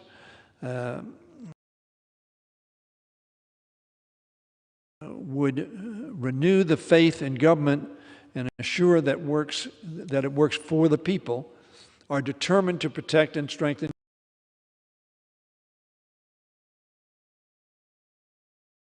government accountability. I hope all of us in a bipartisan way will repair to this very critical principle of accountability for the people of this country. And I yield back the balance of my time. The gentlelady from New York reserves. The gentleman from Kentucky is recognized. Reserves. The gentlelady from New York is recognized. Madam Speaker, I now recognize the gentleman from the great state of California, the Vice Chair of the Committee on Oversight and Reform, Representative Jimmy Gomez, for 2 minutes. Gentleman is recognized. Madam Speaker, I rise in support of the IG Independence and Empowerment Act. This comprehensive legislation will ensure inspector generals have the tools needed to conduct thorough investigations without fear of political retaliation. Many of these reforms have had strong bipartisan support for years, and in particular, my bill, the IG Subpoena Authority Act. This provision grants IGs the authority to subpoena testimony from former employees and contractors as a tool to better uncover waste, fraud, and abuse. Currently, the absence of such authority hinders the ability of OIGs to conduct complete oversight in matters of corruption and injustice. And I know my Republican colleagues claim this authority has no protections from abuse, but that simply is not true. This bill includes safeguards to ensure that this authority is not abused by requiring that an IG must have a subpoena approved by a panel of 3 other IGs. Additionally, I understand my Republican colleague may introduce an amendment that would strike the subpoena authority provision from this bill today.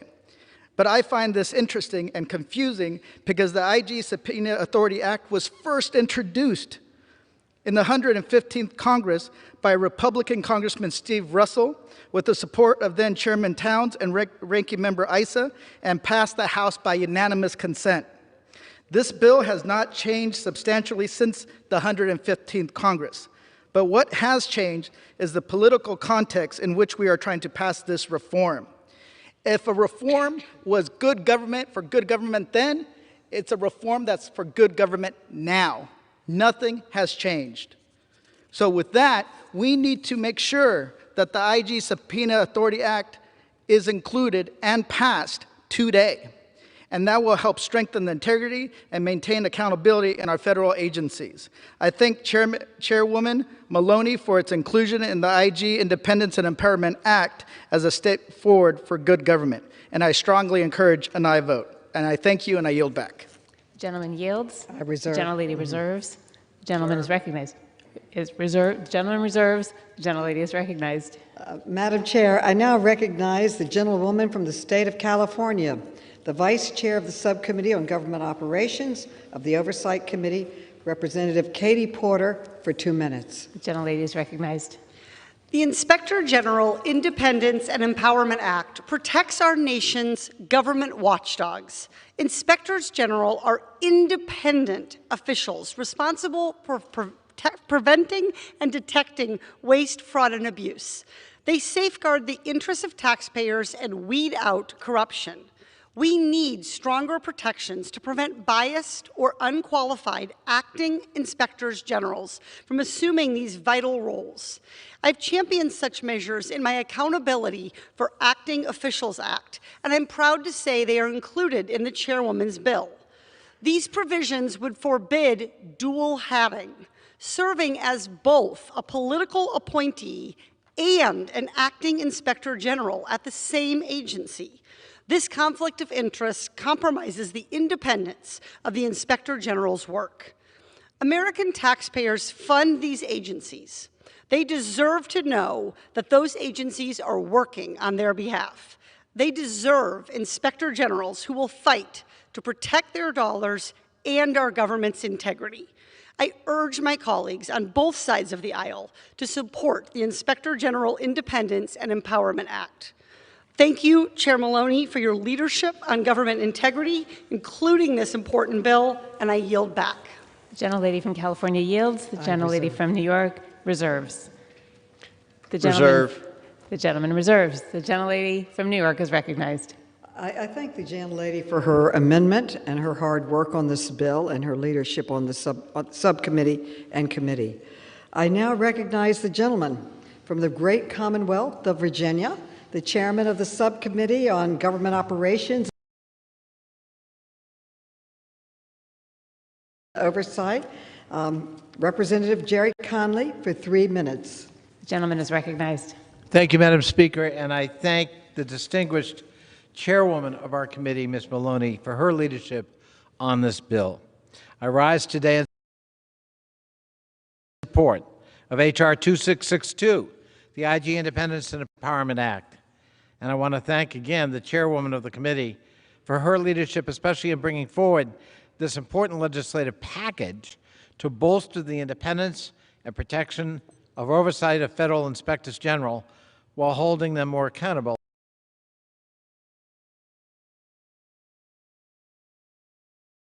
to Congress and the American people at the same time. Our Subcommittee on Government Operations held a hearing in April that highlighted the need for this legislation. At the hearing, we discussed how the former president, Mr. Trump, exploited statutory loopholes repeatedly to attack federal IGs, firing well-respected IGs for investigating policies and political allies he didn't like or did like. President Trump also appointed political agency officials to serve as acting IGs, this double hatting Ms. Porter just talked about. This legislation would address that. We cannot allow these actions to be repeated. IGs are unique in the federal government, serving to root out waste, fraud, and abuse, and gross mismanagement, and they report both to the executive and legislative branches of government. This bill bolsters IGs on both fronts. Importantly, the bill ensures the president has or an agency head can remove an IG only for documented cause. And I think that's a very important new standard. This measure will ensure that IGs can be removed when appropriate and cannot be removed simply because they speak truth to power. I authored 2 additional provisions included in this legislation. The first, the Integrity Committee Transparency Act, is a bipartisan provision I drafted with my ranking member, Mr. House. This provision would codify and enhance administrative reporting reforms at the Integrity Committee. Just this week, we saw how important that can be. It would also require the Integrity Committee to report immediately any particularly serious or flagrant problems, abuses, or deficiencies at the Office of Inspector General to the IG of that office. Importantly, the provision also expands the membership of the Integrity Committee to include a former Inspector General, increasing acumen and accountability and some distance. These are critical measures necessary in the wake of cases in which the Integrity Committee has sometimes fallen short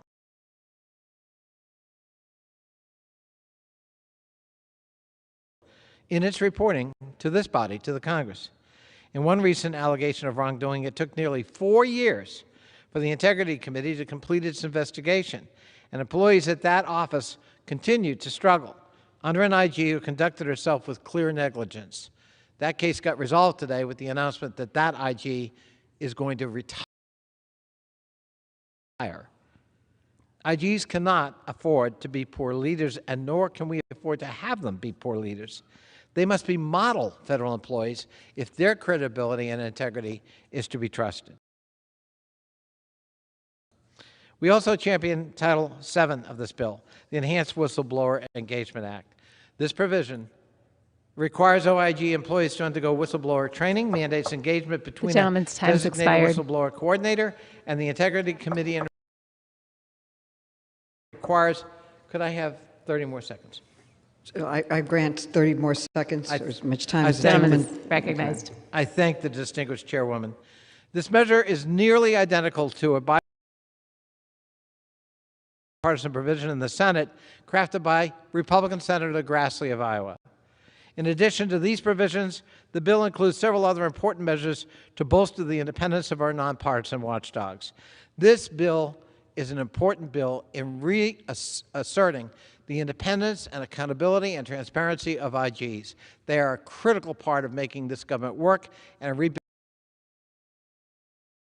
American trust in its government. I thank the distinguished chairwoman for her leadership in bringing it to us, and I urge members on both sides of the aisle to support this bill.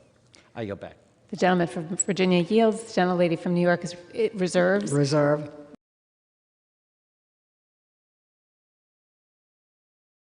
I reserve. The gentleman from Kentucky reserves. The gentlewoman is recognized. Well, Madam Chair, first I'd like to recognize the hard work of the chairman of the subcommittee. He authored 2 proposals that were included in the bill and was a major leader on it. I thank Mr. Conley. I now recognize the gentleman from the great state of Maryland, the chairman of the Subcommittee on Civil Rights and Civil Liberties of the Oversight Committee, a member of the Select Subcommittee on Coronavirus of the Oversight Committee, Representative Jamie Raskin, for 2 minutes. The gentleman is recognized. Thank you, Madam Speaker.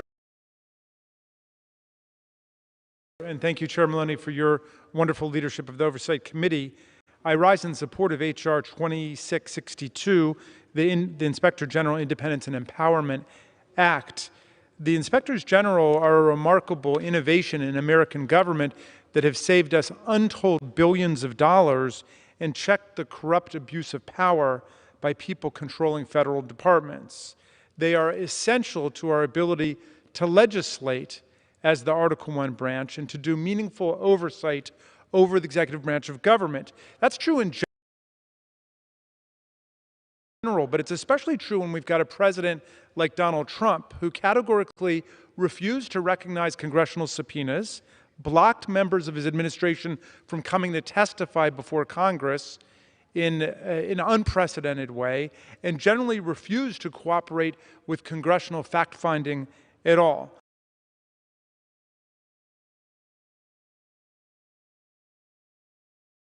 When a president refuses to cooperate with the legislative branch, when he obstructs Congress at every turn, the IGs are our only source of information. It is imperative that we protect our inspectors general's independence and their impartiality, so they will not be reduced to the level of being presidential sycophants or party loyalists. The Supreme Court has recognized the importance of IG independence, noting that it is vital to effectuating Congress's intent and maintaining an opportunity for objective inquiries into bureaucratic waste, fraud, abuse, and mismanagement. This bill will ensure that the IGs have the tools that they need to conduct thorough investigations on behalf of the American people. And it will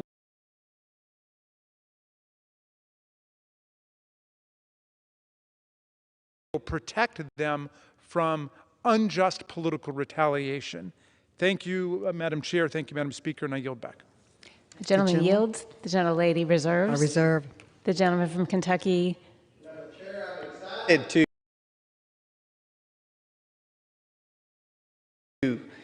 listen to the enthusiasm from my colleagues on the other side of the aisle and their newfound passion for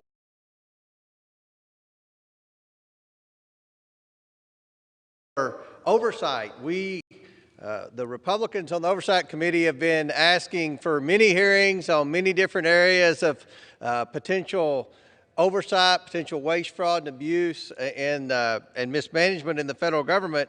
But thus far, in this new Congress, my friends on the other side of the aisle have only been interested in oversight in the previous administration. So I'm getting really excited for the taxpayers of America because I feel like today I'm hearing that my friends on the other side of the aisle are interested in ensuring that there is good government, that we have transparency. One thing that I would like to mention in this bill is the Oversight Committee is responsible for oversight. And we want to work with the Inspectors General. We have a lot of agreement in this bill, and I'll talk about that during my closing remarks, but I do believe there's the potential for us to compromise and have a bipartisan bill that actually might have a chance to become law on down the hall. But I hope that this newfound enthusiasm for oversight will carry over and we can do what the Oversight Committee is supposed to do and not rely as heavily on unelected bureaucrats. With that, I yield the balance. Yield. Does the gentleman reserve? The gentleman reserves. The gentlelady from New York is recognized. I thank the gentleman, my dear friend and colleague, for having great enthusiasm for oversight and combating waste, fraud, and abuse. And I would respectfully offer to him that the best way to conduct that is to give the power to the IGs to conduct legitimate investigations. What we have seen is that when there comes a legitimate investigation, they are often moved aside or fired or retaliated against. So I welcome the gentleman's enthusiasm. I hope he'll join with me in supporting giving the powers to IGs to conduct legitimate waste, fraud, and abuse. As I said in my opening remarks,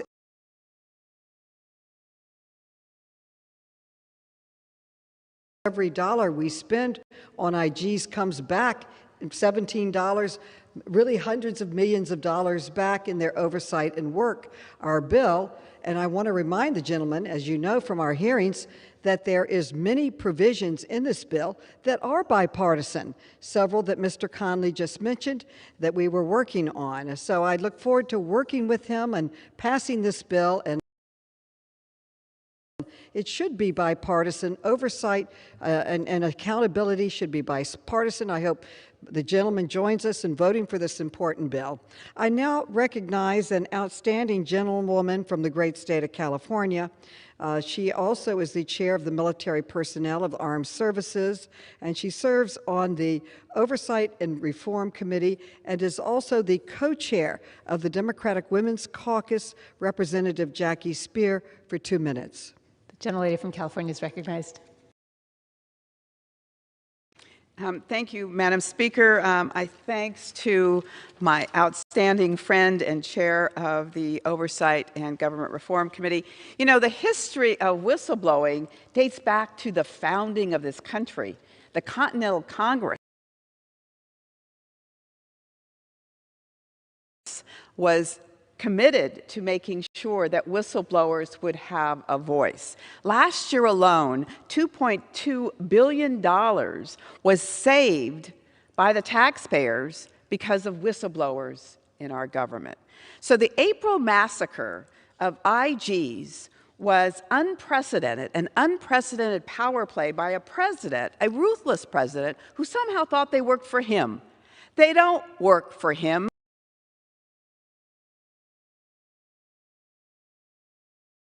They didn't work for him. They work for the American people. And that's why, since the founding of this country, we have been so committed to it. Today's legislation will protect IGs from retaliation, increase their independence, ensuring they operate free from political interference. Those complaints that those IGs were looking at were brought to them by individuals.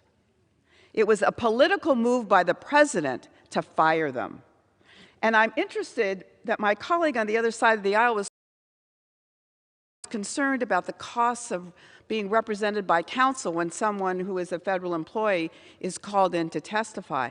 Maybe we can work on a bill to make sure that every federal employee has that benefit. No one talked about that when Ambassador Yovanovitch was called in to testify, or National Security Officer Fiona Hill, or Lieutenant Vindman, all of whom had to pick up the tab for the attorneys representing them. Last month, during a hearing before the Oversight Subcommittee on Government Operations, the current chair of the Council of IGs, Inspector General Allison Lerner, testified that while they offer multiple trainings for IGs, the trainings are not mandated.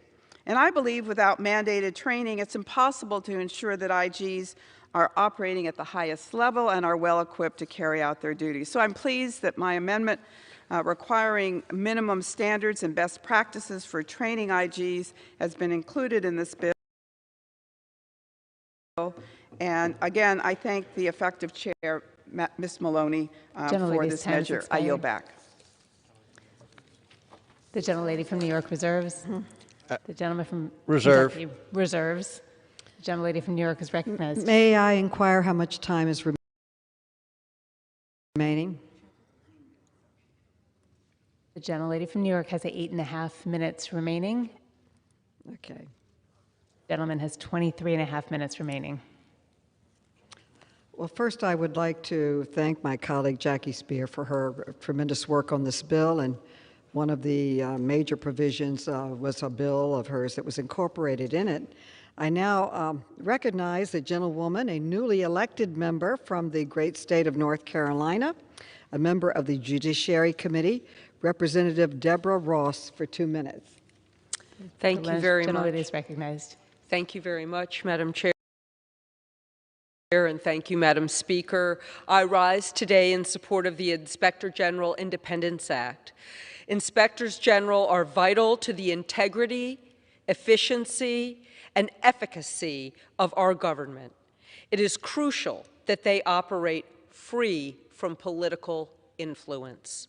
This critical legislation includes a bipartisan bill I introduced, the Inspector General Access Act, which grants the Inspector General of the Department of Justice the authority to investigate misconduct by DOJ attorneys.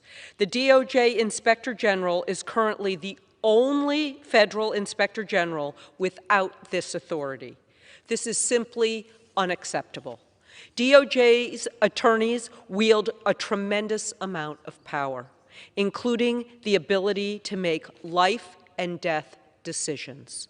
It is crucial that these attorneys are held to the highest level of professionalism and that their actions and conduct are subject to independent oversight. For this reason, I wholeheartedly support the Inspector General Independence Act, and I urge my colleagues to do the same. Thank you, Madam Speaker, and I yield back. The gentlelady yields. The gentlelady Reserve. reserves. Reserve. The gentleman reserves. The gentlelady from New York is recognized. I am ready to close. There are no additional speakers on the floor right now. If my colleague on the Republican side would like to close now. The gentlelady reserves. Madam Speaker, I have no We have- further excuse me. speakers, and I'm prepared to close. Go ahead. The gentleman is recognized. So, yeah, well, Madam Speaker, just a couple of things I want to make sure that everyone understands with respect to this bill. This bill is a combination of 10 different bills. 10 different bills. Republicans support 7 of the 10 bills. 7 of the 10 bills we could pass pretty close to unanimously in this chamber that would strengthen the IGs and not hamper a president's ability to terminate an IG that may not agree with their ideology. No one in Congress would hire a staffer that adamantly opposed their ideology.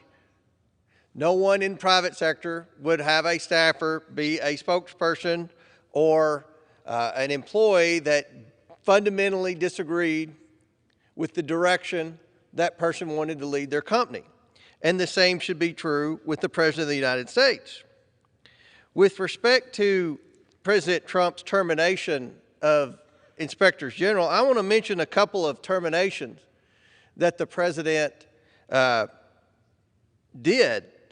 He removed the intelligence community Inspector General Michael Atkinson because he flaunted strict whistleblower procedures to provide the Ukraine whistleblower report to Chairman Schiff. Now, we support good government.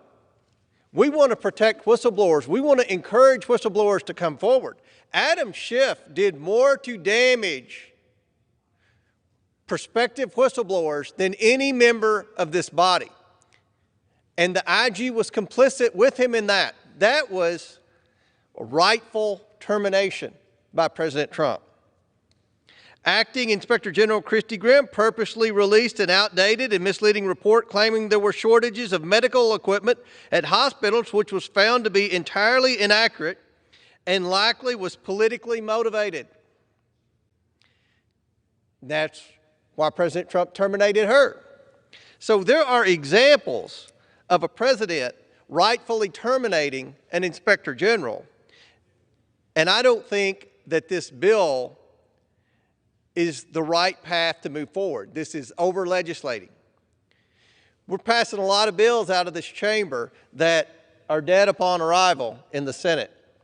When we pass a bill that has bipartisan support, that makes a difference in the Senate. We could achieve that, and I have an amendment that goes a long way towards making this bill bipartisan.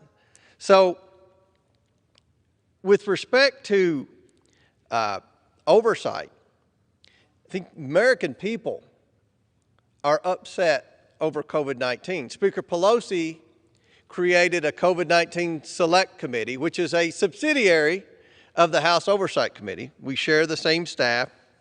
We have been asking for hearings on the origins of COVID-19 and had no response, no luck from my friends across the aisle. So we had a hearing today. We had a forum, and it was very productive. And I think the people of America appreciated that. That's oversight. That's oversight. So our committee can go a lot further with respect to oversight, and I think that we could come to a compromise, a bipartisan compromise to strengthen the IGs without politicizing the IGs without hampering a president's ability to get rid of a bad IG. So I strongly oppose this bill. I hope that through the amendment process it can get better, that it can pass bipartisan, we can strengthen the IGs, and we can send a message to the Senate that we have a bipartisan bill that you should take up and President Biden can hopefully sign into law. With that, I yield. The gentleman yields. The gentlewoman from New York is recognized. Thank you, Madam Speaker. I recognize myself for closing statement. The Gentlewoman's recognized. The independence is the bedrock principle of inspectors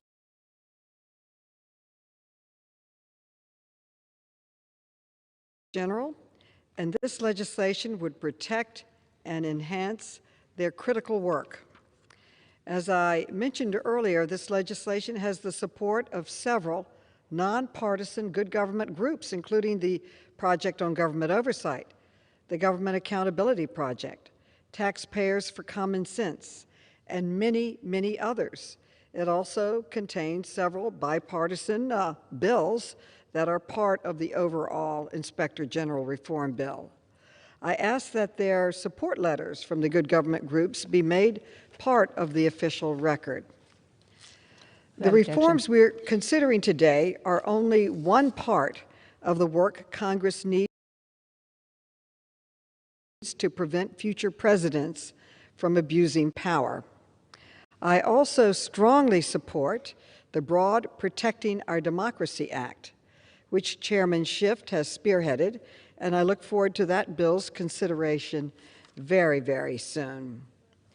I do want to say that the subcommittee on the coronavirus, unlike the description from my good friend and colleague, has held 15 hearings of oversight. They've disclosed and recovered millions of dollars of illegal spending or corrupt spending. There is a hearing tomorrow, which will be the 16th hearing of the committee, and we welcome you to join us at that subcommittee hearing if you so wish. The Inspector General community, just in general, has been attacked in recent years.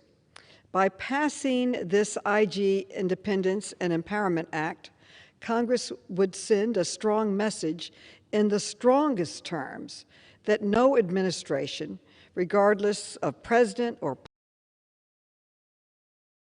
party, can bully or retaliate or act against an IG when the IG is doing their job.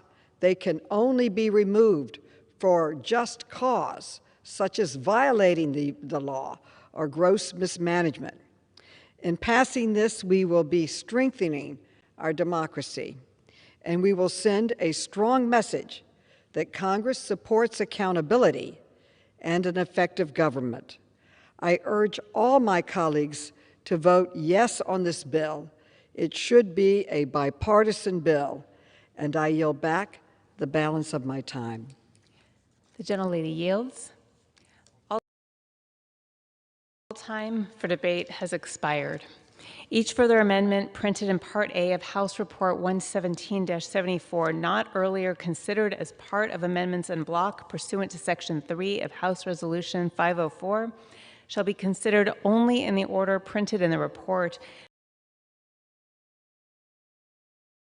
may be offered only by a member designated in the report, shall be considered as read, shall be debatable for the time specified in the report, equally divided and controlled by the proponent and opponent, may be withdrawn by the proponent at any time before the question is put thereon, shall not be subject to amendment, and shall not be subject to a demand for division of the question.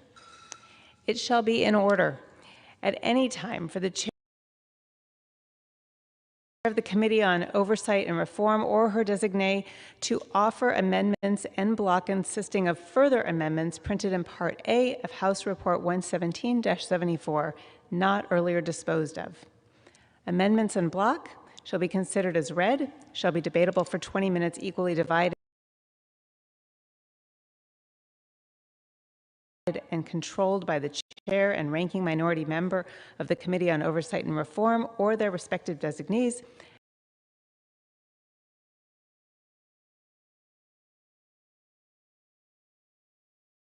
shall not be subject to an amendment and shall not be subject to demand for division of the question.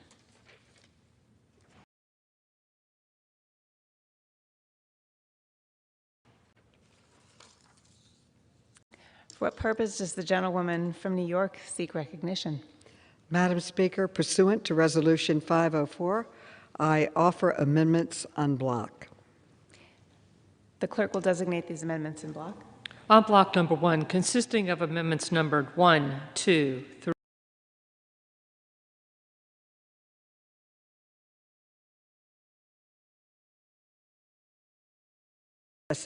of the SIGI Integrity Committee. The results of this review would provide Congress with critical information to know how well these processes are working and how to improve them if needed. IGs provide a critical check on waste, fraud, and abuse in the government, and their own conduct must be above reproach. I urge my colleagues to adopt this common sense package of amendments, and I reserve the balance of my time. The gentlelady reserves. The gentleman is recognized. Thank you, Madam Speaker. I rise to oppose the amendments en bloc. Some of the amendments in the proposed package attempt to be helpful and improve the bill, but most are just Band-Aids attempting to cover up flawed provisions. For example, one amendment attempts to paper over the flaws in Title I by expanding the requirement for the President to provide his or her rationale to Congress detailing why an IG was removed. Yes, understanding the President's rationale for removing an IG is very important to Congress. This amendment, however, fails to address the fundamental issue in this section, specifically limiting the reasons for an IG's removal or transfer to only 9 constraining reasons. Another provision in this package seeks to amend Title II, but Title II already passed earlier this Congress as a standalone bill by voice vote under suspension. This amendment to Title II would undermine that broadly supported bill by creating an easy-to-abuse loophole for a president to remove an IG immediately rather than waiting the 30 days for Congress to review the required notice of removal. My Democrat colleagues have stated constantly that the goal of their legislation is to ensure that it is incredibly difficult to remove an IG. Yet they support an amendment that would gut this and allow a president to circumvent the will of Congress. This is what happens when the majority decides to go it alone rather than seeking to work together to craft strong bipartisan legislation. This block of amendments is the perfect analog for this legislation. Many good provisions mixed with a few poison pills which undermine the intent of the legislation as a whole. Therefore, I must ask my colleagues to vote against this package of amendments. I reserve the balance of my time. The gentleman reserves. The gentlewoman from New York is recognized. Madam Speaker, I now recognize the gentleman from the great state of Louisiana, one of our newest members of our caucus. He serves on the committees of Transportation and Infrastructure and Small Business.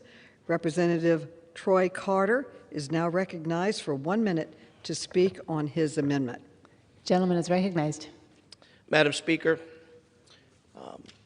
Madam Chair, thank you for your incredible leadership on this very critical and important legislation. I rise today because I support this bill and the common sense amendment that I have for it. I want to thank the chairwoman for her incredible hard work on this important issue. Inspectors General play a key role in our government. They provide transparency and accountability into government programs and spending. They help prevent waste and fix mismanagement and abuse. The IG Independence and Empowerment Act would make sure that they have the autonomy and the authority to do their jobs without political interference. My amendment is simple and in line with the goals of the bill. It would ensure that the Inspector General is paid commensurate to their task. Currently, IGs make less money than some of their senior advisors. I think the person with the most responsibility should be paid accordingly. If we want the best people to work these important jobs, we need to make sure that their pay matches their role. My amendment would fix an unintended consequence of current law and strengthen IG officers so that they can better carry out their essential work. I yield back. Gentleman yields. Gentlelady reserves. Reserve.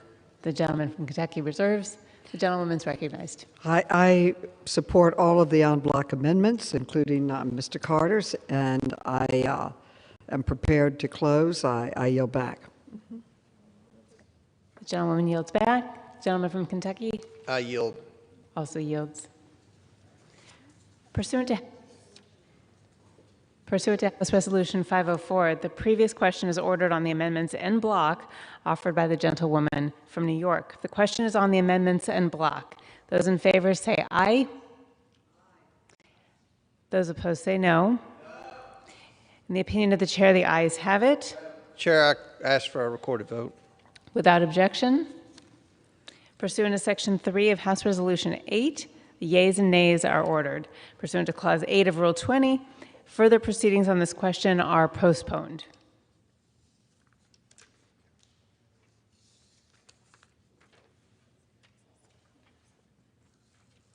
It is now in order to consider Amendment Number 4, printed in Part A of House Report 117-74. For what purpose does the gentleman from Kentucky seek recognition? I have an amendment at the desk. The clerk will designate the amendment. Amendment number 4, printed in Part A of House Report number 117-74, offered by Mr. Comer of Kentucky. Pursuant to House Resolution 504, the gentleman from Kentucky, Mr. Comer, and a member opposed each will control 5 minutes. The chair recognizes the gentleman from Kentucky. Thank you, Madam Chair. This amendment strips out the 3 provisions of this legislation that do not have bipartisan support in order for the IG Independence and Empowerment Act to move forward with the full support of the U.S. House. Both sides of the aisle can then come back to the table to fix the remaining provisions in a manner that addresses concerns on both sides of the aisle. Specifically, my amendment strikes Title I, which would artificially constrain the President from removing or reassigning an IG to one of 9 specific reasons listed in the provision. As drafted, Title I would have the effect of prohibiting a president from removing an IG who is acting in bad faith and undermining a duly elected president's policies in a purely partisan manner.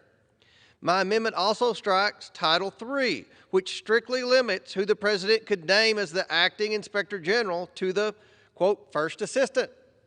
This provision does not include any common sense exceptions, creating unintended consequences. For example, it could elevate an individual to acting IG who may be engaged in the same misconduct which caused the original IG to have been removed. Lastly, my amendment strikes Title V of the bill, which grants inspectors general the authority to issue subpoenas to compel the testimony of former federal officials, including political appointees. While I support granting IG's testimonial subpoena authority, the current provision lacks necessary safeguards and could result in it being used in a politically abusive manner. I support the goals behind these provisions, as well as the other 7 titles of the bill which have strong bipartisan support. However, my amendment addresses the problematic language in these 3 sections. That's why I asked my Republican and Democrat colleagues to pass this amendment to enable us to negotiate a bipartisan solution for the Inspector General community that can be signed into law. I reserve the balance of my time. The gentleman reserves. For what purpose does the woman from New York seek recognition? Madam Speaker, I rise in opposition to this amendment. The gentleman is recognized. This amendment would absolutely gut the bill. The amendment would strike the bill's key protection for inspectors general against political retaliation by eliminating the protection that would only allow an IG to be removed only for a legitimate cause, not for political retaliation, not because a president doesn't like what they're doing or an investigation that they've started, but only for mismanagement or illegal acts for cause. We saw last year how unlimited authority can be abused when President Trump bullied and retaliated against 2 IGs who were investigating his administration, including when he fired the State Department IG. These protections are constitutional. Last month, the Independent Congressional Review Service released an analysis of congressional authority to limit the removal of IGs and concluded that for-cause removal restrictions, quote, appear to be a constitutionally permissible means of encouraging independence for most IGs, end quote. This amendment would also gut the protection in the bill against the appointment of acting IGs with a clear conflict of interest. The amendment would strike a requirement that acting IGs come from an Office of Inspector General.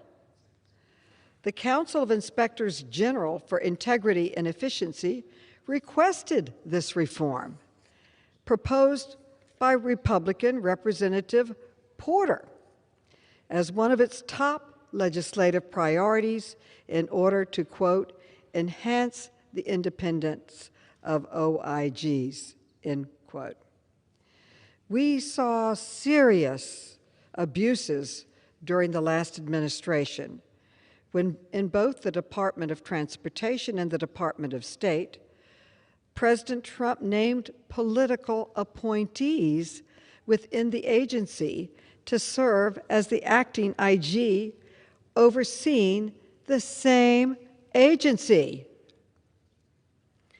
Finally, this amendment would strip from the bill an important reform that would allow IGs to issue a subpoena to require individuals outside of the federal government to provide testimony if needed for an investigation. This has long been a priority for inspectors general to allow thorough and complete investigations. Multiple IGs have reported that Trump administration officials, including Jeff Sessions, have refused to cooperate with investigations. No federal employee should be able to simply avoid and escape accountability by leaving government and saying, I just no longer will testify or participate in finding the truth. These provisions were passed by the Oversight Committee and House in 2018 in a Republican-led bill and contain carefully crafted compromises struck by Chairman Issa and Ranking Member Cummings years ago. This legislation provides procedural safeguards to ensure that subpoena authority is not abused, and it does not interfere with ongoing investigations. For example, the bill will require an inspector general to obtain the approval of a panel of 3 other inspectors general in order to issue a subpoena for testimony. A few IGs, including the Department of Defense IG, already have this authority. In language I authored and that the Congress passed on a bipartisan basis, the Pandemic Response Accountability Committee was provided testimonial subpoena authority when it was created as part of the CARES Act last Congress. There are many instances of former officials and non-government employees avoiding IG interviews going back over a decade. For example, IGs were unable to interview retired agents in the Fast and Furious investigation, and non-government witnesses to the Carter Page FISA warrant investigation. This has never been a partisan issue before, and in fact, the underlying bill had many, many bipartisan pieces. So in a letter to the Oversight Committee, Department of Justice Inspector General has also come out against this. I strongly urge a no vote on this amendment, time has expired. and I reserve the balance of my time.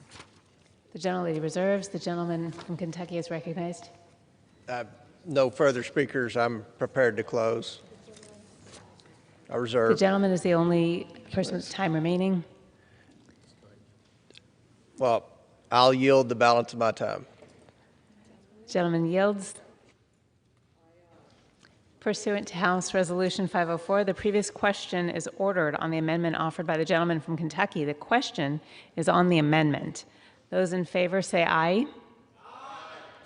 Those opposed say no. In the opinion of the chair, the nays have it. The amendment I is not ask for a agreed to. recorded vote. Ask for a recorded vote. Without objection, pursuant to Section 3 of House Resolution 8, the yeas and nays are ordered. Pursuant to Clause 8 of Rule 20, further proceedings on this question are postponed.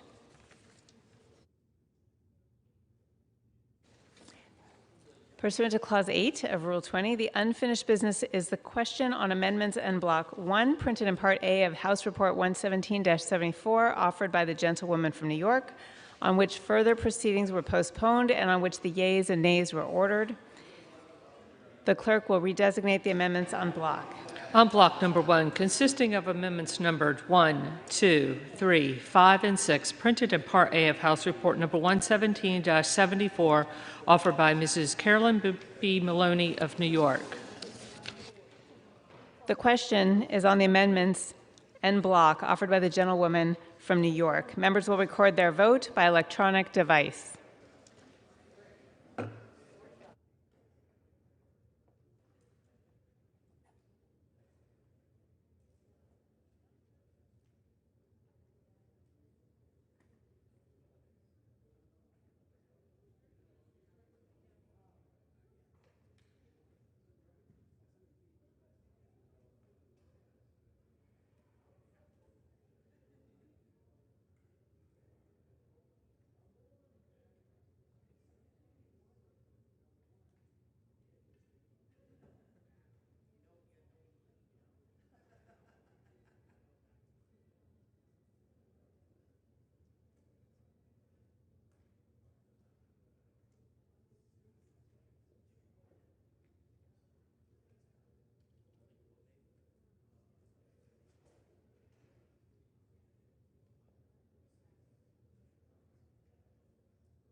For what purpose does the gentleman from Arizona seek recognition?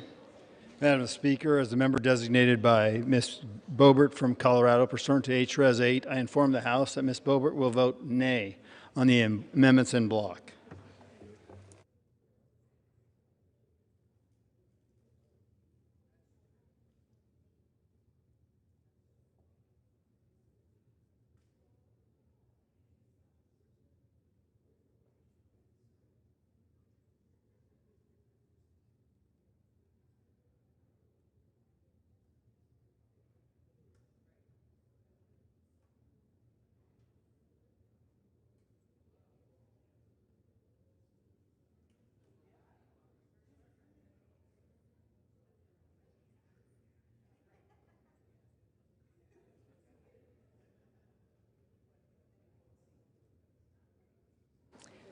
For what purpose does the gentleman from Florida seek recognition? I don't think either of us are on. Madam Speaker, as the member designated by Mr. Stubbe of Florida pursuant to H.Res. 8, I inform the House that Mr. Stubbe will vote nay on the amendments en bloc.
For what purpose does the gentleman from Oklahoma seek recognition? Madam Speaker, as the member designated by Mr. Mullen of Oklahoma pursuant to H.R. 8, I inform the House that Mr. Mullen will vote no on the amendments in block. Thank you, Madam Speaker.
Does the gentleman from New York seek recognition? As the member designated by Chairwoman Eddie Bernice Johnson pursuant to H.R.S. 8, I inform the House that Chairwoman Johnson will vote yea on the amendments in block. As the member designated by Congresswoman Grace Meng pursuant to H.R.S. 8, I inform the House that Congresswoman Meng will vote yea on the amendments in block.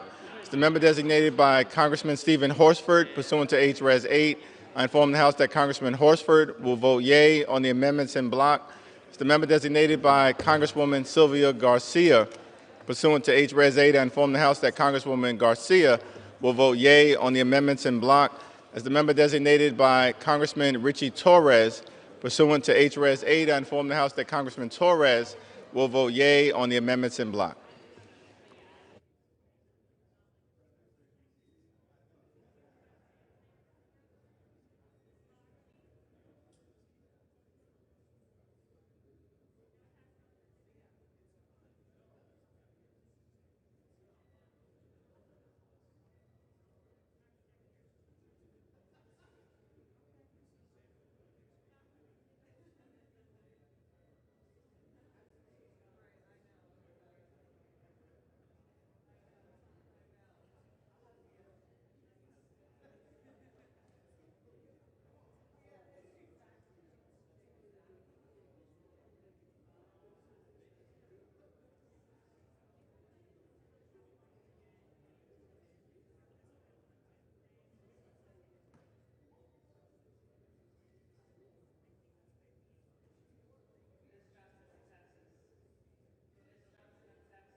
For what purpose does the gentlelady from Washington State seek recognition?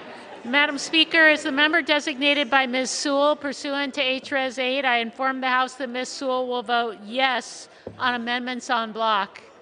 As the member designated by Ms. Strickland pursuant to H.R.S. 8, I inform the House that Ms. Strickland will vote yes on the amendments en bloc. What purpose does the gentleman from Virginia seek recognition? Madam Dr. Speaker, as the member designated by Mr. Cohen, pursuant to H.R.S. 8, I inform the House that Mr. Cohen will vote yes on the amendments en bloc. As the member designated by Mr. Lieu, pursuant to H.R.S. 8, I inform the House that Mr. Lieu will vote yes on the amendments en bloc. And as the member designated by Mr. Lowenthal, pursuant to H.R.S. 8, I inform the House that Mr. Lowenthal will vote yes on the amendments en bloc.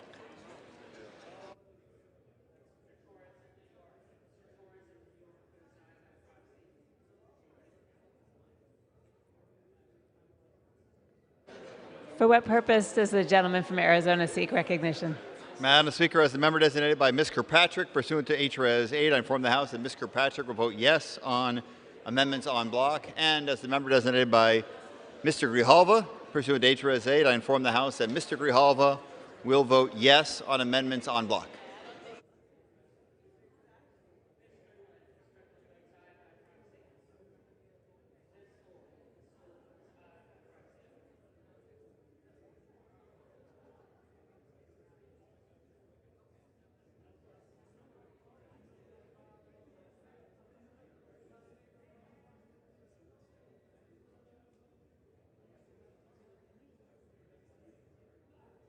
For what purpose does the gentleman from California seek recognition? Madam Speaker, as member designated by Congressmember Napolitano pursuant to House Resolution 8, I inform the House that Congressmember Napolitano will vote yes on amendments en bloc. Thank you.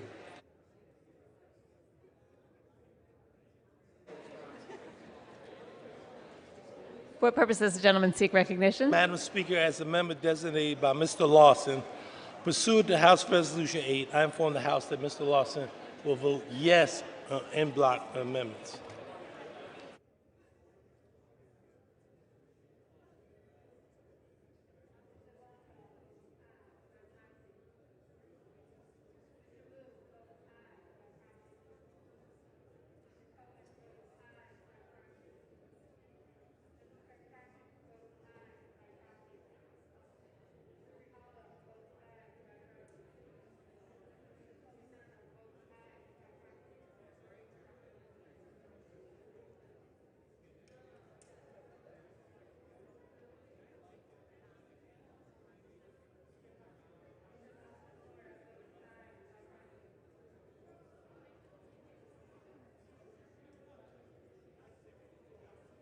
For what purpose does the gentlelady from California rise?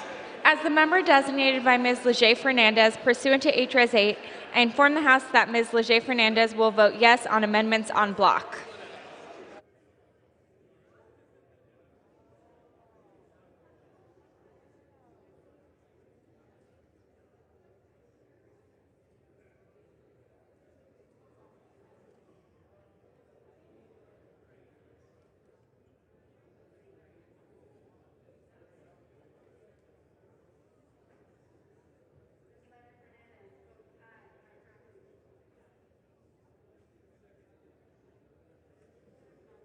For what purpose does the gentleman from Michigan rise?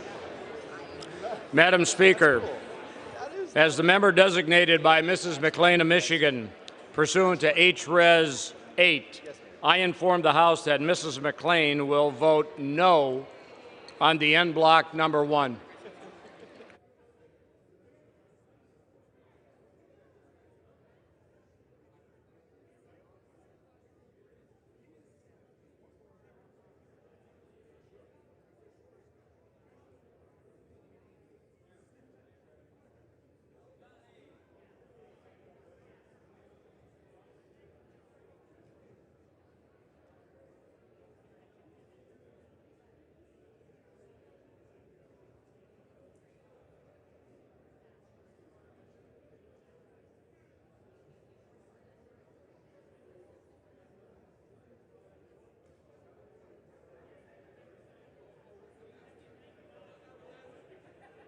For what purpose does the gentleman from South Carolina rise?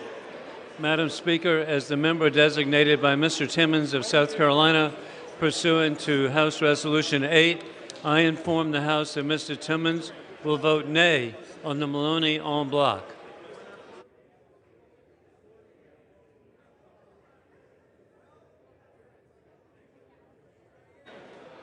For what purpose does the gentleman from California rise? Madam Speaker, as a member designated by Mr. Ruiz pursuant to House Resolution 8, I inform the House that Mr. Ruiz will vote yes on the amendments en bloc.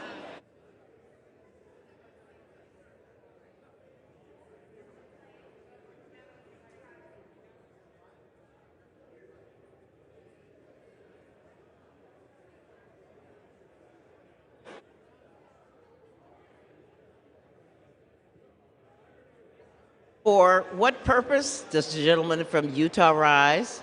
Madam Speaker, as the member designee for Mr. Burgess Owens of Utah pursuant to H.R. 8, I inform the House that Mr. Owens will vote no on the amendment en bloc.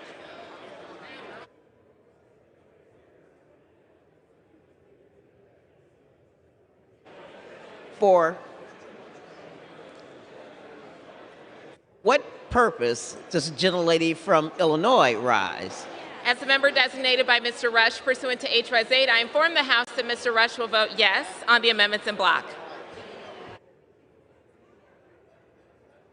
For what purpose does the gentleman from Texas rise? Madam Speaker, as a member designated by Mr. Fallon from the great state of Texas, pursuant to House Resolution 8, I inform the House that Mr. Fallon will vote no on the amendments en bloc.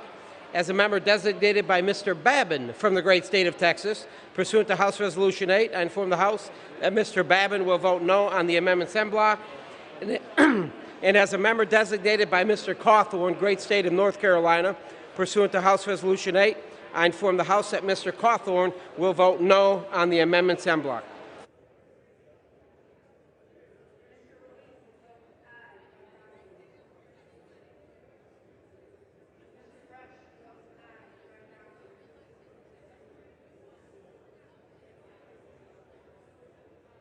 For what purpose does the gentleman from New York rise? Madam Speaker, as the member designated by Mr. Jacobs of New York, pursuant to H.Res. 8, I inform the House that Mr. Jacobs will vote nay on the amendments en bloc.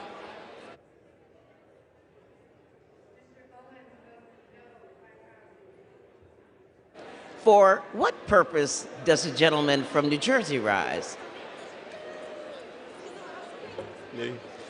Madam Speaker, as the member designated by Mr. Donald Payne, pursuant to H.Res. 8, I inform the House that Mr. Payne will vote yes on the amendments en bloc.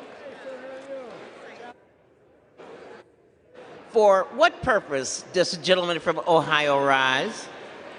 Why, Madam Speaker, as a member designated by Mr. Young from the great state of Alaska, pursuant to H.R. 8, I inform the House that Mr. Young will vote nay on the amendments en bloc.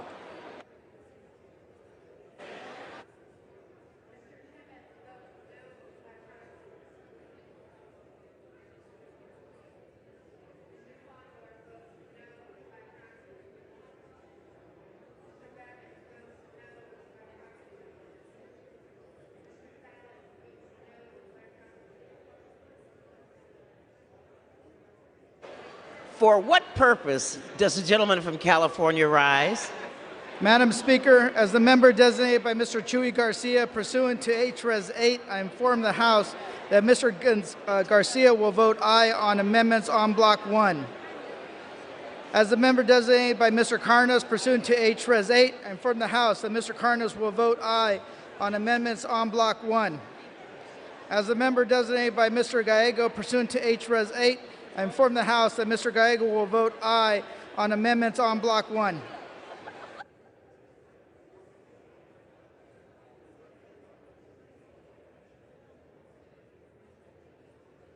For what purpose does the gentlelady from Connecticut rise? As the member designated by Ms. Wilson pursuant to H.Res. 8, I inform the House that Ms. Wilson will vote yes on the amendments en bloc.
What purpose does the gentleman from Virginia rise?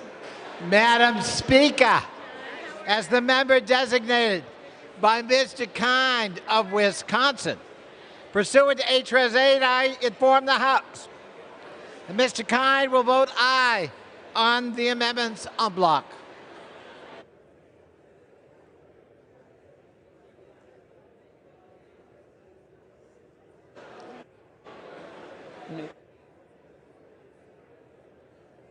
For what purpose does the gentlelady from New Hampshire rise? Madam Speaker, as the member designated by Ms. Clark from Massachusetts pursuant to H.R.S. 8, I inform the House that Ms. Clark will vote yes on amendments en bloc. And as the member designated by Ms. Bordeaux pursuant to H.R.S. 8, I inform the House that Ms. Bordeaux will vote yes on the amendments en bloc.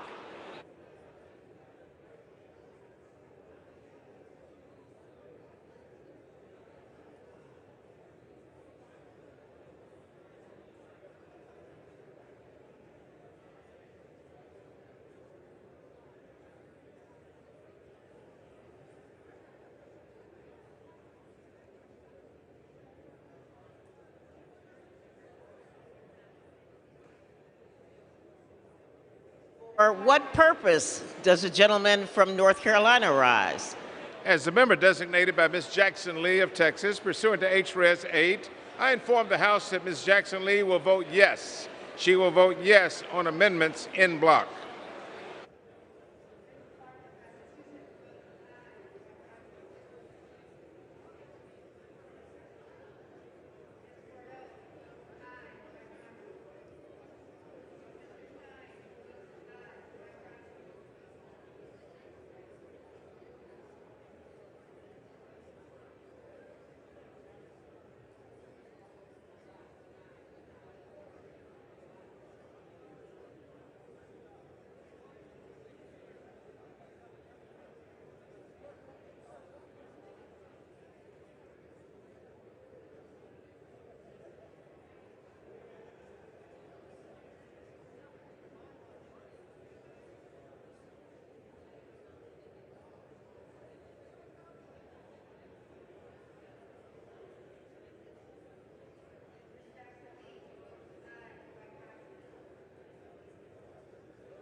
For what purpose does the gentleman from Pennsylvania rise?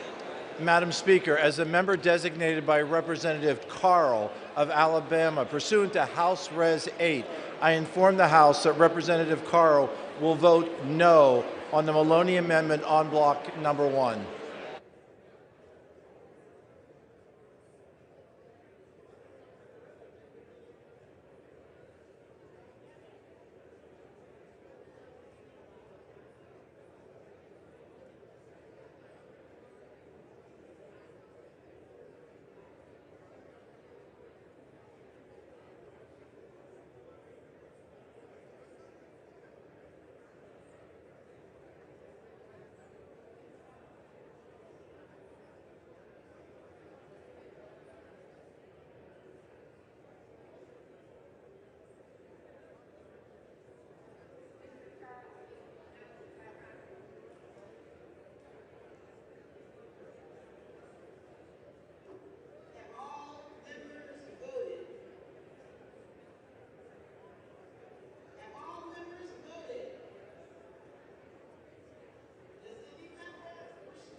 On this vote, the yeas are 219, the nays are 184.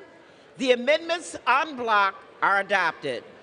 Without objection, a motion to reconsider is laid upon the table.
The House will come to order. Thank you. The House will come to order.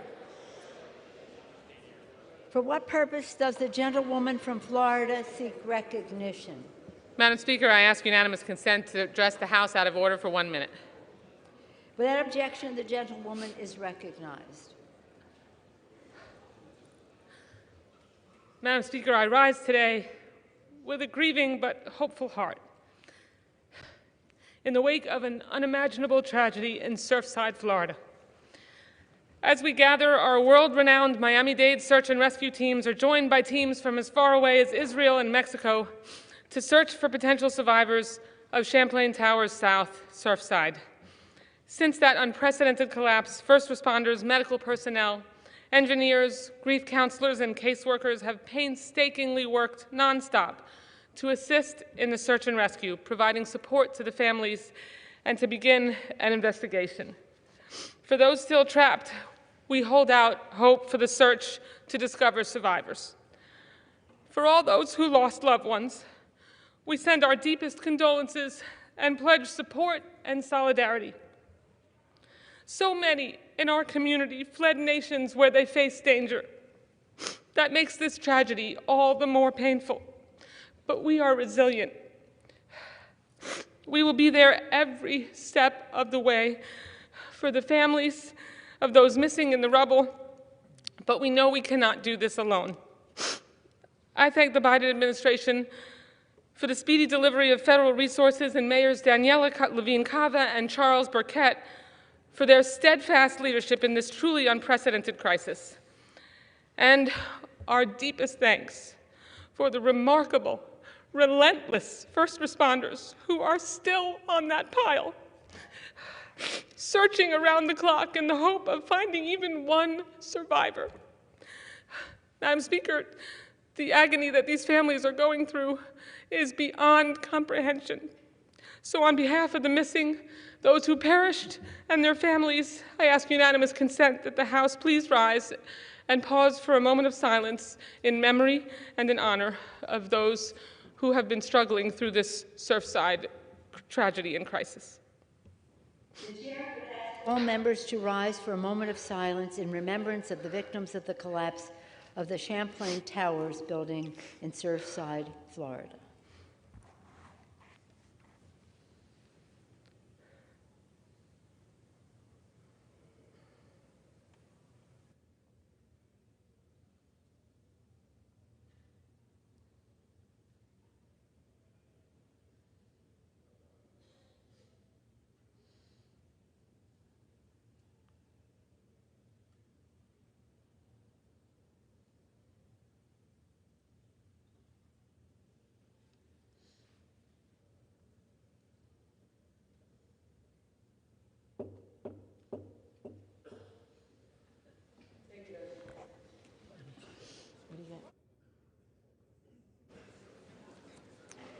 Pursuant to Clause 8 of Rule 20, the unfinished business is a question on Amendment 4, printed in Part A, House Report 11774, offered by the gentleman from Kentucky, on which further proceedings were postponed and on which the yeas and nays were ordered. The clerk will redesignate the amendment.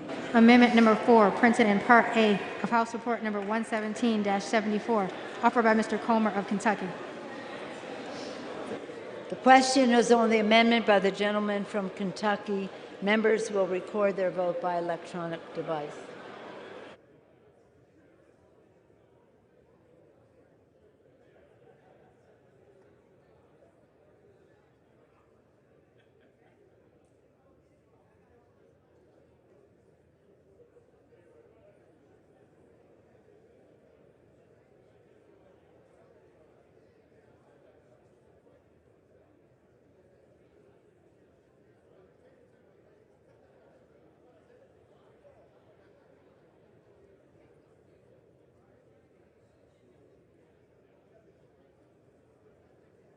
Does the gentlewoman from Washington seek recognition? Mr. Speaker, as the member designated by Ms. Sewell, pursuant to H.R.S. 8, I inform the House that Ms. Sewell will vote no on the amendments on block. Oh, hold on. Does the gentleman from New York seek recognition? Mr. Speaker, as member designated by Mr. Jacobs of New York, pursuant to H.R.S. 8, I inform the House that Mr. Jacobs will vote yea on the Comer Amendment number 4.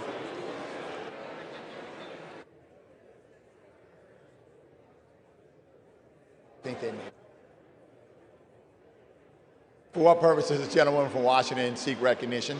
Mr. Speaker, as the member designated by Ms. Sewell, pursuant to H.R.S. 8, I inform the House that Ms. Sewell will vote no on the Comer Amendment.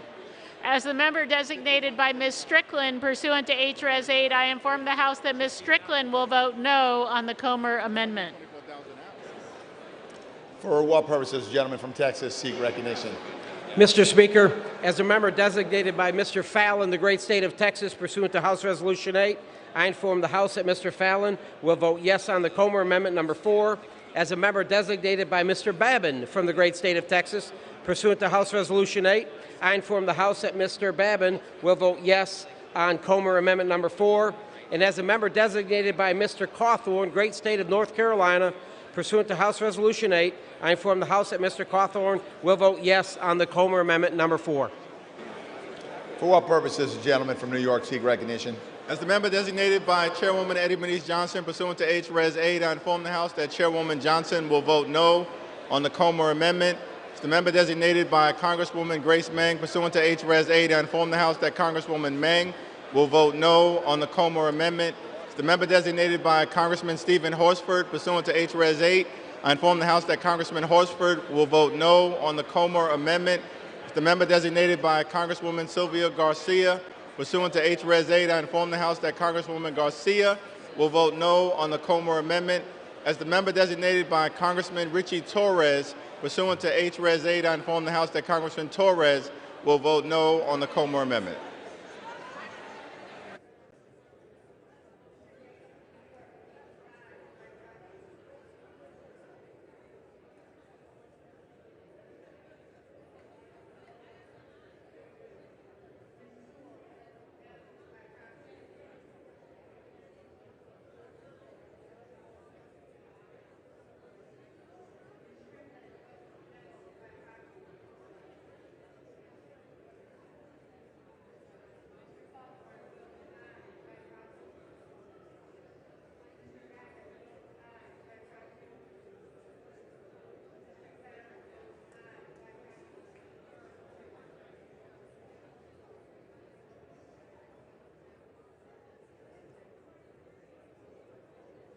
Purpose does the gentleman from South Carolina seek recognition? Mr. Speaker, as the member designated by Mr. Timmons of South Carolina, pursuant to House Resolution 8, I inform the House that Mr. Timmons will vote yea on the Comer Amendment. For does the gentleman from Virginia seek recognition? Mr. Speaker, as the member designated by Mr. Kind of Wisconsin, pursuant to H.R.S. 8, I inform the House Ms. Kind will vote aye on the Comer, will vote nay on the Comer Amendment. Purpose, the gentleman from Ohio seek recognition. Mr. Speaker, as the member designated by Mr. Young from the great state of Alaska, pursuant to H.Res. 8, I inform the House that Mr. Young will vote yea on the Comer Amendment number 4.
What purpose does the gentleman from Arizona seek recognition? As the member designated by Ms. Kirkpatrick, pursuant to H.Res. 8, I inform the House that Ms. Kirkpatrick will vote no on the Comer Amendment. And as the member designated by Mr. Grijalva, pursuant to H.Res. 8, I inform the House that Mr. Grijalva will vote no on the Comer Amendment. For what purpose does the gentleman from Pennsylvania seek recognition? Madam Speaker, as a member designated by Representative Carl of Alabama, pursuant to House Res. 8, I inform the House that Representative Carl will vote no on the passage of H.R. 2662. For what purpose does the gentleman from California seek recognition? Madam Speaker, as the member designated by Mr. Ruiz, pursuant to House Resolution 8, I inform the House that Mr. Ruiz will vote no on the Comer Amendment. For what purpose does the gentleman from Florida seek recognition? Madam Speaker, as a member designated by Mr. Stubbe of Florida pursuant to H.Res. 8, I inform the House that Mr. Stubbe will vote yes on the Comer Amendment. For what purpose does the gentlelady from Illinois seek recognition? As a member designated by Mr. Rush pursuant to H.Res. 8, I inform the House that Mr. Rush will vote no on the Comer Amendment. For what purpose does the gentleman from Utah seek recognition? Madam Speaker, as a member designee for Mr. Burgess Owens of Utah pursuant to H.R. 8, I inform the House that Mr. Owens will vote yea on the Comer Amendment number 4. For what purpose does the gentlelady from California seek recognition? As the member designated by Ms. Leger Fernandez pursuant to H.Res. 8, I inform the House that Ms. Leger Fernandez will vote no on the Comer Amendment. For what purpose does the gentleman from Arizona seek recognition? Madam Speaker, as a member designated by Ms. Boebert from Colorado, pursuant to H.Res. 8, I inform the House that Ms. Boebert will vote yea on the Comer Amendment.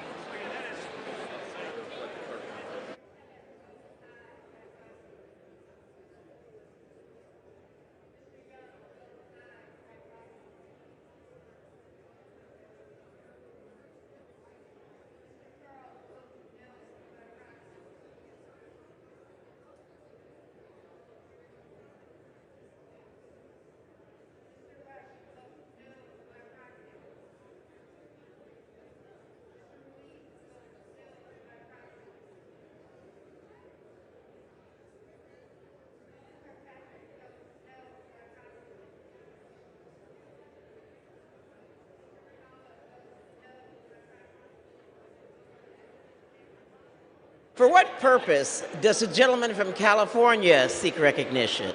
Madam Speaker, as member designated by Congressmember Napolitano, pursuant to House Resolution 8, I inform the House that Congressmember Napolitano will vote no on the Comer Amendment.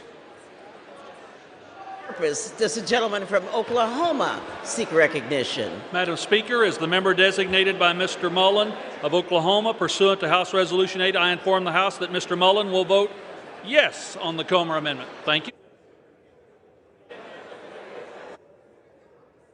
For what purpose does the gentlelady from New Hampshire seek recognition? Madam Speaker, as the member designated by Ms. Clark of Massachusetts pursuant to H.Res. 8, I inform the House that Ms. Clark will vote no on the Comer Amendment. And as the member designated by Ms. Bordeaux pursuant to H.Res. 8, I inform the House that Ms. Bordeaux will vote no on the Comer Amendment.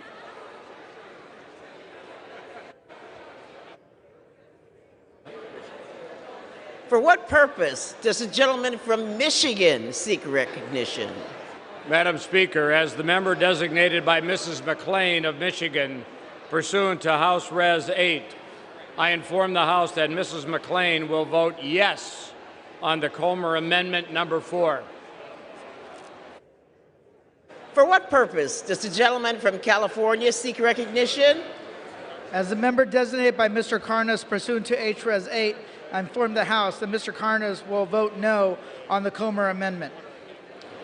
As a member designated by Mr. Chuy Garcia pursuant to H.Res. 8, I inform the House that Mr. Chuy Garcia will vote no on the Comer Amendment. As a member designated by Mr. Gallego pursuant to H.Res. 8, I inform the House that Mr. Gallego will vote no on the Comer Amendment.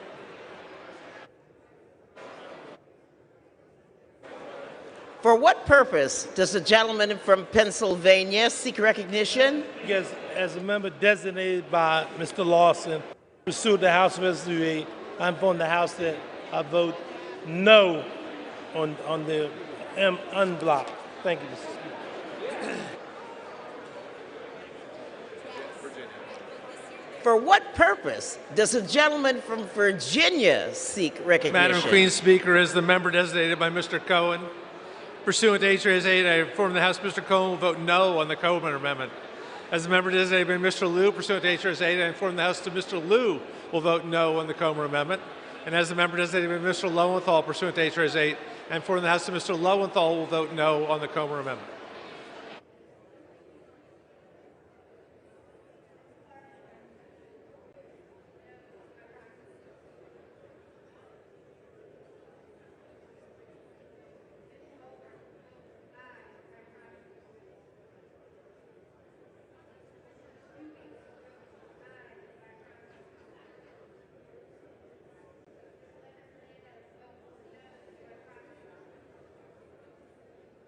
For what purpose does a gentleman from North Carolina seek recognition? As the member designated by Ms. Jackson Lee of Texas, pursuant to H.Res. 8, I inform the House that Ms. Jackson Lee will vote no. She will vote no on the Comer Amendment.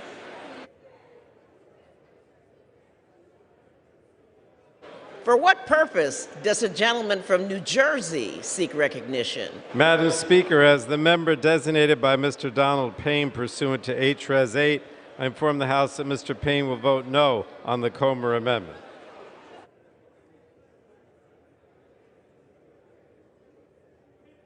What purpose does the gentlelady from Connecticut seek recognition? As the member designated by Ms. Wilson pursuant to H.Res. 8, I inform the House that Ms. Wilson will vote no on the Comer Amendment.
purpose does the gentleman from Pennsylvania seek recognition? As a member designated by Representative Carl of Alabama pursuant to House Res 8, I inform the House that Representative Carl will vote yes on the Comer Amendment on block number 4.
On this question, the yeas are 182, the nays are 220.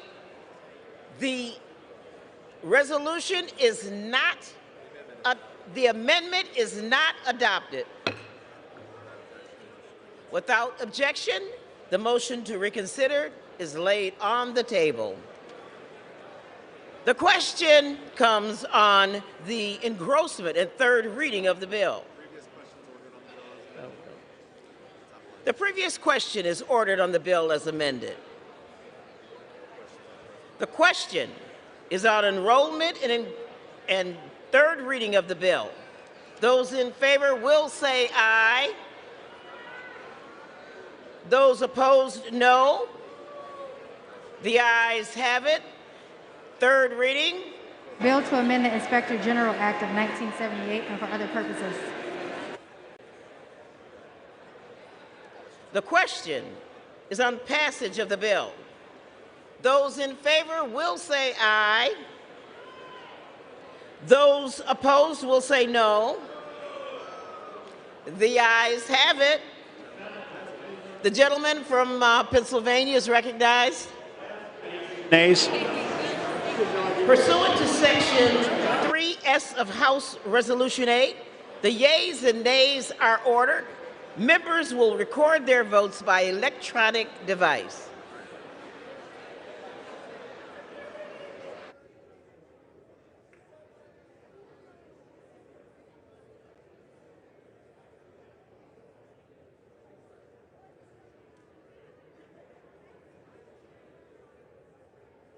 Purpose. Does the gentleman from California rise? Madam Speaker, as member designated by Congressmember Napolitano, pursuant to House Resolution 8, I inform the House that Congressmember Napolitano will vote yes on H.R. 2662.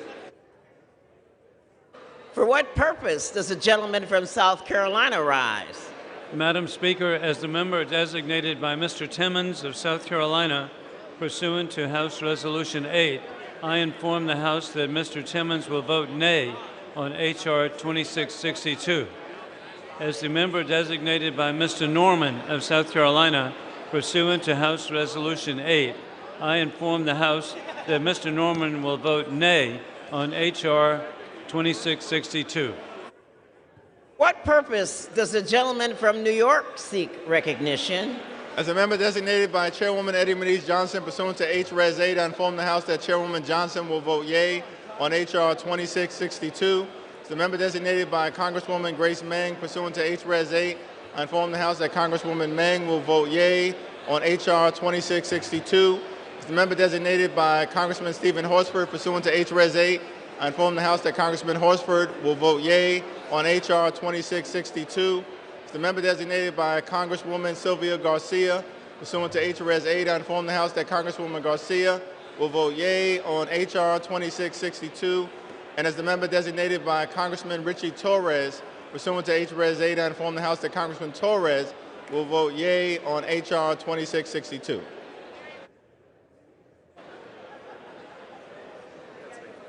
For what purpose does the gentleman from Pennsylvania rise? Madam Speaker, as the member designated by Representative Carl of Alabama pursuant to House Res. 8, I inform the House that Representative Carl will vote no on the passage of H.R.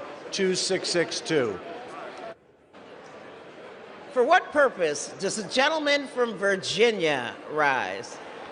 Madam Speaker, as the member designated by Mr. Kind of Wisconsin, pursuant to H.Res. 8, I inform the House that Mr. Kind will vote aye on H.R. 2662.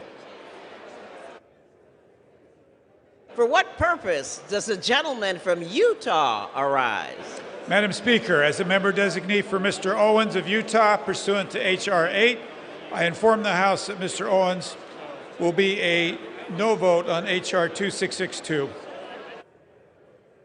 For what purpose does the gentleman from California rise? Madam Speaker, as the member designated by Mr. Ruiz, pursuant to House Resolution 8, I inform the House that Mr. Ruiz will vote aye on H.R. 2662.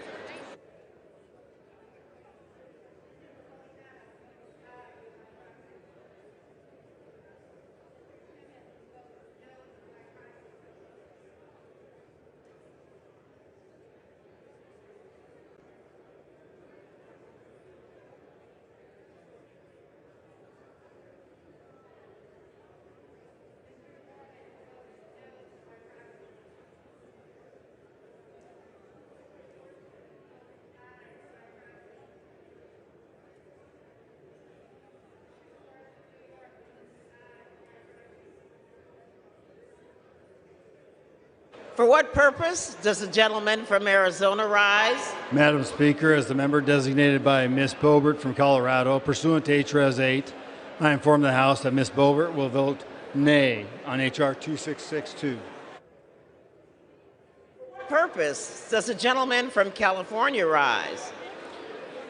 As the member designated by Mr. Chuy Garcia pursuant to H.R.S. 8, I inform the House that Mr. Garcia will vote aye on H.R. 2662. As the member designated by Mr. Gallego pursuant to H.R.S. 8, I inform the House that Mr. Gallego will vote aye on H.R. 2662.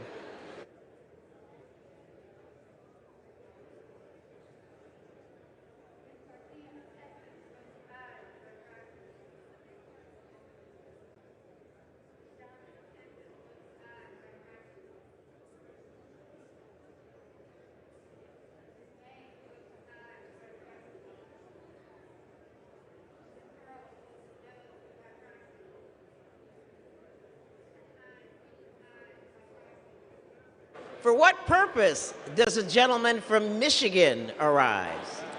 Madam Speaker, as the member designated by Mrs. McLean of Michigan pursuant to H.R.S. 8, I inform the House that Mrs. McLean will vote no on H.R. 2662.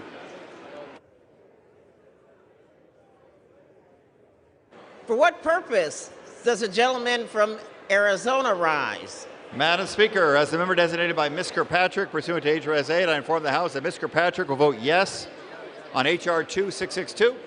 And as the member designated by Mr. Grijalva pursuant to H.R.S. 8, I inform the House that Mr. Grijalva will vote yes on H.R. 2662.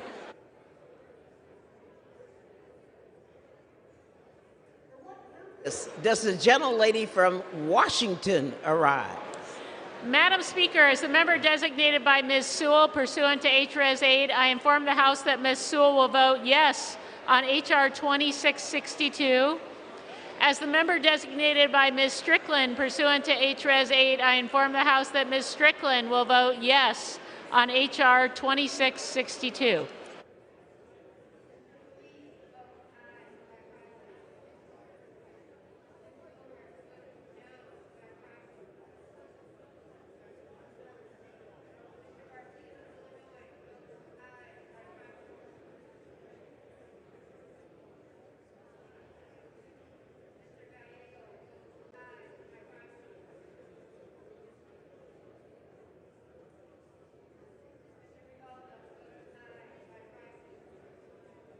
For what purpose does the gentleman from New Jersey rise? Madam Speaker, as the member designated by Mr. Donald Payne pursuant to H.R.S. 8, I inform the House that Mr. Payne will vote yes on H.R. 2662.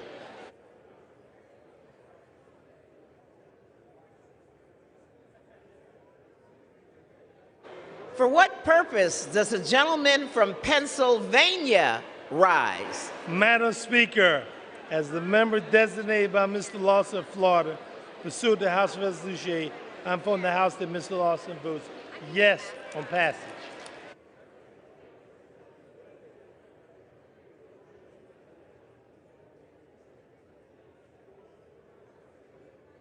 For what purpose does the gentlelady from Illinois rise? As the member designated by Mr. Rush pursuant to H.R.S. 8, I inform the House that Mr. Rush will vote yes on H.R. 2662.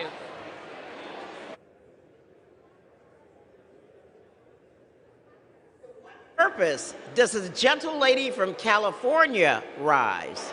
As the member designated by Ms. Leger Fernandez pursuant to H.R.S. 8, I inform the House that Ms. Leger Fernandez will vote yes on H.R. 2662.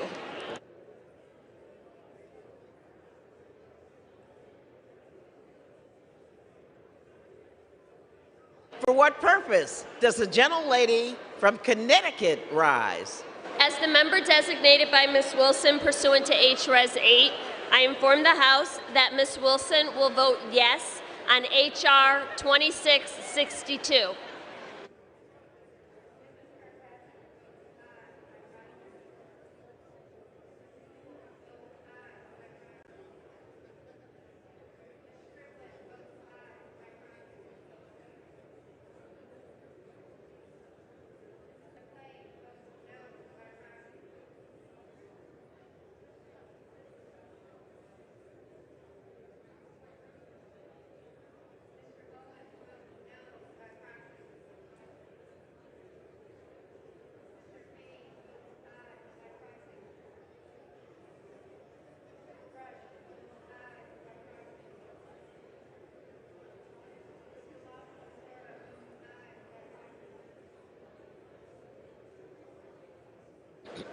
For what purpose does the gentleman from Virginia rise? Madam Speaker, as a member designated by Mr. Lowenthal pursuant to H.R. 8, I inform the House that Mr. Lowenthal will vote yes on H.R. 2662.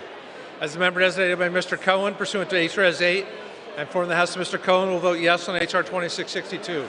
As a member designated by Mr. Liu pursuant to H.R. 8, I inform the House that Mr. Liu will vote yes on H.R. 2662. For what purpose does the gentleman from Florida rise? Madam Speaker, as a member designated by Mr. Stubbe of Florida pursuant to H.R.S. 8, I inform the House that Mr. Stubbe will vote no on H.R. 2662. Does the gentleman from California rise? As a member designated by Mr. Karnas pursuant to H.R.S. 8, I inform the House that Mr. Karnas will vote aye on H.R. 2662.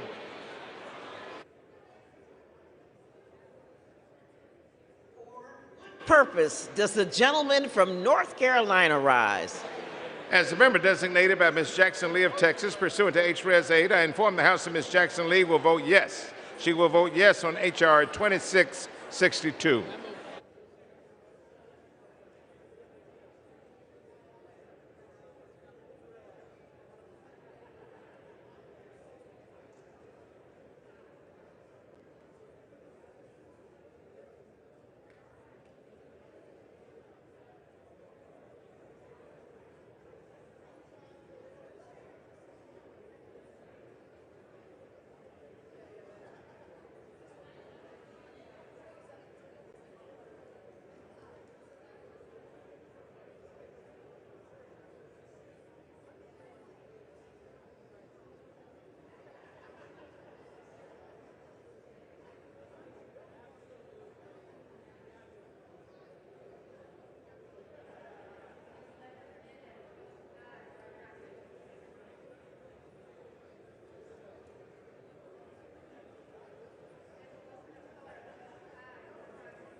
For what purpose does the gentleman from Oklahoma seek recognition? Madam Speaker, as the member designated by Mr. Mullen of Oklahoma pursuant to H.R. 8, I inform the House that Mr. Mullen will vote nay.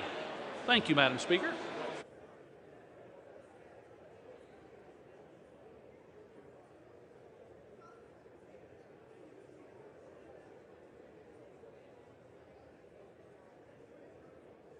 For what purpose does the gentlelady from New Hampshire rise? As the member designated by Ms. Clark of Massachusetts pursuant to H.R.S. 8, I inform the House that Ms. Clark will vote yes on H.R. 2662.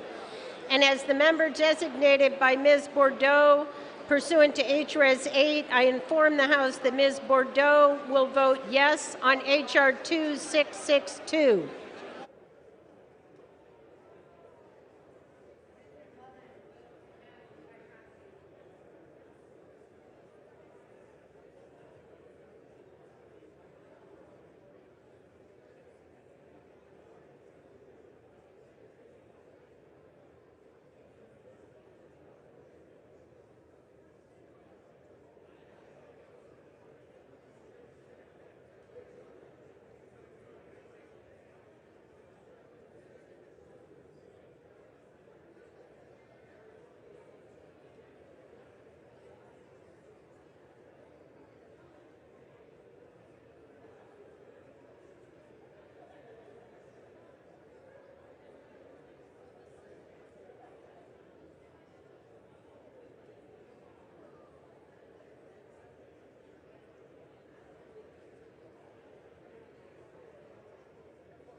For what purpose does the gentleman from Texas rise? Madam Speaker, as a member designated by Mr. Fallon from the great state of Texas, pursuant to House Resolution 8, I inform the House that Mr. Fallon will vote no on H.R. 2662. As a member designated by Mr. Babin from the great state of Texas, pursuant to House Resolution 8, I inform the House that Mr. Babin will vote no on H.R. 2662. And as a member designated by Mr. Cawthorn, the great state of North Carolina, I inform the House that Mr. Cawthorn will vote no on H.R. 2662.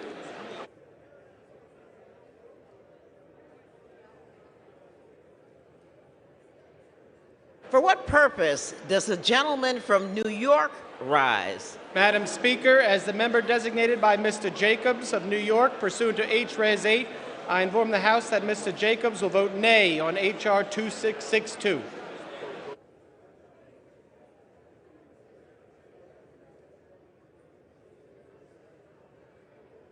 What purpose does the gentleman from Ohio rise? Lovely Madam Speaker, as a member designated by Mr. Young from Alaska, pursuant to H.Res. 8, I inform the House that Mr. Young will vote nay on H.R. 2662.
On this vote, the yeas are 221, the noes are 182.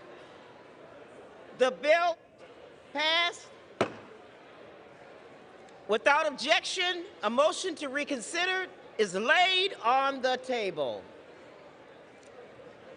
Pursuant to Clause 8 of Rule 20, the unfinished business is the vote on passage of H.R. 3005, on which the yeas and nays are ordered. The clerk will report the title of the bill. H.R. 3005, a bill to direct the Joint Committee on the Library to replace the bust of Roger Brooke Taney in the old Supreme Court chamber of the United States Capitol with a bust of Thurgood Marshall to be obtained by the Joint Committee on the Library, and to remove certain statues from areas of the United States Capitol which are accessible to the public, to remove all statues of individuals who voluntarily served the Confederate States of America from display in the United States Capitol and for other purposes. The question comes on the passage of the bill. Members will record their votes by electronic device.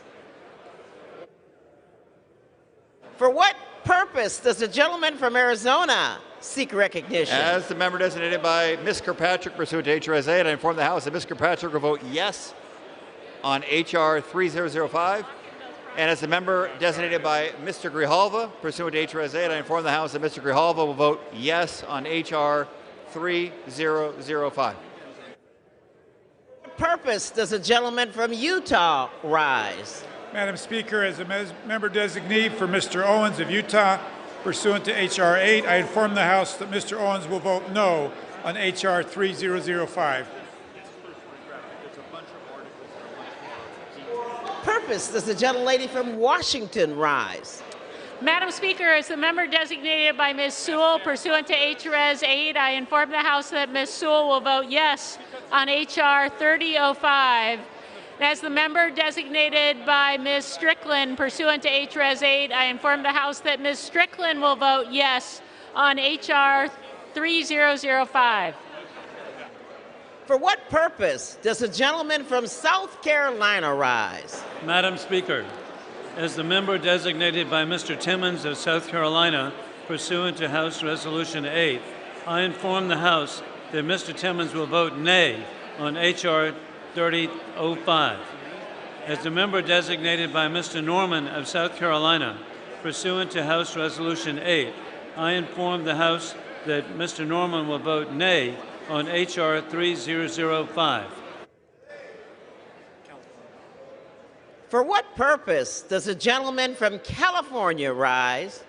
Madam Speaker, as a member designated by Mr. Ruiz pursuant to House Resolution 8, I inform the House that Mr. Ruiz will vote yes on H.R. 3005. For what purpose does the gentleman from Arizona rise? Madam Speaker, as a member designated by Ms. Boebert from Colorado, pursuant to H.Res. 8, I inform the House that Ms. Boebert will vote nay on H.R. 3005. For what purpose does the gentlelady from New Hampshire rise? Madam Speaker, as the member designated by Ms. Clark of Massachusetts pursuant to H.Res. 8, I inform the House that Ms. Clark will proudly vote yes on H.R. 3005. And as the member designated by Ms. Bordeaux pursuant to H.Res. 8, I inform the House that Ms. Bordeaux will proudly vote yes on H.R. 3005.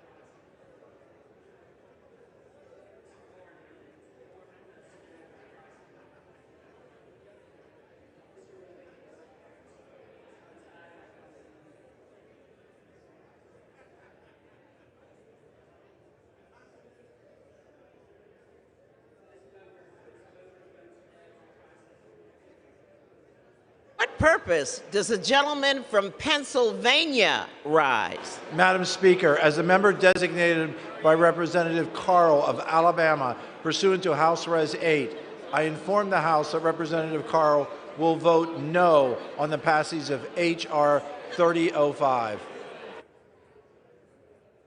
For what purpose does the gentleman from California rise? As the member designated by Mr. Chuy Garcia pursuant to H.Res. 8, I inform the House that Mr. Garcia will vote aye on H.R. 3005. As the member designated by Mr. Cardenas pursuant to H.Res. 8, I inform the House that Mr. Cardenas will vote aye on H.R. 3005. As the member designated by Mr. Gallego pursuant to H.Res. 8, I inform the House that Mr. Gallego will vote aye on H.R. 3005. For what purpose does the gentleman from Texas rise? Madam Speaker, as a member designated by Mr. Fallon, great state of Texas, pursuant to House Resolution 8, I inform the House that Mr. Fallon will vote no on H.R. 3005. As a member designated by Mr. Babin, great state of Texas, pursuant to House Resolution 8, I inform the House that Mr. Babin will vote no on H.R. 3005. And as a member designated by Mr. Cawthorn, great state of North Carolina, pursuant to House Resolution 8, I inform the House that Mr. Cawthorn will vote no on H.R. 3005.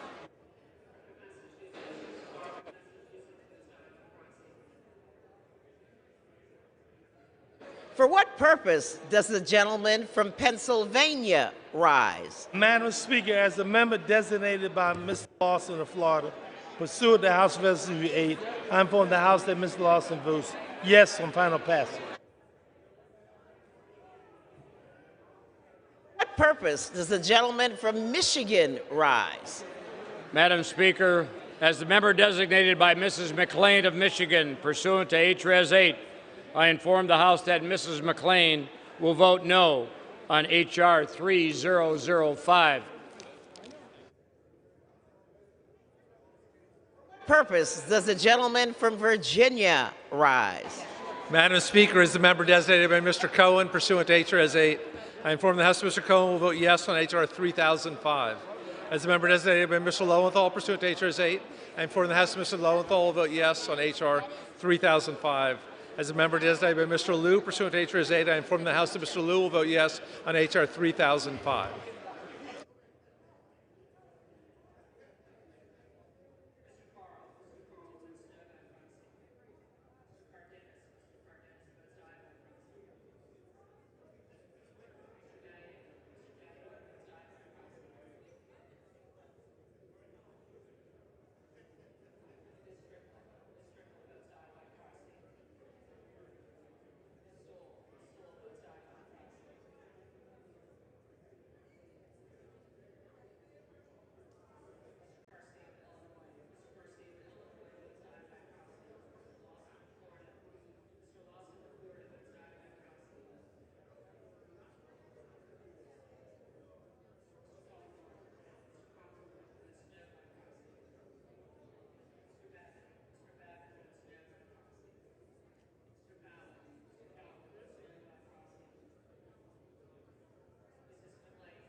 For what purpose does the gentleman from Florida rise?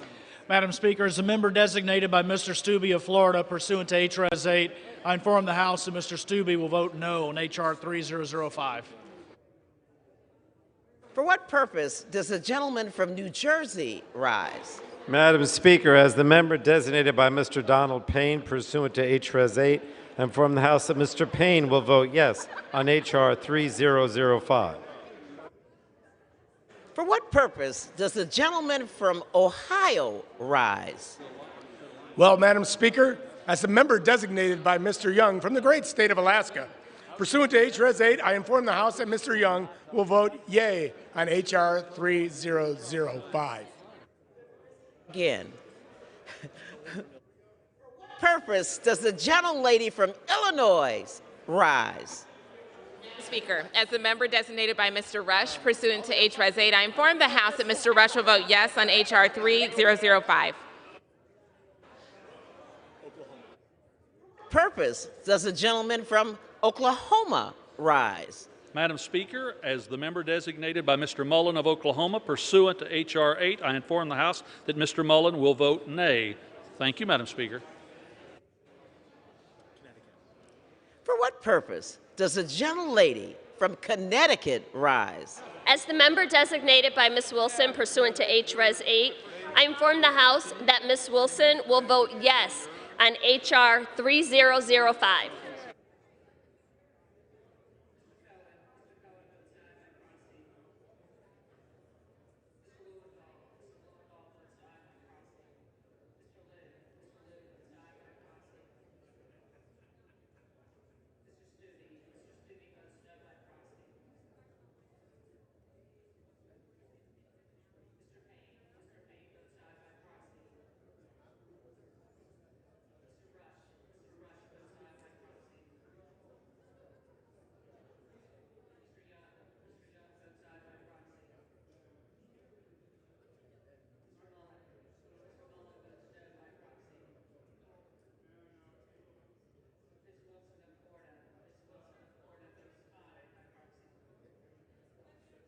For what purpose does the gentleman from New York rise?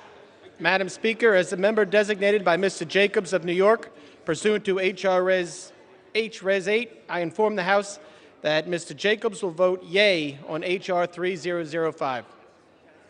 And for what purpose does the gentleman from New York rise? Thank you, Madam Speaker. As the member designated by Chairwoman Eddie Bernice Johnson, pursuant to H.R. 8, I inform the House that Chairwoman Johnson will vote yea on H.R. 3005. The member designated by Congresswoman Grace Meng, pursuant to H.R. 8, I inform the House that Congresswoman Meng will vote yea on H.R. 3005. The member designated by Congressman Stephen Horsford, pursuant to H.R. 8, I inform the House that Congressman Horsford will vote yea on H.R. 3005.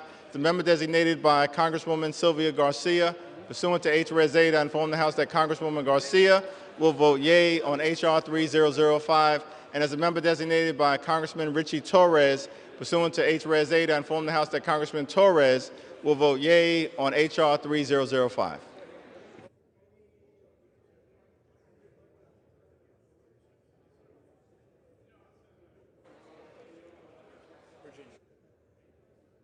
For what purpose does the gentleman from Virginia rise? Madam Speaker, as the member designated by Mr. Kind of Wisconsin, pursuant to H.Res. 8, I inform the House that Mr. Kind will vote aye on H.R. 3005.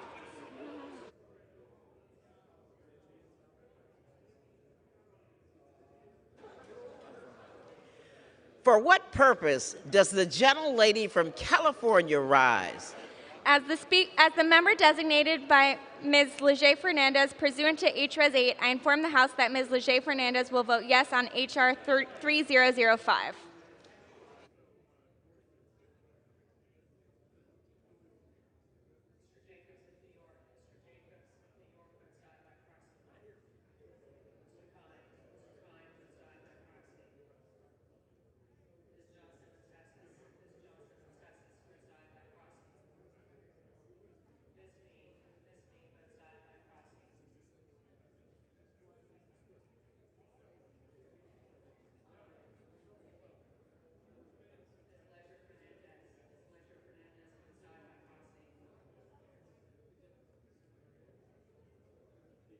What purpose does the gentleman from North Carolina rise? As the member designated by Ms. Jackson Lee of Texas, pursuant to H.Res. 8, I inform the House that Ms. Jackson Lee will vote yes. She will vote yes on H.R. 3005.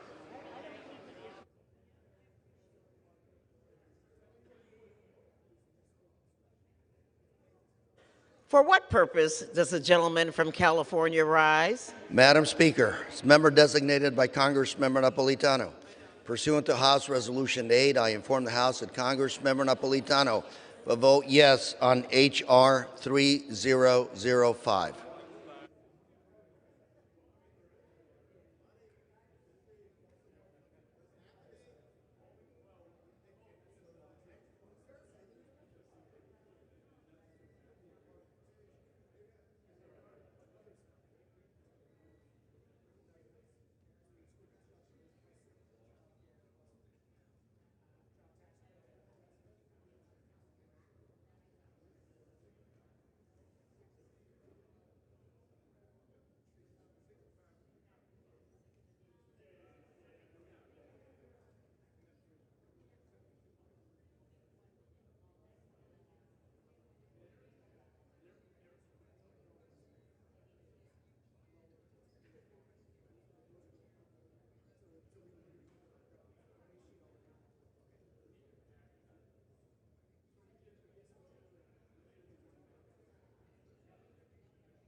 vote.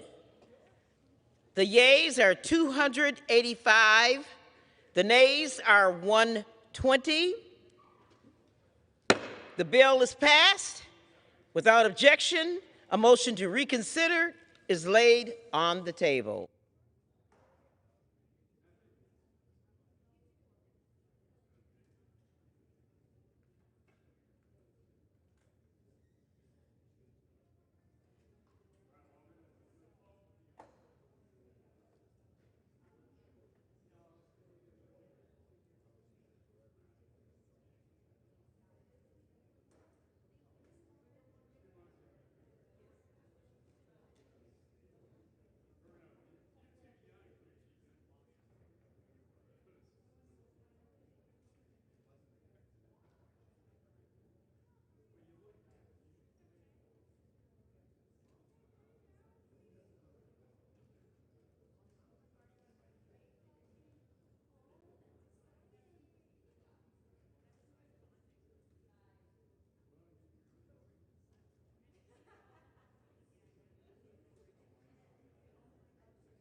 House will now be in order.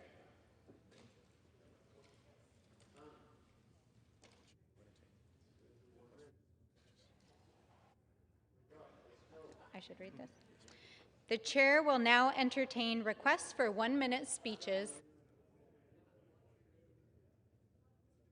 For what purpose does the gentleman from Louisiana seek recognition? Without objection, the gentleman is recognized for 1 minute. Thank you, Madam Speaker. Madam Speaker, 28 years ago, Earl Michael Ellis was born in Bruley, Louisiana. When he was 14 years old, his sister Rachel died of cancer. He went on to go to Catholic High, my high school, went on to LSU, and in 2018, he got engaged to his wife Rachel, his wife Megan. He and Megan got married just last year. In order to honor his sister Rachel's death, he said he was going to run a 100-mile ultra marathon and did so earlier this year in Key West, Florida. Unfortunately, Madam Speaker, that effort to honor his sister Rachel's life resulted in his death. The day after the ultra marathon, Michael Ellis, at the young age of 27, passed away. Madam Speaker, I just want to honor his life, our best wishes, and thoughts and prayers to his mother, Crystal, his father, Earl, his brother, Nicholas, and his wife, Megan. Madam Speaker, I ask that we have a moment of silence to honor his life.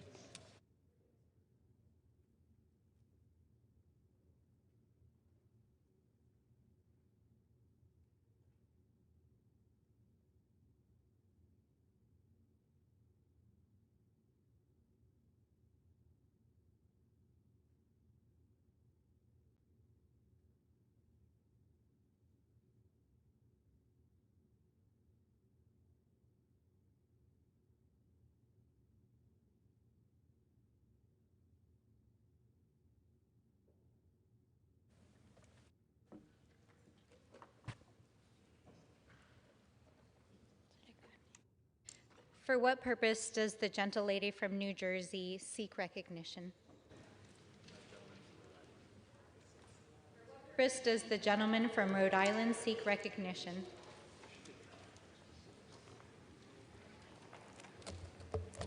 I ask unanimous consent to address the House for 1 minute to revise and extend my remarks. Without objection, the gentleman from New Jersey is recognized for 1 minute. Rhode Island is recognized for 1 minute.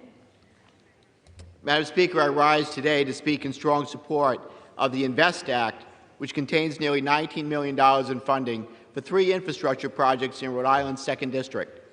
This legislation will improve roads in Westerly and Charleston and to increase accessibility along the scenic highway, repair roads in Cranston to smooth the commute for Rhode Islanders traveling across the state, and connect a key stretch of the East Coast Greenway in Coventry to boost tourism, create jobs, and spur economic development. Madam Speaker, Rhode Island's roads and bridges desperately need repair. According to the White House, 148 bridges and over 860 miles of highway are in poor condition in Rhode Island, earning our state the grade of C- on our infrastructure report card. Investing in our aging infrastructure will create good-paying jobs and make our roads safer and less congested. And that is true in Rhode Island and in every state across the country. Supporting the INVEST Act and the important projects within it is a no-brainer. As my New England patriots always say, do your job. So to my colleagues, let's do our job so Americans can get on with theirs. Thank you, Madam Speaker, and I yield back the balance of my time. For what purpose does the gentleman from Wisconsin seek recognition? Madam Speaker, I ask unanimous consent to address the House for 1 minute and to revise and extend my remarks. Without objection, the gentleman from Wisconsin is recognized for 1 minute. Madam Speaker, I stand in solidarity with the majority of Americans that oppose taxpayer funding of abortions. Despite how clear the Americans are on the issue, President Biden and the Democrats in Congress are attempting to force Americans to pay for abortions. President Biden's recent budget calls for removal of the Hyde Amendment, the appropriations rider that prohibits federal funding of abortion. Congressional Democrats have committed to removing the Hyde Amendment and other longstanding pro-life provisions from this year's appropriations bills. We must not allow longstanding abortion funding prohibitions that are widely supported by the American people to be gotten rid of at the whims of pro-abortion radicals. With that, Madam Speaker, I ask unanimous consent that the Committees on Energy and Commerce, Ways and Means, and the Judiciary be discharged from further consideration of H.R. 18 and ask for its immediate consideration by the House. Under guidelines consistently issued by successive speakers as recorded in Section 956 of the House Rules and Manual, the Chair is constrained not to entertain the request unless it has been cleared by the bipartisan floor and committee leaderships. The gentleman's time has expired. For what purpose does the gentlewoman from New Jersey seek recognition? Without objection, the gentlewoman from New Jersey is recognized for 1 minute. Thank you, Madam Speaker. I rise today to recognize some of the amazing track talent from the 12th District. This past weekend, Ating Mo of Trenton, the child of Sudanese immigrants, dominated her 800-meter Olympic qualifying race, nearly breaking the American record despite an early collision on the track. This young woman is finally getting the recognition she's worked so hard for. And no less impressive was Dunellen's own Sydney McLaughlin, who broke the world record for the 400-meter hurdles, becoming the first woman to ever run the race in under 52 seconds. We've known about these extraordinary young women for quite some time back home, but now America has had the opportunity to see them in action, and New Jersey is just so proud of them. I can't wait for them to show the world what they will do at the Olympics. Thank you, Madam Speaker. I yield back.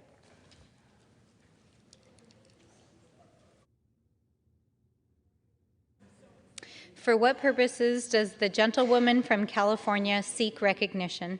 Madam Speaker, I ask unanimous consent to address the House for 1 minute and to revise and extend my remarks. Without objection, the gentlewoman from California is recognized for 1 minute. Thank you, Madam Speaker.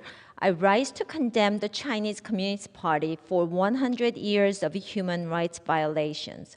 The CCP centennial is not a cause for celebration, but a time to reflect on the millions of people who have been repressed, tortured, and killed at the hands of a communist regime.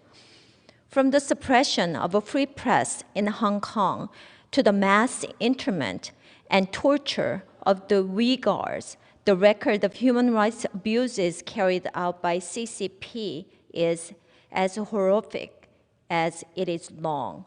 We must hold the Chinese Communist Party accountable. As a member of the Congressional Executive Commission on China, I am committed to working with my colleagues to hold China responsible for their abuse. I stand with those fighting for freedom and democracy. I yield back. For what purposes does the gentleman from Indiana seek recognition? Madam Speaker, I ask unanimous consent to address the House for 1 minute. Without objection, the gentleman from Indiana is recognized for 1 minute. Madam Speaker, I rise today to honor Officer Thomas Sawyer of the Hammond Police Department, who heartbreakingly passed away earlier this month after a 5-week battle with COVID-19. Officer Sawyer's life's work was one of public service. After serving as a member of the United States Air Force during tours in Iraq and Afghanistan, he went on to serve for another 23 years with the Hammond Police Department. The first responders of Northwest Indiana and across our nation run toward danger at a moment's notice. In our times of greatest need, and our communities will forever be grateful for the selfless service of Officer Sawyer. As Officer Sawyer contracted this disease in the line of duty, let us continue to recognize its ever-present danger and how we must take action to keep ourselves and our neighbors safe. My thoughts and prayers continue to be with his wife, Mary, and all of his family and friends during this difficult time. Madam Speaker, I yield back my time.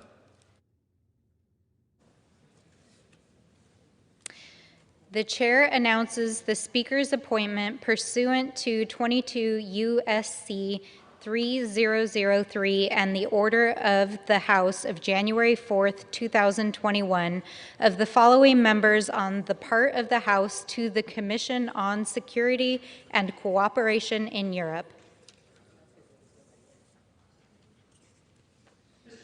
Tennessee, co-chair. Ms. Moore of Wisconsin, Mr. Cleaver of Missouri, Mr. Vesey of Texas, Mr. Gallego of Arizona, Mr. Wilson of South Carolina, Mr. Adderholt of Alabama, Mr. Hudson of North Carolina, and Mr. Fitzpatrick of Pennsylvania.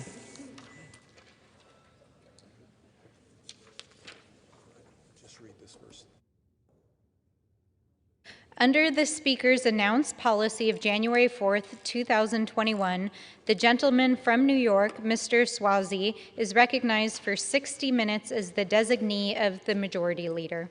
Thank you, Madam Speaker. Madam Speaker, I ask unanimous consent that all members have 5 legislative days to revise and extend their remarks and include extraneous material on the subject of my special order.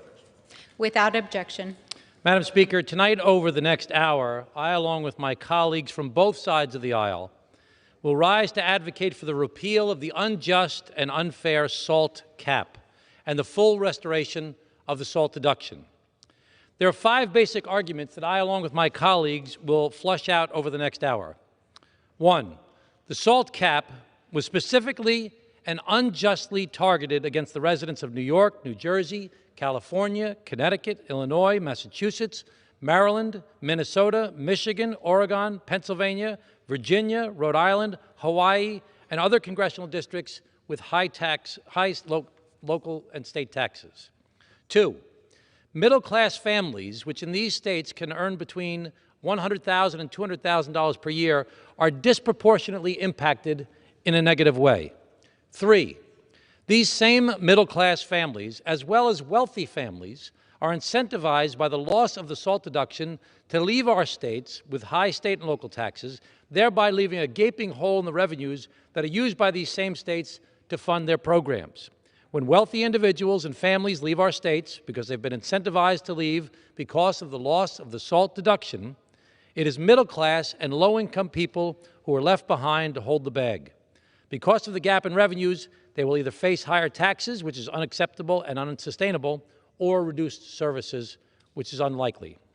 4, the SALT cap is anti-union because one of the main reasons that taxes are higher in SALT states is because we pay our teachers, our public safety, and our civil servants significantly higher wages than our low-tax competitor states. And 5, Many states with high state and local taxes that have been negatively affected by the SALT cap are net donors to the federal government. That is, these states contribute more to the federal government in income taxes than they receive in federal programs and contracts. They are donor states. Why are the taxes higher in New York and California and other SALT states? And why are the taxes lower in Florida and Texas and other low-tax states? The reason for our higher taxes is because we insure our children. New York State and California have some of the lowest rates of uninsured children in the nation, while Texas and Florida have some of the highest rates of uninsured children in our country. We adopted the Affordable Care Act. They refused to. Our states have the highest rates of union employees. Our low-tax competitors don't like unions. In fact, they actively oppose them. They have right-to-work laws. They don't pay their teachers well. In states like New York, we have one of the greatest mass transit systems in the world that delivers the lowest carbon footprint per capita of any city in the world. In California, they've been implementing policies to address climate change for decades. Yet in low-tax states, they have no mass transit to speak of, and they're still debating whether climate change is a hoax. Secretary Yellen has said, we need to stop the international race to the bottom by creating a global minimum corporate tax. Well, we need to discourage a race to the bottom right here in the United States of America. It's cheaper not to insure your children. It's cheaper to use non-union labor.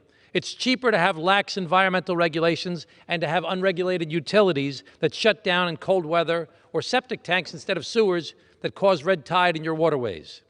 Each state, each city, each laboratory of democracy has decided how they want to govern, what services they want to provide, and how much in taxes they will collect. By removing the SALT deduction, the first deduction in the federal income tax code, a deduction that's been in place for over 100 years, by capping this deduction, we're crippling the very states and cities and local municipalities that are the economic engines of our nation. By capping the SALT deduction, the long arm of the federal government is reaching into our states and local governments to try and determine what programs they should provide, how much they should collect in taxes, and they're breaching the covenant of federalism that's been in place for over 100 years. That's why tomorrow we'll be holding a press conference with the U.S. Conference of Mayors, the National League of Cities, and the National Association of Counties to showcase how the SALT cap is devastating our local governments. Last week, we held a press conference with unions to show how they're negatively impacted by the SALT cap. And that's why tonight, so many of my colleagues are here to join me in our call to repeal the unfair and the unjust SALT cap. Now I will yield to my friend from California, who's taken a leadership role from the other side of the aisle, Ms. Young Kim, to talk to us about SALT. Thank you. I want to thank my friend, Representative Swazi from New York, for yielding. And I want to thank you for working with me in a bipartisan push to repeal the cap on SALT deductions that is hurting American workers and families.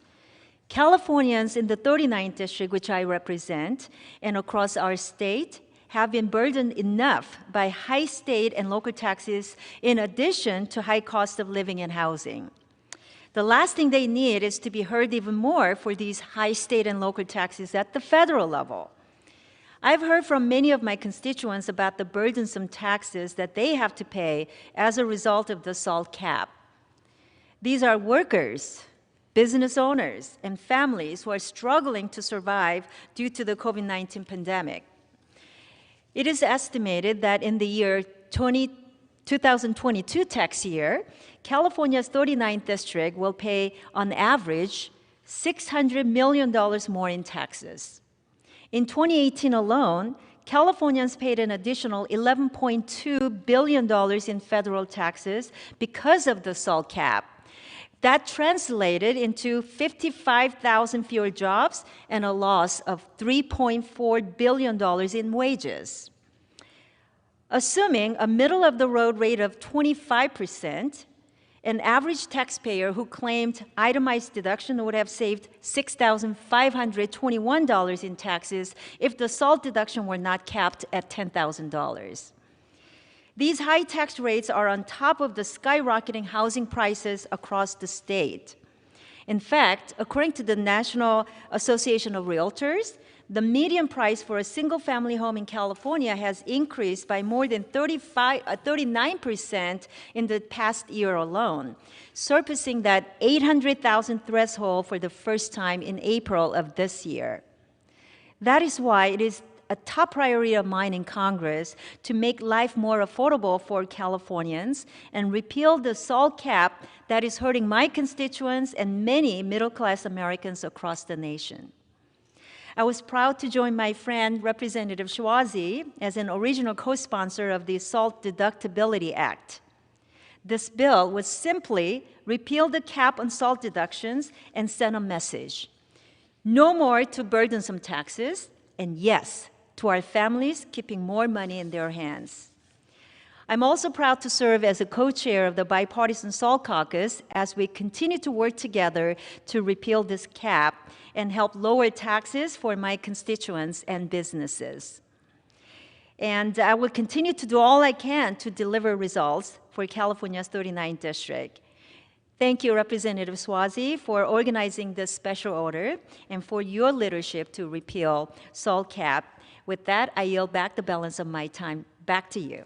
Congresswoman Kim, thank you so much. We appreciate you being here this evening. You've been hearing about the SALT cap and the effect on your constituents. Have they been talking to you about this a great deal? Yes, on a regular basis, and we've had town halls, and we've had regular meetings throughout my business roundtable discussions, and they've brought this issue up over and over. And are people talking about leaving the region because of the effect of the taxes? We've had thousands, or in the last several years, we've had many thousands of Californians leaving to other states, like in Texas, and I had to literally go over there to meet my friends and listen to these problems. So yes, this is a major issue, and I will continue to work with you to repeal the SALT cap. Thank you, Congresswoman. Thank you. Okay, at this time, I'd like to introduce my good friend from the state of New Jersey, who's been a real leader on the issue of SALT, who's been outspoken ever since 2017 on this issue, and we're grateful to him. I'd now like to yield 4 minutes to Mr. Pasquarello from New Jersey. Thank you, Mr. Schwazi. When talking about the SALT deduction, we're not griping about something that came about yesterday. The SALT deduction goes back to the Civil War. We're talking about 150 years of history when President Lincoln had to fund a brand new army to crush the traitor states in the South. So we must use the 150-year history as a baseline for our tax policy when discussing reform. It's not low-hanging fruit, as it was in 2017, when they looked for the money for their false tax cuts, and they got slammed out of office in 2018. Go to the facts. Abe knew what he was doing, how it took money away from the states. They couldn't build hospitals. They couldn't build schools. They couldn't build roads. He knew what he was doing. The states needed money too. Republicans targeted blue states. They bragged about it. I couldn't believe it. I couldn't believe my ears when I heard them on the floor of the House openly admitting they made no qualms about it. They targeted these blue states when passing their 2017 tax scam. Talk about a hoax. They bragged about it. Its motivations alone are disqualifying. But its impacts are worse. SALT was a lifeline to the middle class. Despite half-truths and outright falsehoods, SALT is about the middle class. And if you can't stand up for the middle class, you shouldn't be here. In 2017, 42% of New Jersey taxpayers, nearly 2 million people, deducted their state and local tax, averaging over $19,000 per household. That's a $9,000 increase in taxes. Those phonies did it. That's why they get smashed in 2018. More than 81% of those who deducted SALT earned less than $200,000. Naysayers claim this deduction only benefits the well-off, do not recognize the cost of living in our states. The same people that voted for the tax cuts that helped the 1%, the 1.5%, they felt badly about the rich people. Who, one clown who went to jail in New York State before he said we had to take care of our donors. He said it, I didn't. I mean, he didn't go to jail for saying that. He played the stocks. Middle income in New Jersey is not the same as Oklahoma or South Dakota. Housing, food, child care, transportation costs are much lower there. Our middle-class taxpayers are the pack mules of the U.S. tax system. And as one of our brothers from New Jersey would say, we are tired of being the lackeys for these other states. Look who's paying federal taxes. Our middle-class taxpayers will no longer sit idly by. This cap dumped even more weight on the backs of my constituents in my district, the 9th District of New Jersey. I appreciate the growing recognition relief is needed. Senator Sanders' budget draft is an important step in the right direction, but we got to think big. We demand relief now for our states and our middle-class constituents. They are the backbone of Biden's administration's coalition. Just last week, we stood shoulder to shoulder with working-class firefighters, police officers, and teachers who support our SALT demands. Our urgency is absolute. We won't allow our neighbors' pain to be taken for granted. I will close with just 4 words: no SALT, no deals. And I will close that Abraham Lincoln, one of the greatest presidents in the history of the country, a true patriot, he stood behind the middle class. He knew what those states went through. This is the oldest deduction on the books, and they've criminalized it. And if anything I've reported here is not right, I hope they stand up and say that's not right. I got the other facts here.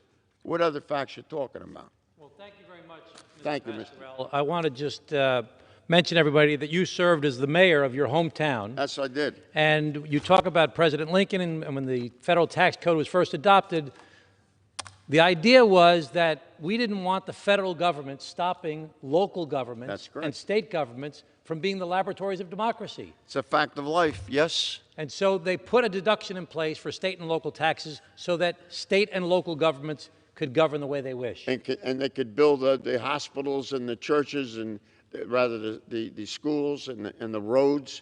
That's where were they going to get the money if the federal government took all the money to fight the war? And I know that you've always been a strong proponent for law enforcement, for the firefighters, other public safety officials, and they're very dramatically negatively affected by this. And many of the first responders come out and supported this bill last week. Thank you very much, Mr. Pasquarello. I'd now like to introduce a very good friend and really someone who's a leader, not just on this issue, but in Congress, the Congresswoman from the state of California, Anna Eshoo. Anna, we're going to yield 3 minutes to you at this time. I thank the gentleman for yielding time to me, and certainly for your wonderful leadership on this issue. Anyone that's tuned in this evening from across the country is hearing a lot of passion spilling over at the podiums here, and for very good reason. For very good reason. In 2017, despite the opposition of every single Democrat in the United States House of Representatives and some Republicans, Congress passed a tax law that bulldozed the state and local tax deductibility. This hurts a lot of people. Now, that was close to a $5 trillion package. And so why was this bulldozed? They went through the tax code looking for things that were deductible to lower the price tag of a highly inequitable tax package. And the SALT deduction, as it's known, was then capped at $10,000 for both individuals and then for married couples filing jointly. I viewed this then, as I do today, as an assault on the middle class of our country. And it was one of the main reasons that I voted against the 2017 tax law. Now, I think that if you ask the question of 435 members of the House, do you support the middle class, they'd all say yes. But the record shows something else.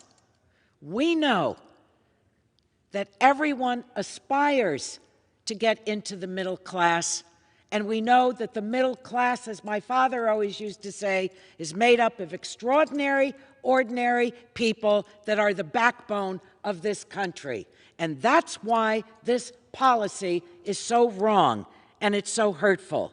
This is a very important deduction for the middle class.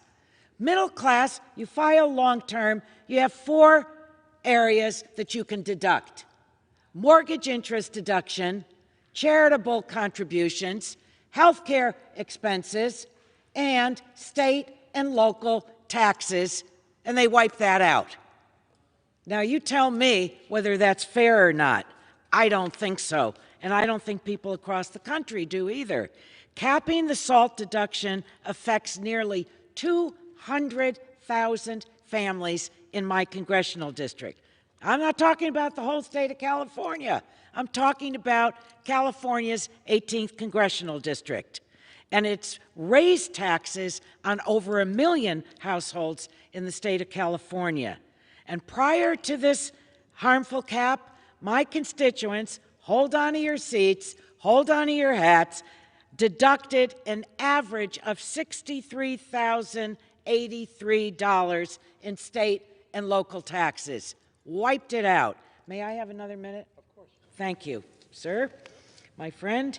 So some have unfairly, I think, maligned the SALT deduction as a benefit for the wealthy. I think it's an essential deduction for taxpayers in high-cost, high-tax states like California. And that's been spoken to earlier. That's a very important, legitimate case to be made. In the Bay Area, the beautiful Bay Area of California, Northern California, the cost of living is really very expensive, and it keeps going up. And it's so high that the Economic Policy Institute estimates that a family of 4 needs to earn more than $100,000 to earn a modest but adequate standard of living. That's simply a fact. So prior to the law, more than 3 million households in California with an income of less than that annually claimed this deduction, as did nearly 1/3 of taxpayers nationwide. So we can, this evening, I think each one of us outline why this is wrong, why the deductibility needs to be restored. Congress needs to reform our tax code, and when we do, so should the restoration of this deductibility be restored. Why? Because again, the middle class is the backbone of America. We should not be assaulting them, we should be assisting them. I thank the gentleman for leading this effort this evening. It's a worthy one, and I yield back. I want to thank the gentlewoman for her leadership on this and being such a fierce advocate for the middle class. I'd now like to introduce a good friend of mine from California who really had a district that was devastated by COVID. People lost their jobs at one of the greatest entertainment facilities in the country. And now he wants to tell us about how SALT is affecting his district. Thank you. I thank the gentleman for yielding. And you're right, sir, Madam Speaker. COVID really devastated my community, but more importantly, SALT also landed a devastating punch. And this issue, ladies and gentlemen, this issue is about proud Californians that pay more than their fair share of federal taxes. It's about equity for fellow Americans like Californians and other states like California. California today is still the largest state in the United States in terms of population and economic activity. And for years and years, California has been a net donor state to the United States. Let me repeat, for years and years, California has paid more federal dollars than it gets back from the federal government. We Californians, we work hard. We live in a state that generates tremendous economic activity, and we have a very high cost of living. And we pay more. We pay more than our fair share of taxes proudly. As Americans, we pay our federal taxes proudly. So why, I ask, why does the federal government not being fair to states like California? So why do we randomly have a law that arbitrarily caps our state and local tax deductibility on our federal taxes? This SALT cap hurts. It hurts my friends and neighbors. It hurts middle-class families in California. In my state, the average price of a home, a used house, middle class, is now close to $800,000.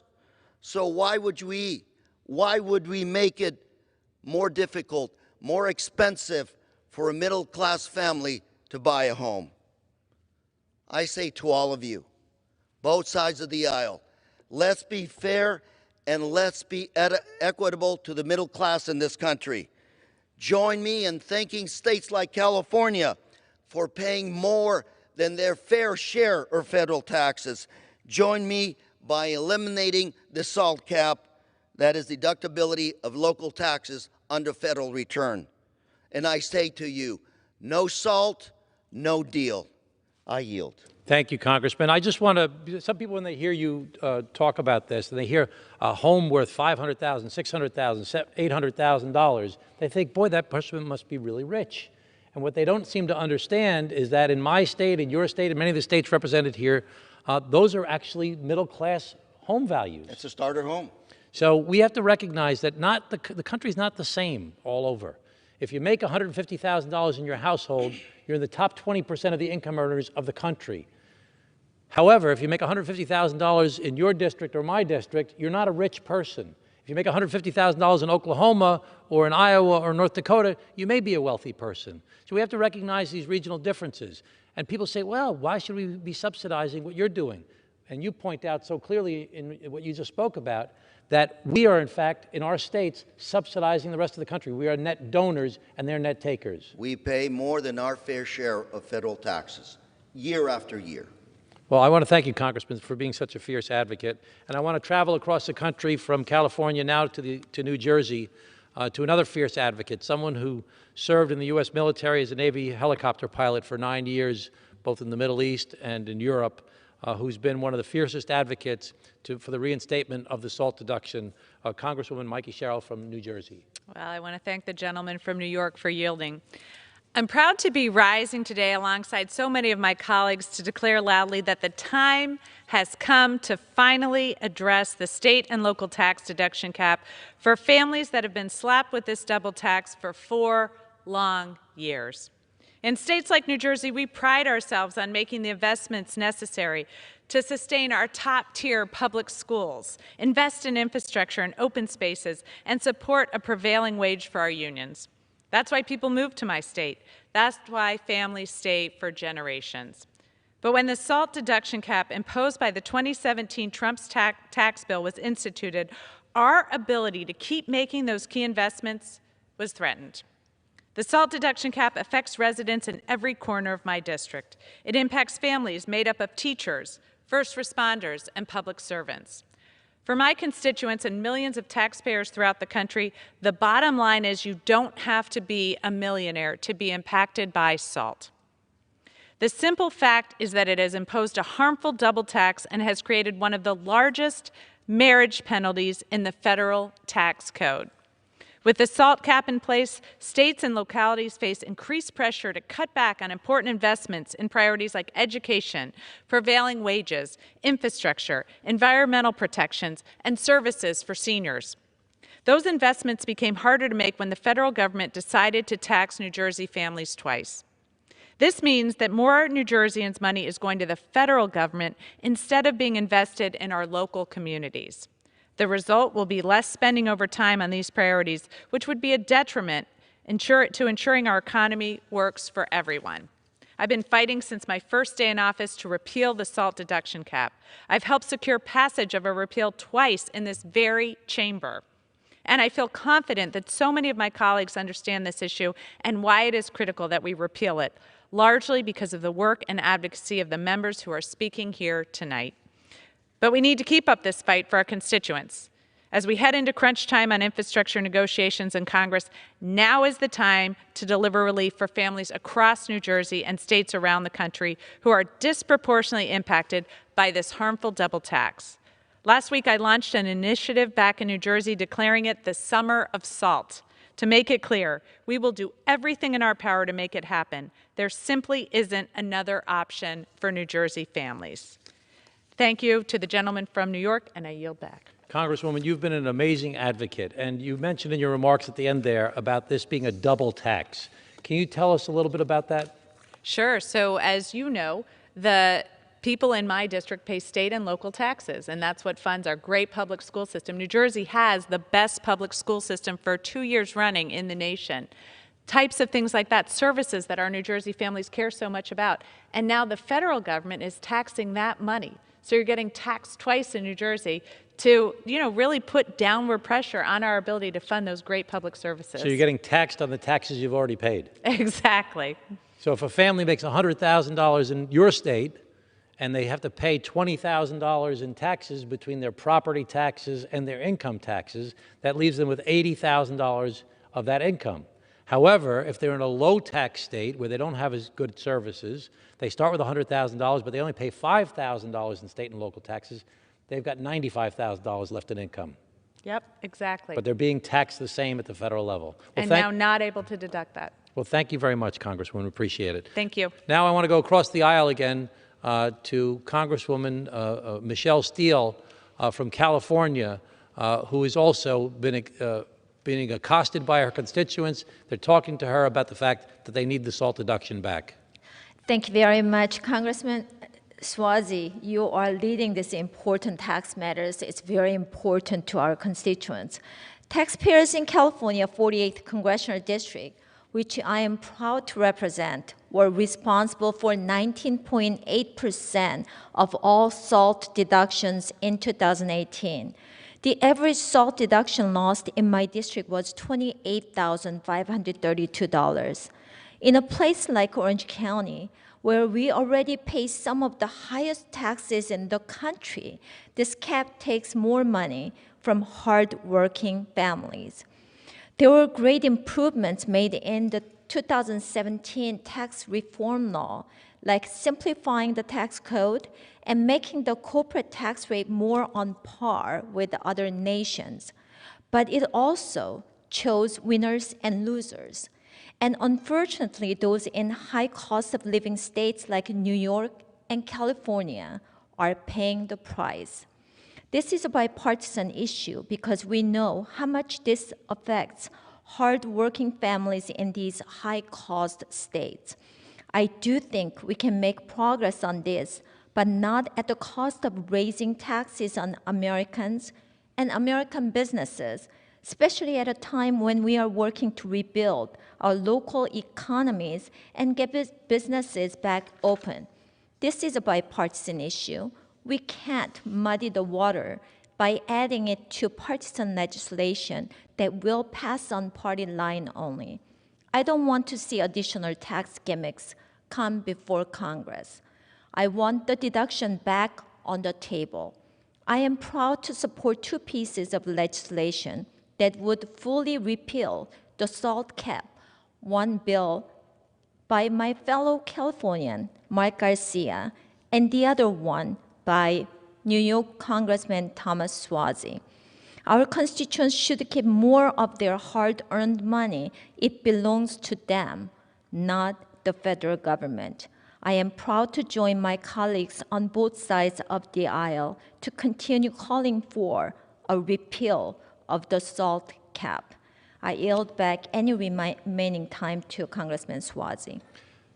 Congresswoman, thank you so much for being here tonight and for speaking out on this very important issue. We're grateful for your presence here tonight. Thank you very much. At this time, I'd like to go to the middle of the country, to the state of Illinois, where my good friend who serves on the Ways and Means Committee really is one of the brightest minds in Congress today, who wants to speak to us about the SALT deduction and its effect on his district. Thank you, Congressman Suozzi. I am grateful for you holding this. I'm grateful for your friendship in Congress and the work we do together on many things, but in particular on our efforts to repeal the onerous cap on the SALT deduction. In 2017, the Trump administration raised taxes for middle-class families in Illinois and across the country by capping the state and local tax deduction at $10,000. The deduction was both bad policy and bad politics. Capping the SALT deduction raised the tax burden for Illinois working families and small business owners. In the 10th district, my district, 42% of families rely on the SALT deduction. Statewide in Illinois, 1 in 3 taxpayers file using the SALT deduction affected by this cap. And this deduction is not a tax break on the wealthy. 85% of Illinois filers who take the SALT deduction are middle-income individuals and families. I've heard from constituents, and some of them want to move out of Illinois because their taxes are simply too expensive. I see everything our communities have to offer, from our schools, our parks, our public places, communities that make a difference and make a great place to raise a family, and it breaks my heart that someone would choose not to live in the 10th district just because of an unfair decision made to increase the tax burden to punish states like Illinois. The SALT cap also makes it harder for our cities to provide essential services like police departments, fire services, fire protection services, libraries, and public health. These services and the workers performing them are the backbones of our community. The pandemic has already strained their budgets, and we do not need to strain them any further. Finally, it's no accident which states are most affected by the SALT cap. These are the states most affected: Illinois, New York, New Jersey, California. These states have made the decision to invest in their communities, to invest in their people. They have invested in their children, their schools, their infrastructure. We should not be double taxed just because we've decided that we want to continue to pay to make our communities stronger. Reinstating the full SALT deduction is a decision about fairness and responsibility. A federal tax on income already paid to state and local governments is, quite simply, double taxation. We have the responsibility to stand up for our families, our small businesses, and our communities. We need a tax system that is fair, lifts up our nation, and gives our children the future that we all want them to have. It is critical that we reinstate the full SALT deduction and reduce the tax burden for middle-class families across the country. And with that, I yield back to my good friend, my colleague, Mr. Suozzi. Congressman, I want to thank you so much, and you hit on the topic of fairness so many times. And many of our states and our local governments have relied on this deduction for literally 100 years. And it was suddenly taken away in 2017. It's had a dramatic effect. Can you just briefly touch on fairness one more time? Absolutely. As you know, when the income tax was put in place more than 100 years ago, there was a decision that communities, that states that decided to invest in their people would not be double taxed. Yet in 2017, the decision of the Republicans was to specifically attack these states, these blue states like Illinois and New York. And it is unfair to these communities that are investing in schools, are investing in the public services, fire departments, police departments, making the decision to responsibly pay for them, and then have their residents told they have to pay a second time with the federal tax. To add on top of that, these are the states, like New York and Illinois, who pay more to the federal government than they get back. So not only are we getting double taxed, we have a burden of subsidizing the states that are attacking us now. So this is absolutely unfair. It's unfair to the states, but more importantly, it's unfair to the families we represent. Well, thank you, Congressman. It really galls me sometimes when I hear people boasting about the fact that they're leaving our states and moving to their states, and when in fact we're subsidizing the rest of the country with our tax dollars. So thank you so much for your leadership on this issue. We're very grateful to you. Thank you, and thank you for leading this evening. Okay, at this time, I'd like to bring forward one of the most progressive members of the United States Congress, also one of the great intellects who has been so passionate about this issue and has some very interesting things to share with us, the Congresswoman from California, Katie Porter. Thank you very much.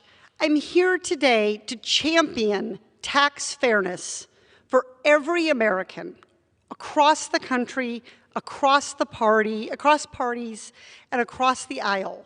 We are here tonight to talk about what does it mean to have a fair tax system.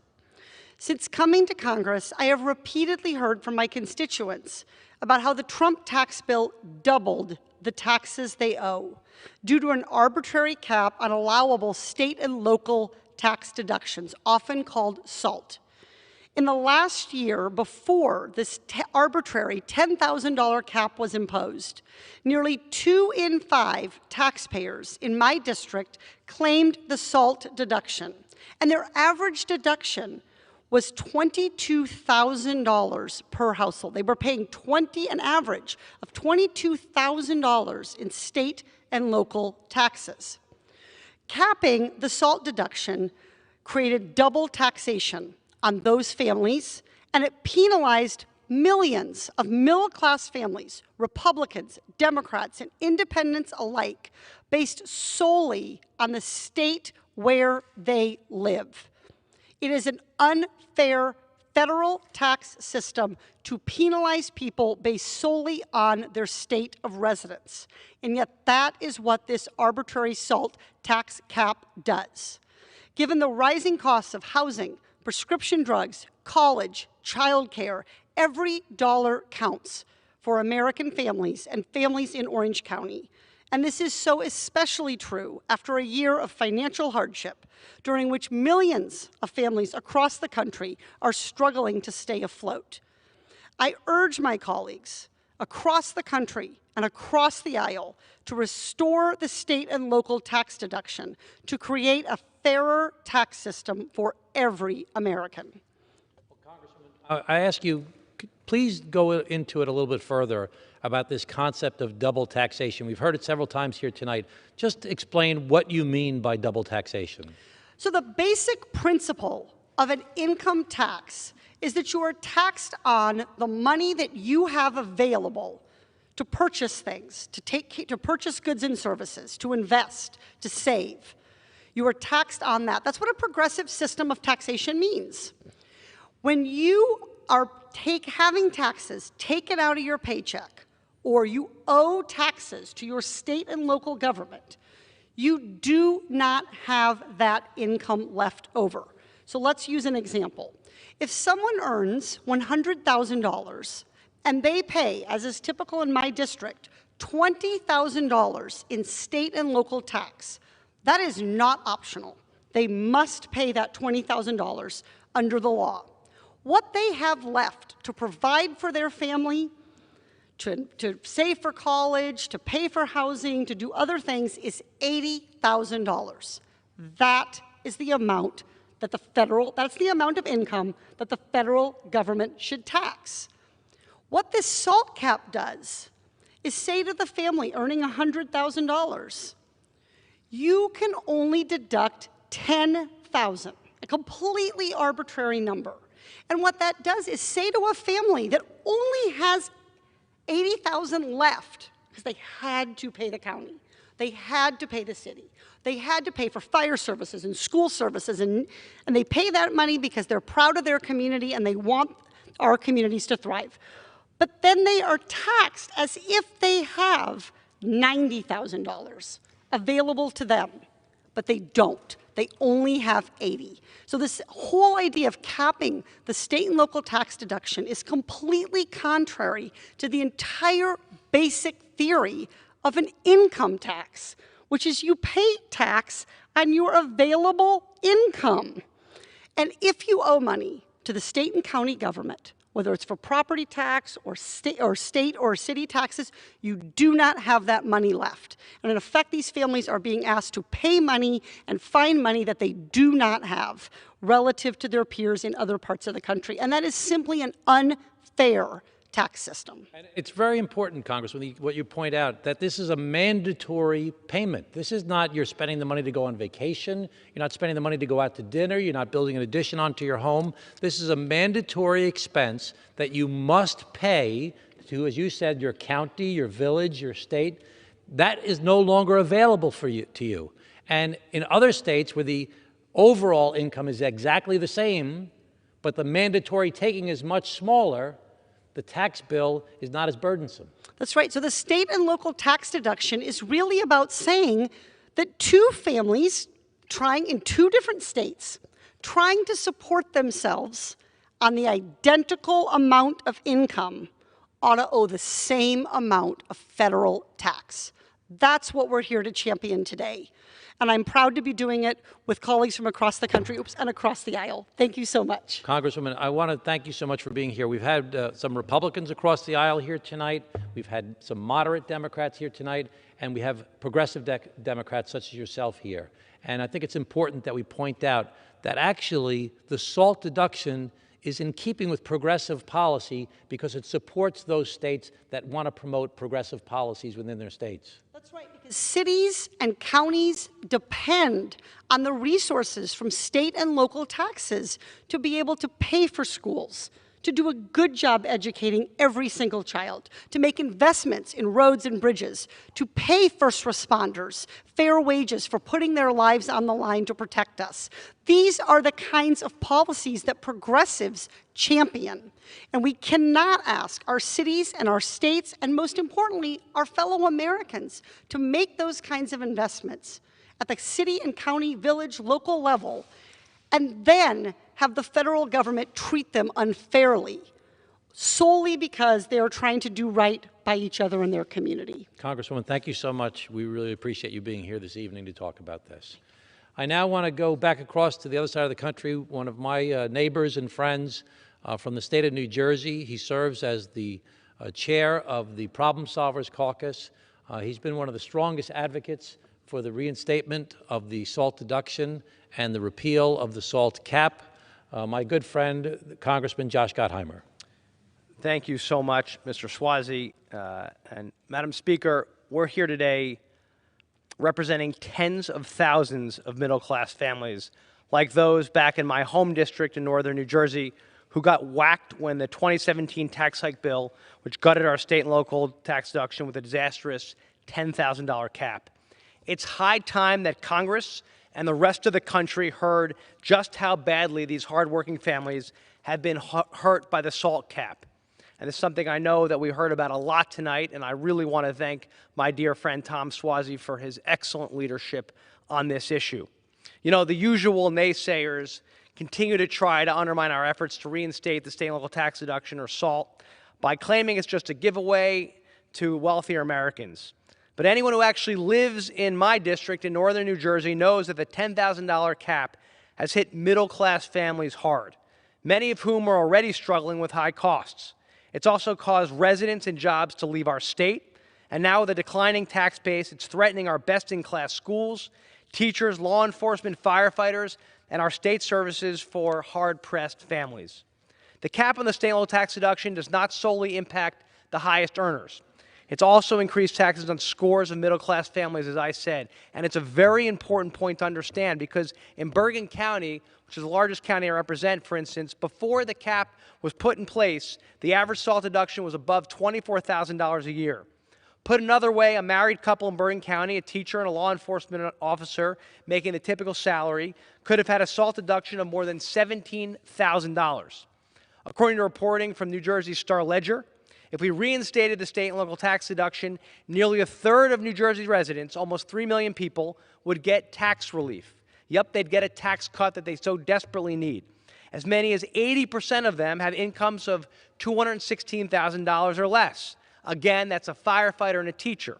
That's hardly the 1%, especially in a high cost of living area like New Jersey.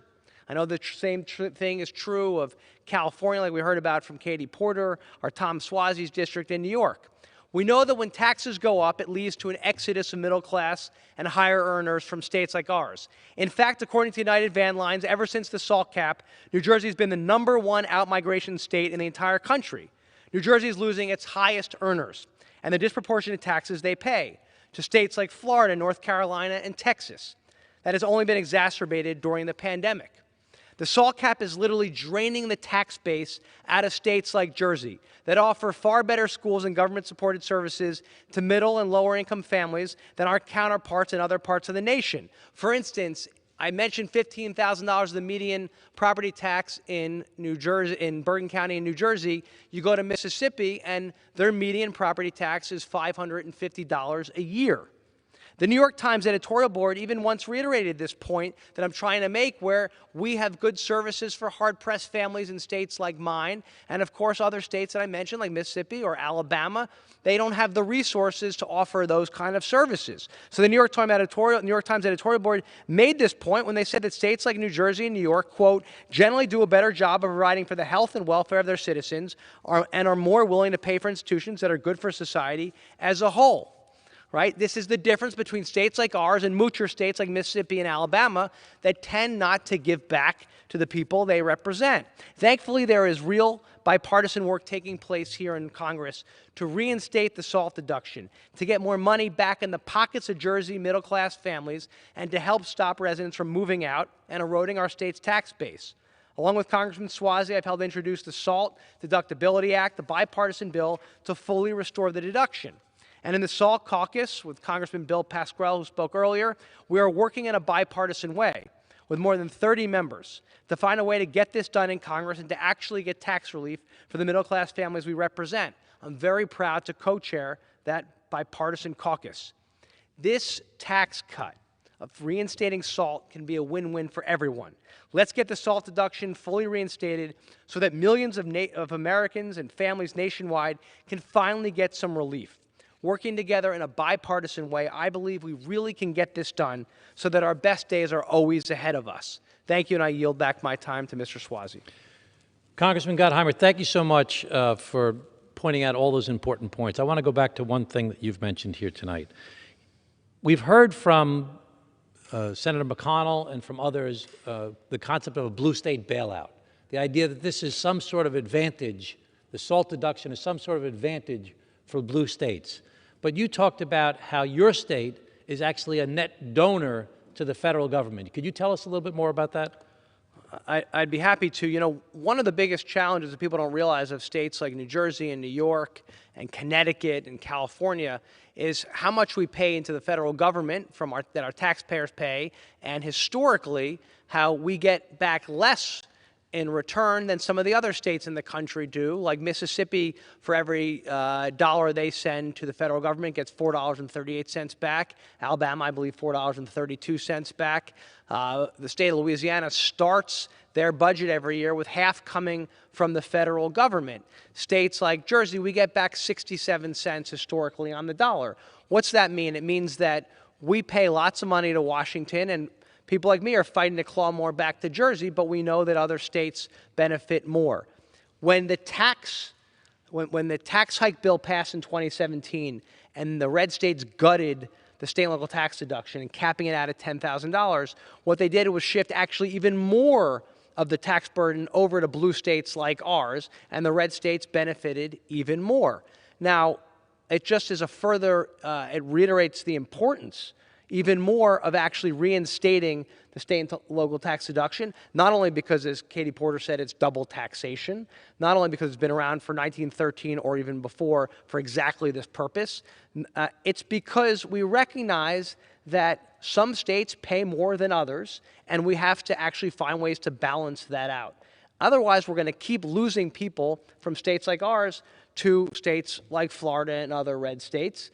And, you know, frankly, it's why it's so important that we fight back to get tax relief for the people that we represent, to make sure they can afford to live in our states and that we have a good tax base to be able to have great schools and stand by law enforcement and firefighters and others. Well, you've been a great champion on this issue, and we're very grateful to you for pointing that out. I know from the case of my state of New York, in the past 5 years, New York has sent $150 billion more to the federal government than they've received back in federal services or federal contracts. Whereas Mitch McConnell's state, in the past 5 years, the same period, they've received $150 billion more in services and in contracts than they've put back into the system. So your advocacy on this issue has really been stellar, so we're so grateful to you for being here tonight. Thank you, Congressman Suozzi. Thank you so much. Thank you so much. Madam Speaker, we appreciate the time that we've had here tonight to make these different points. I just want to close by saying this is about fairness. It's not fair. It's not fair that the state and local tax deduction has been in place for over 100 years, and state and local governments have relied on this deduction in order to fund the programs that we have. It's not fair that people are being taxed on taxes that they've already paid. It's not fair that the taxes that are being paid in these states are no longer deductible on people's income tax returns. It's not fair that after all these years of relying on this deduction, that it's no longer in place. And people are boasting. My colleagues on the other side of the aisle have been boasting about people leaving my state and going to their state, while we're in fact subsidizing those very states. So this is going to be a battle that's going to continue. Hopefully over the next few months, we will be able to build together a coalition of Democrats and Republicans who recognize that this fairness has to be addressed, and that we need to restore the state and local tax deduction for the benefit of the residents of my state and people throughout the United States of America that are relying on basic fairness. And with that, I yield back. Under the Speaker's announced policy of January 4th, 2021, the gentleman from Arkansas, Mr. Hill, is recognized for 60 minutes as the designee of the Minority Leader. Well, I thank the Speaker, and I rise today in support, Madam Speaker, of strong national security policies. Policies like the Remain in Mexico policy, enforcement of our existing interior immigration laws, and the completion of key miles of fencing and technology that protect our southwest border. Policies, Madam Speaker, that President Biden hastily removed on his first day in office without any plan to replace them. President Biden and the Democrats in the House and Senate supported ending those Trump-era policies. Those policies, Madam Speaker, were working to rein in the flow of illegal immigration, and now with no plan and no substitution, the result, pure political theater, simply because those were Trump policies, and while they were working, President Biden stopped them. Now, President Biden appointed Vice President Harris to serve as the border czar. One would think that she would act in critical ways to replace those national security policies that were working under the Trump administration and that President Biden ended. But not only did she not present solutions to the historic number of hundreds of thousands of immigrants who are pouring across our southern border, but she's refused to visit the border for nearly 100 days since being appointed border czar. She even laughed at the idea of visiting the border, comparing it to taking a trip to Europe.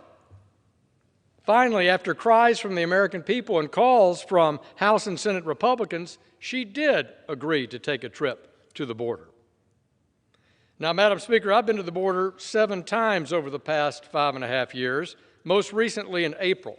And specifically, I traveled to the Rio Grande sector in the Rio Grande Valley. And the conditions I found there were worse than I've seen on my previous trips.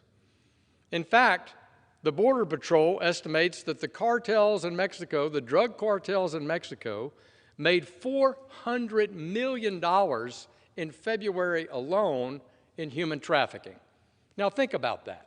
$400 million in 1 month by charging $5,000 to $9,000 to traffic hundreds of thousands of innocent people across the border.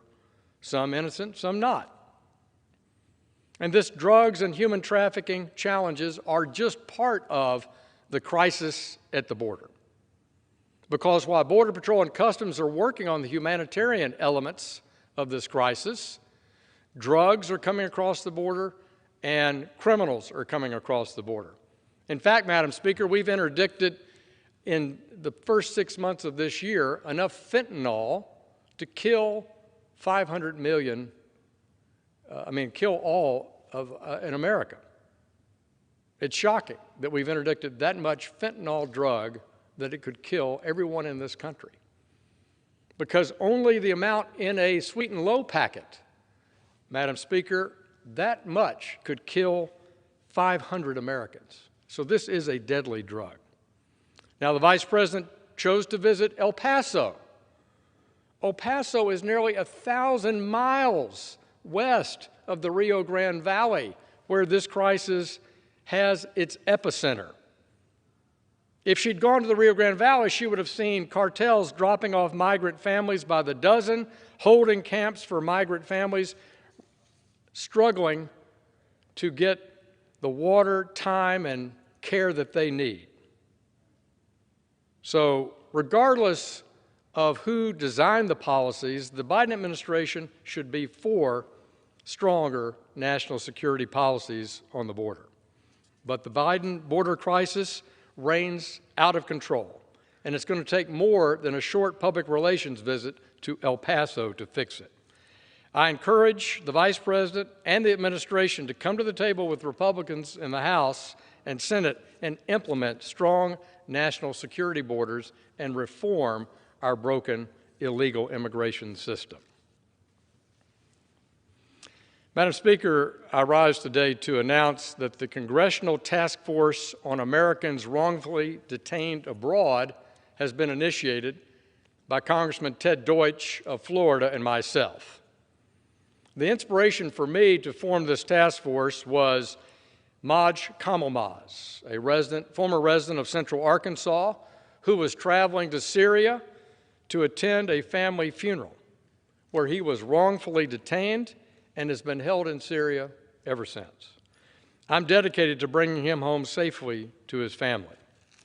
Having a loved one detained or held hostage abroad is unimaginable. It's a heartbreaking experience for any family.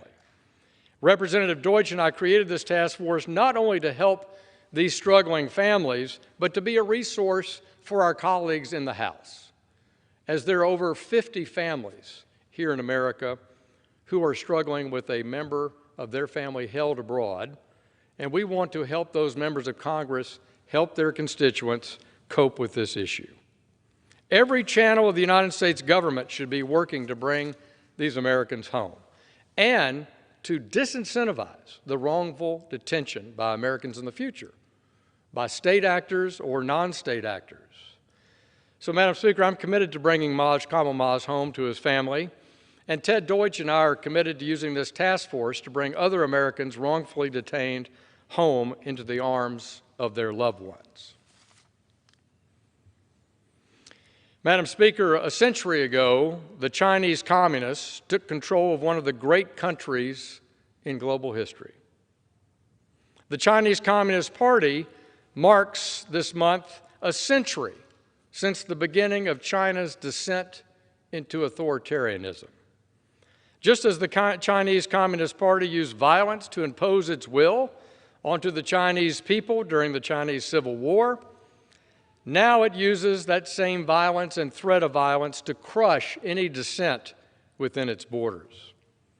We saw this last summer when the CCP silenced the democratic voices of Hong Kong, swiftly marching troops into the city to stop demonstrations for freedom.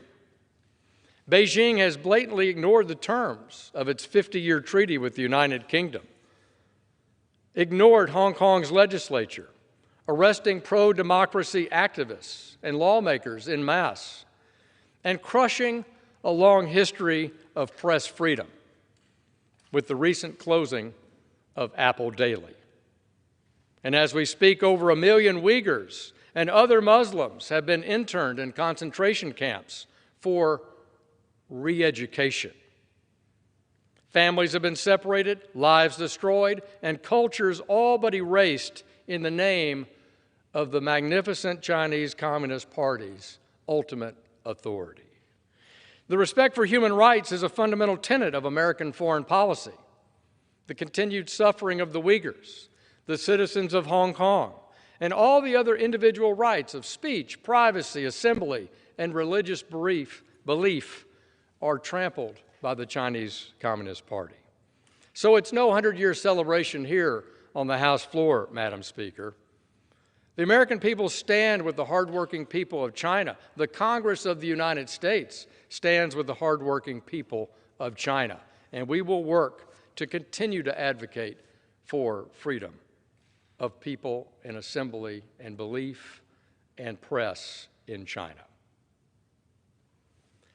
Madam Speaker, I rise today in recognition of the tireless dedication of the members of the FBI in recently seizing approximately $2.3 million from the hacker group responsible for the Colonial Pipeline ransomware attack.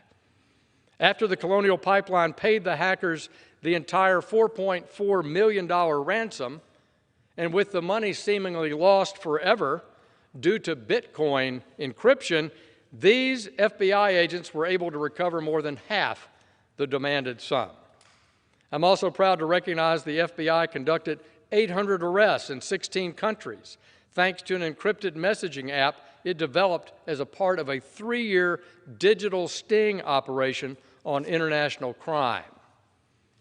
Just as encrypted, untraceable communications have become pervasive in how criminal enterprise operates on a global scale, ransomware attacks have been on the rise as they prey on the digital vulnerability of our businesses and infrastructure, often with little hope, recovery, or justice. I applaud the vigilance and ingenious methods of the investigating agents and encourage their continued efforts to ensure the safety in our digital age. Madam Speaker, I rise today in support of my resolution H.Res. 117, which calls on the Egyptian government to end the culture of impunity for attacks on Christians and to undertake the arrest, prosecution, and conviction of individuals who carry out attacks on Copts and other Christians in Egypt. I was the lead on a nearly identical resolution in previous Congresses, and I truly appreciate the support I've received from my original co-sponsor, David Cicilline of Rhode Island, and nearly 50 of my House colleagues that have co-sponsored the resolution in this Congress. Now, Madam Speaker, Egypt and the United States are important partners in the fight against terrorism. Egypt's role at Camp David has led to some of the closest ties between the United States, Egypt, and Israel in their history. And we're grateful for their most recent engagement between the terror group Hamas in the Gaza Strip and the government of Israel. Madam Speaker, I respect President el-Sisi and his good relationship with the Coptic Pope. He's attended Mass on multiple occasions. He's had some churches reconstruction.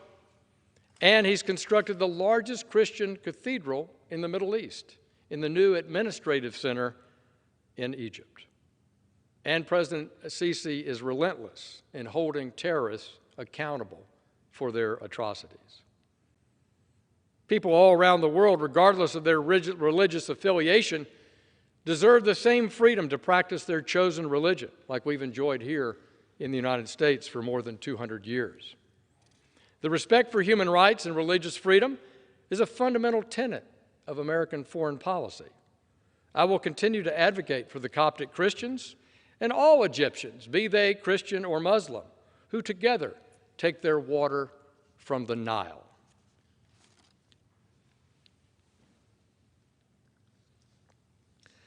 Madam Speaker, I rise today to urge all Arkansans to check the status of their passports well before traveling. Due to backlogs in the State Department, passport renewals by mail are taking longer than usual. There's a backlog of up to 10 weeks for their expedited service and 18 weeks for their regular service. This lag in service at the State Department is affecting Arkansans wanting to travel on a mission trip, study abroad, or take a family trip in the aftermath of the pandemic. So far, my office has helped 70 people this year receive their passports, and we've opened more than 90 cases in the past 6 months. And this compares to opening cases and receiving passports of only about 200 in the 5 previous years. So to my friends in Arkansas, check your passport prior to your trip, and if it's expired, get it renewed as soon as possible. I encourage everyone to stay up to date on passport services and travel advisories, and to check local COVID-19 protocols, masks, testing, quarantine issues before you travel. Madam Speaker, I rise today to encourage all Arkansans who are not currently vaccinated for COVID-19 to consult with their doctor about getting the COVID-19 vaccine. The best way to combat the spread of these COVID variants is by receiving the vaccine. As more information and research develops around the Delta variant of the coronavirus, I want to ensure that all Arkansans stay safe and remain healthy as we prepare for this spread. The only way that we can fully reopen our economy and get truly back on our feet is with more people being vaccinated for COVID-19. Each FDA conditionally approved vaccine is backed by science and doctors who've worked hard over the past year to develop, manufacture, and distribute these critical vaccines. So work with your physician. Help protect your family and the Arkansas community by getting a vaccine shot soon. Madam Speaker, I rise today to recognize that June is Great Outdoors Month and recognize the great conservation work of my colleagues in Arkansas in the governor's office and at the Arkansas Department of Parks and Tourism.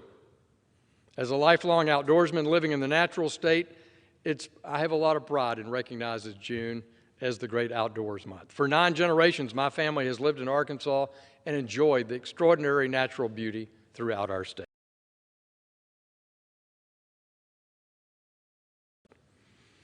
I agree with many of the earliest conservationists that in protecting our wildlife and our wild places, that can be done through reasonable and realistic means, and I'm proud to continue my work in Central Arkansas. Just last week, I joined Governor Asa Hutchinson and Secretary of Parks and Tourism, Stacey Hurst, in announcing the new Office of Outdoor Recreation and the addition of a great new wild place in Central Arkansas, Blue Mountain, just west of Pinnacle Mountain, just west of Rattlesnake Ridge. Blue Mountain will be a new opportunity for hiking, mountain biking, and enjoying the extraordinary view of Lake Maumelle from Nature Conservancy and the Arkansas Department of Heritage's latest partnership to expand outdoor recreation. In the same announcement, the governor announced that our Parks and Tourism Department would work with the Ouachita National Forest and open up Lake Sylvia Recreation Area and the old Camp Ouachita to year-round participation by Arkansans. This is a great partnership between the federal government and the state government to offer more outdoor recreation opportunities for our families to enjoy in the natural state. Madam Speaker, I rise to bring awareness to the difficulty for many to obtain a critical document for our veterans. That's their form DD-214.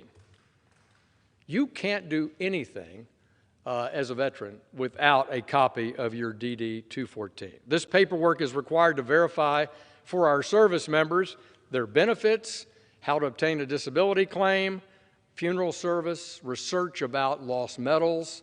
We need a copy of your DD-214. Well, the pandemic has not been good for this need for the millions of veterans in our country.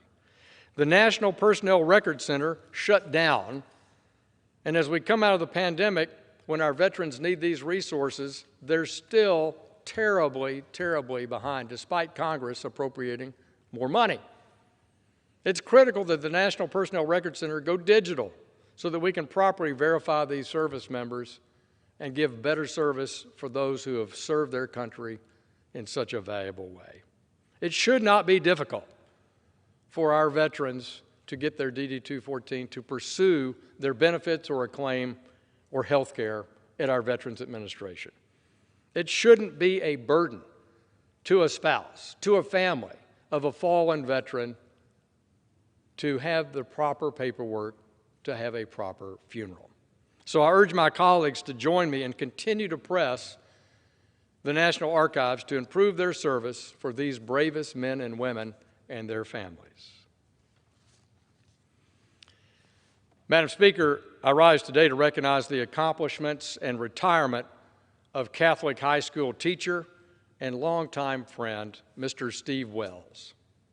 Mr. Wells has been teaching at Catholic High School in Little Rock, Arkansas for 38 years. His decision to end his long service at the school, having graduated there in 1973, is recognized by many as the end of an era at CHS. Steve's a native of North Little Rock and came back to the school as a substitute English teacher in 1983. The teacher for which he was substituting never returned, and Steve Wells has been teaching there ever since. When you walk into our beloved Catholic High, there's a quote that's above the front door. It says, "Come, boys, so that you may become men." Mr. Wells just did exactly that. And he served as a teacher and a role model for generations of students throughout the years. I congratulate my friend Steve Wells on a dedicated career of helping boys become men and wish him the very best in his retirement.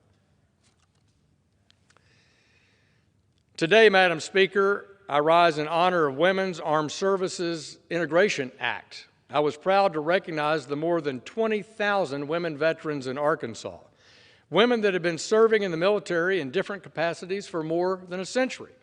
Women like Deborah Sampson, who fought in the Revolutionary War, and Loretta Walsh, America's first official enlisted woman of any service. They pioneered the way for women to serve in the United States Armed Forces. And with more women serving now than ever before, at any time in our history, actions being taken to continue to build a positive environment for women in the armed services. Further, our Veterans Administration continues its efforts to enhance families, facilities, and services for our growing number of female veterans in Arkansas. I thank the women of our armed services for their dedication and service to our country.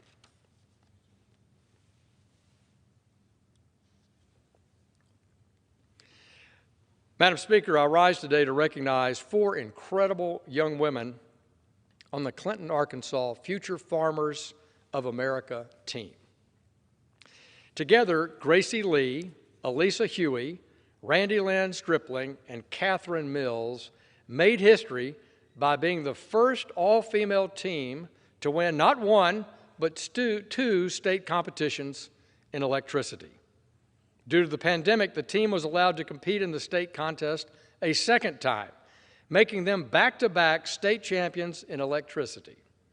This team serves as a great example to all the young Arkansans that are committed to working hard and being pioneers in their fields. I applaud them for their diligence and determination.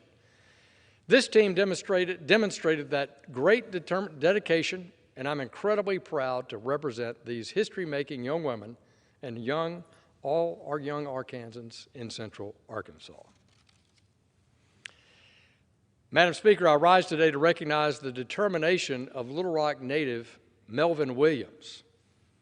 A terrible and unfortunate injury in high school ended his football dreams.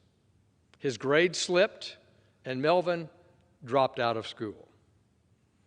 Years later, Melvin had earned his high school diploma through a program at Goodwill Industries. The Excel Center at Goodwill is a fully accredited and cost-free public high school in Little Rock for adults 19 and older. Not only is Mr. Williams now working toward a business degree at the University of Arkansas, Pulaski Tech, he's one of Goodwill's newest employees. He is in charge of recruitment and retention at Goodwill. Goodwill Industries of Arkansas CEO Brian Marsh says Melvin is exactly who we need for this role. I'd like to congratulate Melvin on his accomplishments and for being a wonderful representative for Goodwill Industries. Madam Speaker, I rise today to congratulate Ms. Ellie Friel on being a recipient of the Congressional Award Gold Medal. The Congressional Award Gold Medal requires the recipient to complete a minimum of 400 hours, 400 hours of volunteer service, 200 hours of personal development, and 200 hours of physical fitness, and 5 days of exploration or expedition. Ms. Friel cites the most challenging obstacle in completing the requirements of being a gold medalist as her 5-day wilderness expedition.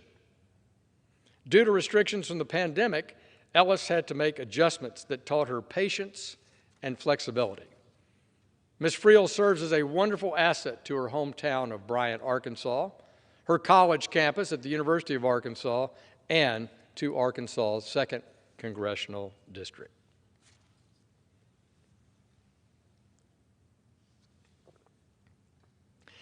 Madam Speaker, I rise today to recognize the finalists from Central Arkansas in the 5th Annual Arkansas State Coding Competition and a finalist for the Arkansas Computer Science Educator of the Year Award. The team taking 3rd place at the state coding competition this year was from East Stem High School in my hometown of Little Rock. The 3-person team included Elijah Keene, Spencer Knight, and Sergio Markin. Each student received a $529 college savings plan worth $500, in addition to winning $400 for their school. Also, a special congratulations to Kimberly Raup for being a finalist in the 2021 Computer Science Educator of the Year Award. She teaches at Conway High School, and she received a $2,500 award for being named a finalist. Congratulations to these students and to Ms. Rope on their awards. And a special thank you to the University of Arkansas at Little Rock for hosting this event. It's events like this that allow our Central Arkansas students to showcase their coding and STEM talents to show the importance of computer science for our youth. Now, Madam Speaker, I bring birthday greetings to our beloved nation. I rise today to celebrate freedom and independence and democracy right here in the United States. 245 years ago,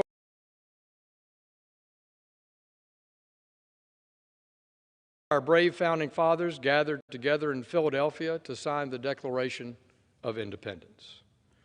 And on that hot July, in that stuffy room in Philadelphia, they came together to change world history, to change history here in the United States, and to open up a lifetime of opportunity for generations of Americans yet unborn. And Madam Speaker, what amazes me about that time is that small committee of Benjamin Franklin, Thomas Jefferson, John Adams, thinking through how would we break with Great Britain? How would America leave Great Britain? And Jefferson was concerned, Madam Speaker, in his rough draft, he said of Great Britain and the United States, we might have been a free and great people together. Those words are not placed in the final copy of the Declaration of Independence, but it shows the struggle that the Founding Fathers had and Thomas Jefferson had as the principal author of how to make that break with a people they had respect for and a king and the king's policies they despised. We might have been a free and great people together.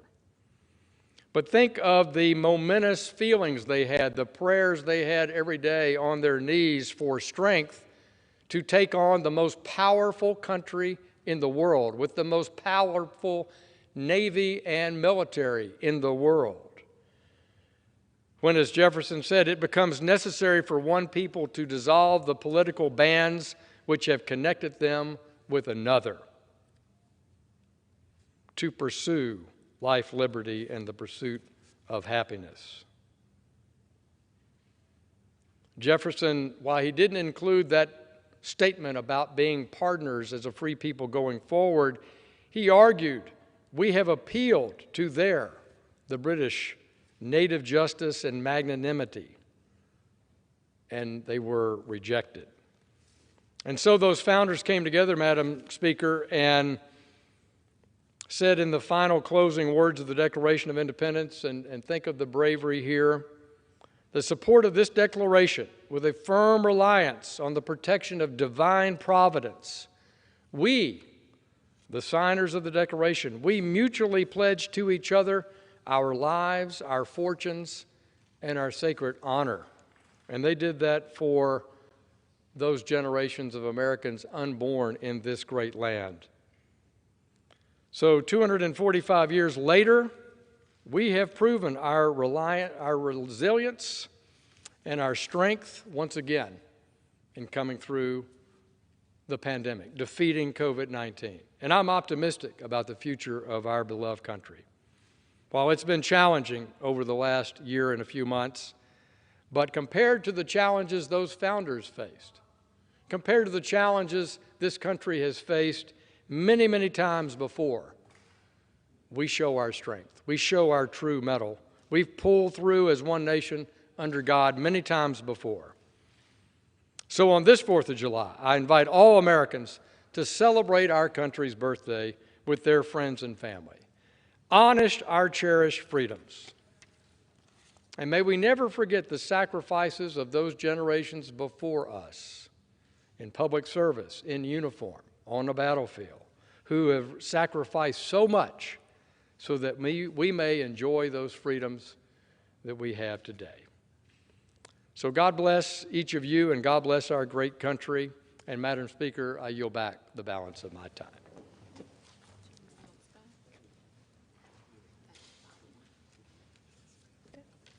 Under the Speaker's announced policy of January 4th, 2021, the Chair recognizes the gentlewoman from New York, Mrs. Taney, for 30 minutes. Thanks, I'm stealing your spot.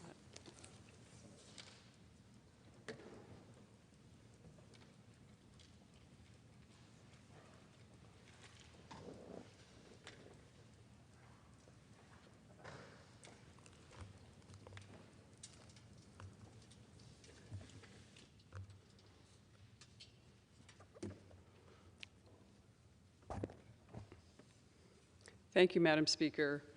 I rise before you today to share the heartbreaking stories from Americans around the country, including my own district, who were cut off from their loved ones in long-term care facilities during the COVID-19 pandemic. For the next several moments in this chamber, I will share harrowing testimonies submitted to my office from these families. Essential caregivers were prohibited from entering nursing homes, group homes, and other long-term care facilities to provide an extra level of care and love, which is so desperately needed and deserved by those who call these facilities home. Over the past year, long-term care facility residents suffered in isolation. Alone, many lost the will to live, and many others deteriorated physically and mentally. While we cannot go back in time to fix what has been done, we can take steps today to prevent this from ever happening again. If Congress fails to act, we could see thousands more Americans die or suffer in isolation again. I've introduced the bipartisan Essential Caregivers Act to fight for the rights of our seniors, our constituents living in group homes with disabilities, and anyone who resides in a long-term care facility. This also includes young children with developmental disabilities. Under federal law, residents in long-term care facilities have a right to receive visitors at any time. But during the pandemic, this right was curtailed completely. Many residents, including children with disabilities and seniors, were not allowed access to loved ones who had been caring for them prior to the pandemic. This took a tremendous toll on them. My bipartisan bill addresses this issue by striking a common-sense compromise. It implements a new federal standard that will end this indignity. This bill permits each facility resident to designate up to 2 essential caregivers who will be provided safe, reasonable, and transparent access to residents during any future public health emergency. The Essential Caregivers Act is a compassionate step to ensure the most vulnerable among us never suffer alone again. Why is this so important? Because essential caregivers aren't just visitors.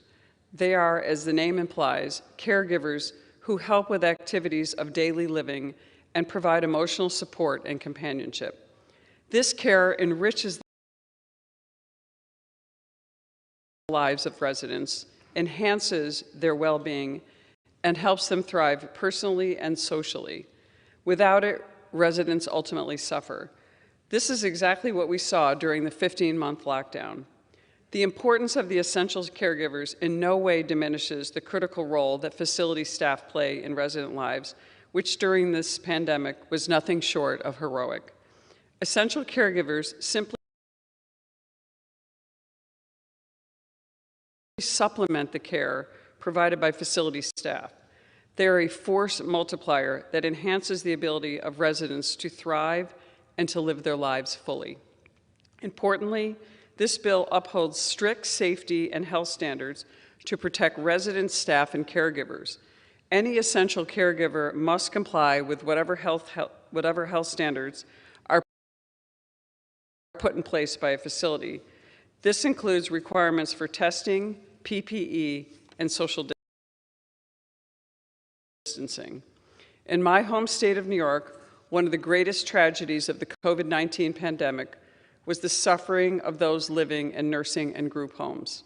First, they suffered because of Governor Cuomo's negligent policy to return COVID-positive patients to long-term care facilities. Then, they suffered by not being able to access the caregivers they depended on for so many years. Today, I want to tell their stories, not only those from the constituents I represent in New York, but also from those around the country who similarly suffered. First, we remember the life of Anna Martinez. Vivian Zayas and Alex Rivera are the co-founders of Voices for Seniors. Their mother is Anna Martinez, who was supposed to undergo a few weeks of physical therapy in West Islip, New York. But because of Governor Cuomo's COVID mandates, Vivian and Alexa were unable to tell their mother goodbye before she passed away after contracting COVID in the facility. Vivian and Alexa have since made it their life's mission to see that no one else endures the hardships they experience being cut off from their own mother.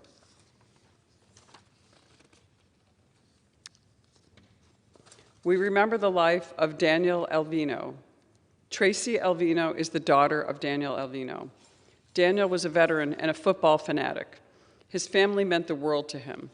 His laugh was the highlight of all of their holiday parties. In March 2020, Daniel was placed into a rehab facility in a New York nursing home after having neck surgery. Under Cuomo's nursing home mandate, Tracy had no access to her father for a significant period of time.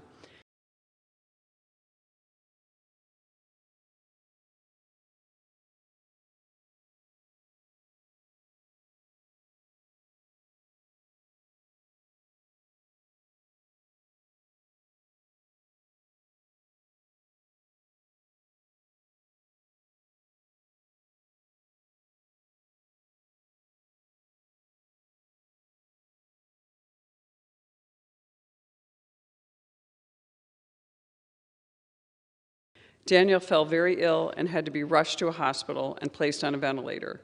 On April 14, 2020, Daniel Alvino passed away at the age of 76. It wasn't until a year later that his family finally held his funeral to commemorate his life that was cut far too short. This evening, we remember Mr. Alvino. We also remember the life of John Daly. John Daly was a husband, father of 5, grandfather of 9, and a Marine veteran who served on the front lines in Korea. He and his wife, Mary, were together for 63 years until the day he entered the Gerwin Jewish Nursing Home and Rehabilitation Center at the time lockdowns were put in place. John spent 20 days at the facility after having been hospitalized with pneumonia. Having suffered a minor stroke previously, John had limited use of his left arm and needed assistance. His wife was the one who normally was there to help him in the facility, but she was cut off from him completely. She was no longer able to see John and received only infrequent phone calls. Once his rehab was over, the family picked him up to find that he was no longer able to walk. His condition had deteriorated significantly. In a matter of days, the family had to choose between hospice or fighting for his life, for this life. They chose to fight. Sadly, because of the isolation he faced, John was not eating enough to live. John sadly lost his life on May 24th, 2020. The family feels strongly that if his wife had been by his side, giving him the love and care that he needed, he would be with us today. This evening, we remember John Daly. We also remember the life of Rosemary Abraham. Carla Abraham Conley is the daughter of Rosemary Abraham. Rosemary was admitted to a long-term care facility in September of 2019. Before the pandemic, Carla was by her mother's side as a caregiver. She took her to lunch, brought her to family dinners, and provided help with the day-to-day activities. When March 2020 arrived, Carla was cut off from her mother completely. After months of isolation, speaking only over the phone, Carla noticed the toll it was having on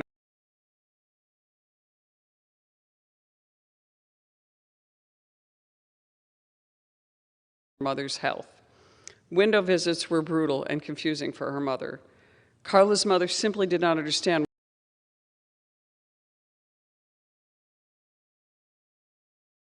why Carla wasn't allowed in to see her. As they spoke over FaceTime, Carla watched her mother deteriorate. And only after Carla pleaded for someone to care for her mother, she was eventually sent to the emergency room due to poor health. Rosemary Abraham sadly died 7 days later on October 4th, 2020. She died from isolation, failure to thrive, and neglect. If Carla had been allowed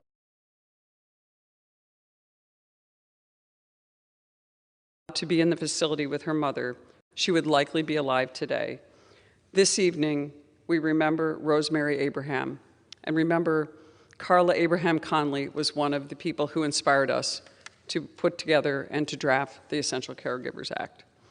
We also recognize the suffering of Susan Wilson. Robert Wilson is married to Susan Wilson. She's a retired pediatric nurse who suffered a major hemorrhagic stroke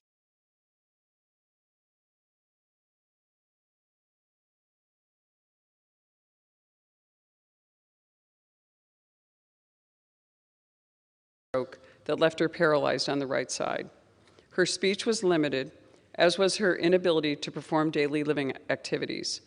She did not get COVID, nor did she die in a long-term care facility, but she has suffered severe damage by the extended lockdown. For a full 7 months, she was excluded from seeing her, even though she was in excellent nursing home.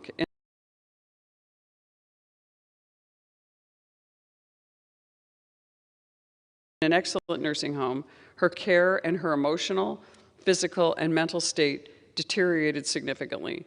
No staff, no matter how good, can provide only what an essential caregiver can provide.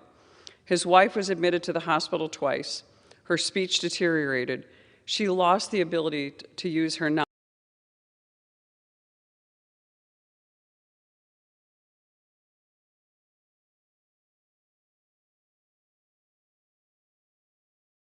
dominant hand. She lost progress on relearning how to walk and is now confined to a wheelchair. In his formal testimony, Robert said, "I'm not a visitor. I'm Susan's voice, her only voice. She should never have been subjected to the isolation, and you all have the ability to keep it from happening again," unquote. This evening, we recognize Susan's suffering. The Essential Caregivers Act would have protected Susan's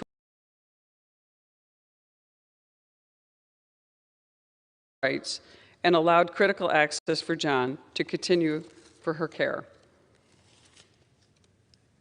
We also recognize the sufferer of Gina Zanchelli. Dolores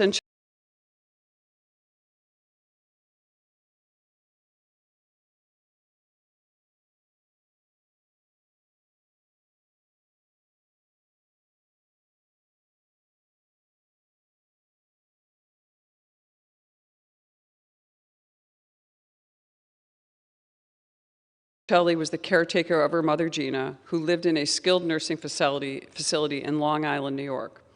Dolores visited her mother every day to provide extra care the facility was not able to deliver each day. Having access to her mother allowed Dolores the chance to monitor her mother's health closely. Once lockdowns went into effect, Dolores was cut off from her mother, who became depressed from being isolated. Physical therapy stopped, and the necessary care she needed was deemed unessential in the facility. Dolores and her mother were limited to only video calls during the lockdown. After Dolores went through a rigorous process to see her mother, she was able to have 3 socially distanced visits over the course of 13 months, about 10 to 15 minutes each, but the isolation had already taken its toll. Gina's rights were violated, and the damage that resulted physically and mentally had been irreversible. In Dolores' words, this should never be allowed to happen again. This evening, we recognize the suffering of Gina Zanchelli. We also recognize the suffering of Lynn Ray Lelidel. Sorry if I pronounced that wrong. Prior to COVID, Carrie had never been away from her son, Lynn, for more than 9 days. He was 32 when COVID shut down all the long-term care facilities. Lynn was born with a rare seizure disorder called Sturge-Weber syndrome. At 16 years old, had to have the right side of his brain disconnected to control seizures. Lynn moved into a long-term care facility in 2013. His mother, Carrie, has always been a hands-on mom. She never just went to visit. She would spend hours with her son, cleaning his room, eating meals with him, and with the other residents. Some nights, she would just go over to help him get ready for bed.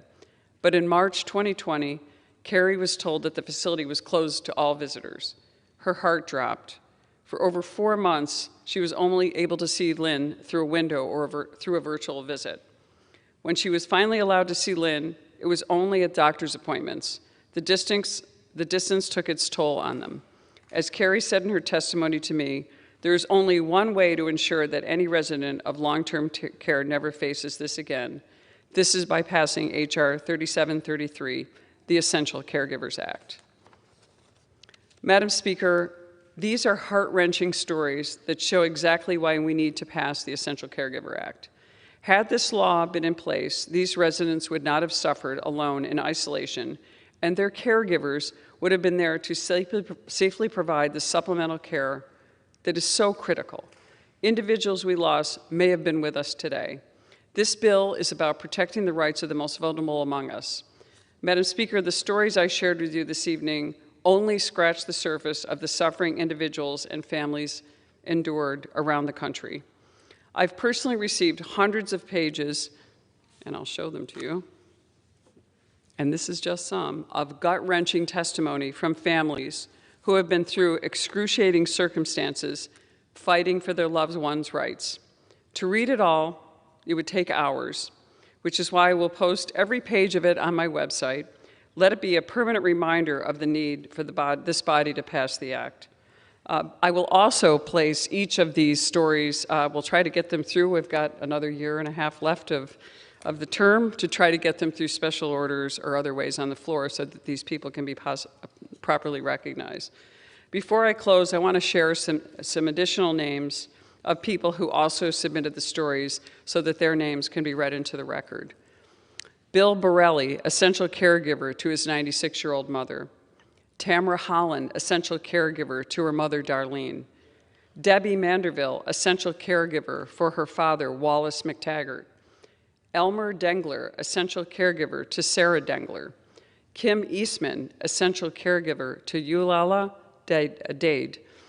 Ginger Vukas, essential caregiver to Virginia Ross. Irma Rappaport, essential caregiver to Lillian Felix. John Barabas, essential caregiver to his wife Patricia. Karen Klink, essential caregiver to her mother Cynthia. Katie Zaba, essential caregiver to her uncle Jack. Laughing Women Ashanashani, essential caregiver to her 86-year-old parents. Laurette Klyer, essential caregiver to her mother-in-law. Lori Kruthoff, essential caregiver to her mother. Lucille Powell, essential caregiver to her husband Jack. Amy Saunders, essential caregiver to her mother Gloria Kravitz. Beth Segessenman, essential caregiver to her mother. Cindy Goodlow, essential caregiver to her father Major John Preston Roden. Denise Holt, essential caregiver to her husband. Diane McMillan, essential caregiver to her mother Joanne. Kathy A. Van Benschoten, essential caregiver to Carl Landher. Emily Main, essential caregiver to her mother Nancy Proudfit. Felicia Canary, essential caregiver to her mother Joyce. Joyce B., essential caregiver to her mother. Margaret Melzer, essential caregiver to her mother Elfried Mock Melzer. Martha Rhodes, essential caregiver to her 91-year-old mother. Mary Sue Phipps, essential caregiver to her mother Lucille Harris. Maxine Schwartz, essential caregiver to her mother. Melody Taylor Stark, essential caregiver to her husband Bill. Marilee Caldwell, essential caregiver to her mother. Mindy Kane, essential caregiver to her father. Nancy Klein, essential caregiver to her son. Paula Fowler, essential caregiver to her father. Rachel Sanchez, essential caregiver to her mother. Regina Clemmer and Ashley Patrick, essential caregivers to their sister. Veronica Ronnie Ferraro, essential caregiver to her husband. Sam Kukic, essential caregiver to her grandmother. Sandra Waters, essential caregiver to her mother. Sharon Ekman, essential caregiver to her husband. Sherry Ustich, essential caregiver to her special needs daughter. Summer Ryder, essential caregiver to her mother. Susan Gross-Close, essential caregiver to her husband Dennis. Susan Von Bargen, essential caregiver to her mother. Todd and Marla Carter, essential caregivers for Tanya, Freddie, and Linda. Victoria Cerrone, essential caregiver to her father Vittorio. Bridget Gianturco, essential caregiver to her mother Joy Preston. Jaime, essential caregiver to her mother Jeanette Holler. Bernadine Chapman, essential caregiver to her brother. Courtney Templeton, essential caregiver to her mother. Cynthia Hayden, essential caregiver to her father. John Carlone, essential caregiver to his mother. Lynn Norman, essential caregiver to their mother, Connie Power. Denise Bogan, essential caregiver to her mother, Gabrielle Lewis. Sally Rock, essential caregiver to her 90-year-old mother. Julie Lewis, essential caregiver to her 80-year-old father. Amy McGuire, essential caregiver to her mother, Frances Dowell. Rick Winter, essential caregiver to many throughout the years. Karen Basso, essential caregiver to her husband, Derek Franklin Basso. Irma Hall Thomas, essential caregiver to her older sister. Royetta Combs, essential caregiver to her father. Stacy Pallant, essential caregiver to her mother and late father. Deborah Buchanan, essential caregiver to her mother. Catherine Carlton, essential caregiver in northern New Jersey. Virginia Andriola Mascarella, essential caregiver to her father, Fren Andrioli. Cindy Tate Gibson, essential caregiver to her mother. Beth Nelson, essential caregiver to her husband, Stanley Fullwood. Kathleen McCartney, essential caregiver to her mother, Mary. Cindy, essential caregiver to her 91-year-old mother. Patricia Kladek, caregiver to her mother, Doris. Crystal Tahn, essential caregiver to her son, Jackson. Patricia Medeiros and Maria Tavarazzi, essential caregivers to their mother. Miriam Barakazoy, essential caregiver to her mother. Marilyn Lester, essential caregiver to her 87-year-old mother, Ruth Lester. Teresa Trimpler, essential caregiver to her parents, Maria and Enrique Hernandez. Simone Kramer, essential caregiver to her mother. Ela Haymaker, essential caregiver for her mother. Tim Wall, essential caregiver for his mother, Peggy Martin Wall. Maitli Weissman, essential caregiver for her mother, Celia Weissman. And Charles Galligan, essential caregiver for his father, Jack. Each of these individuals submitted testimony to my office that is just as powerful and compelling as the 7 stories I shared with you this evening. As I said, I will post these testimonies on my website, and hopefully throughout the next year and a half, we'll be able to speak about each one of these people who have given essential care on behalf of a family member and the loss that these people suffered over the next several months. I encourage each member of this body to take time to read these stories and hear the pleas of those who suffered. The one bit of solace I take from these stories is that the elected members of Congress here tonight can do something to prevent these tragedies from ever happening again. We stand together and support passage of the Bipartisan Essential Caregivers Act. It will protect these individuals and their loved ones from any future harm. I want to close by thanking Congressman Larson of Connecticut for leading this bipartisan effort with me. I also want to thank the bill's other co-sponsors, Elise Stefanik, John Rutherford, Yvette Harrell, Madison Cawthorn, Abigail Spanberger, Ted Budd, Jeff Andrew, and Steve Cohen. Tomorrow morning, I'll be joined by caregivers from all over the country at the Capitol steps to call for the House to take up our bill and make right this injustice. No individual deserves the indignity of suffering alone. We can fix this, and we must. May God bless all of those who suffered and all of those essential caregivers around our nation. We are grateful to you. I yield the floor, Madam Speaker. Pursuant to Section 11B of House Resolution 188, the House stands adjourned until noon tomorrow.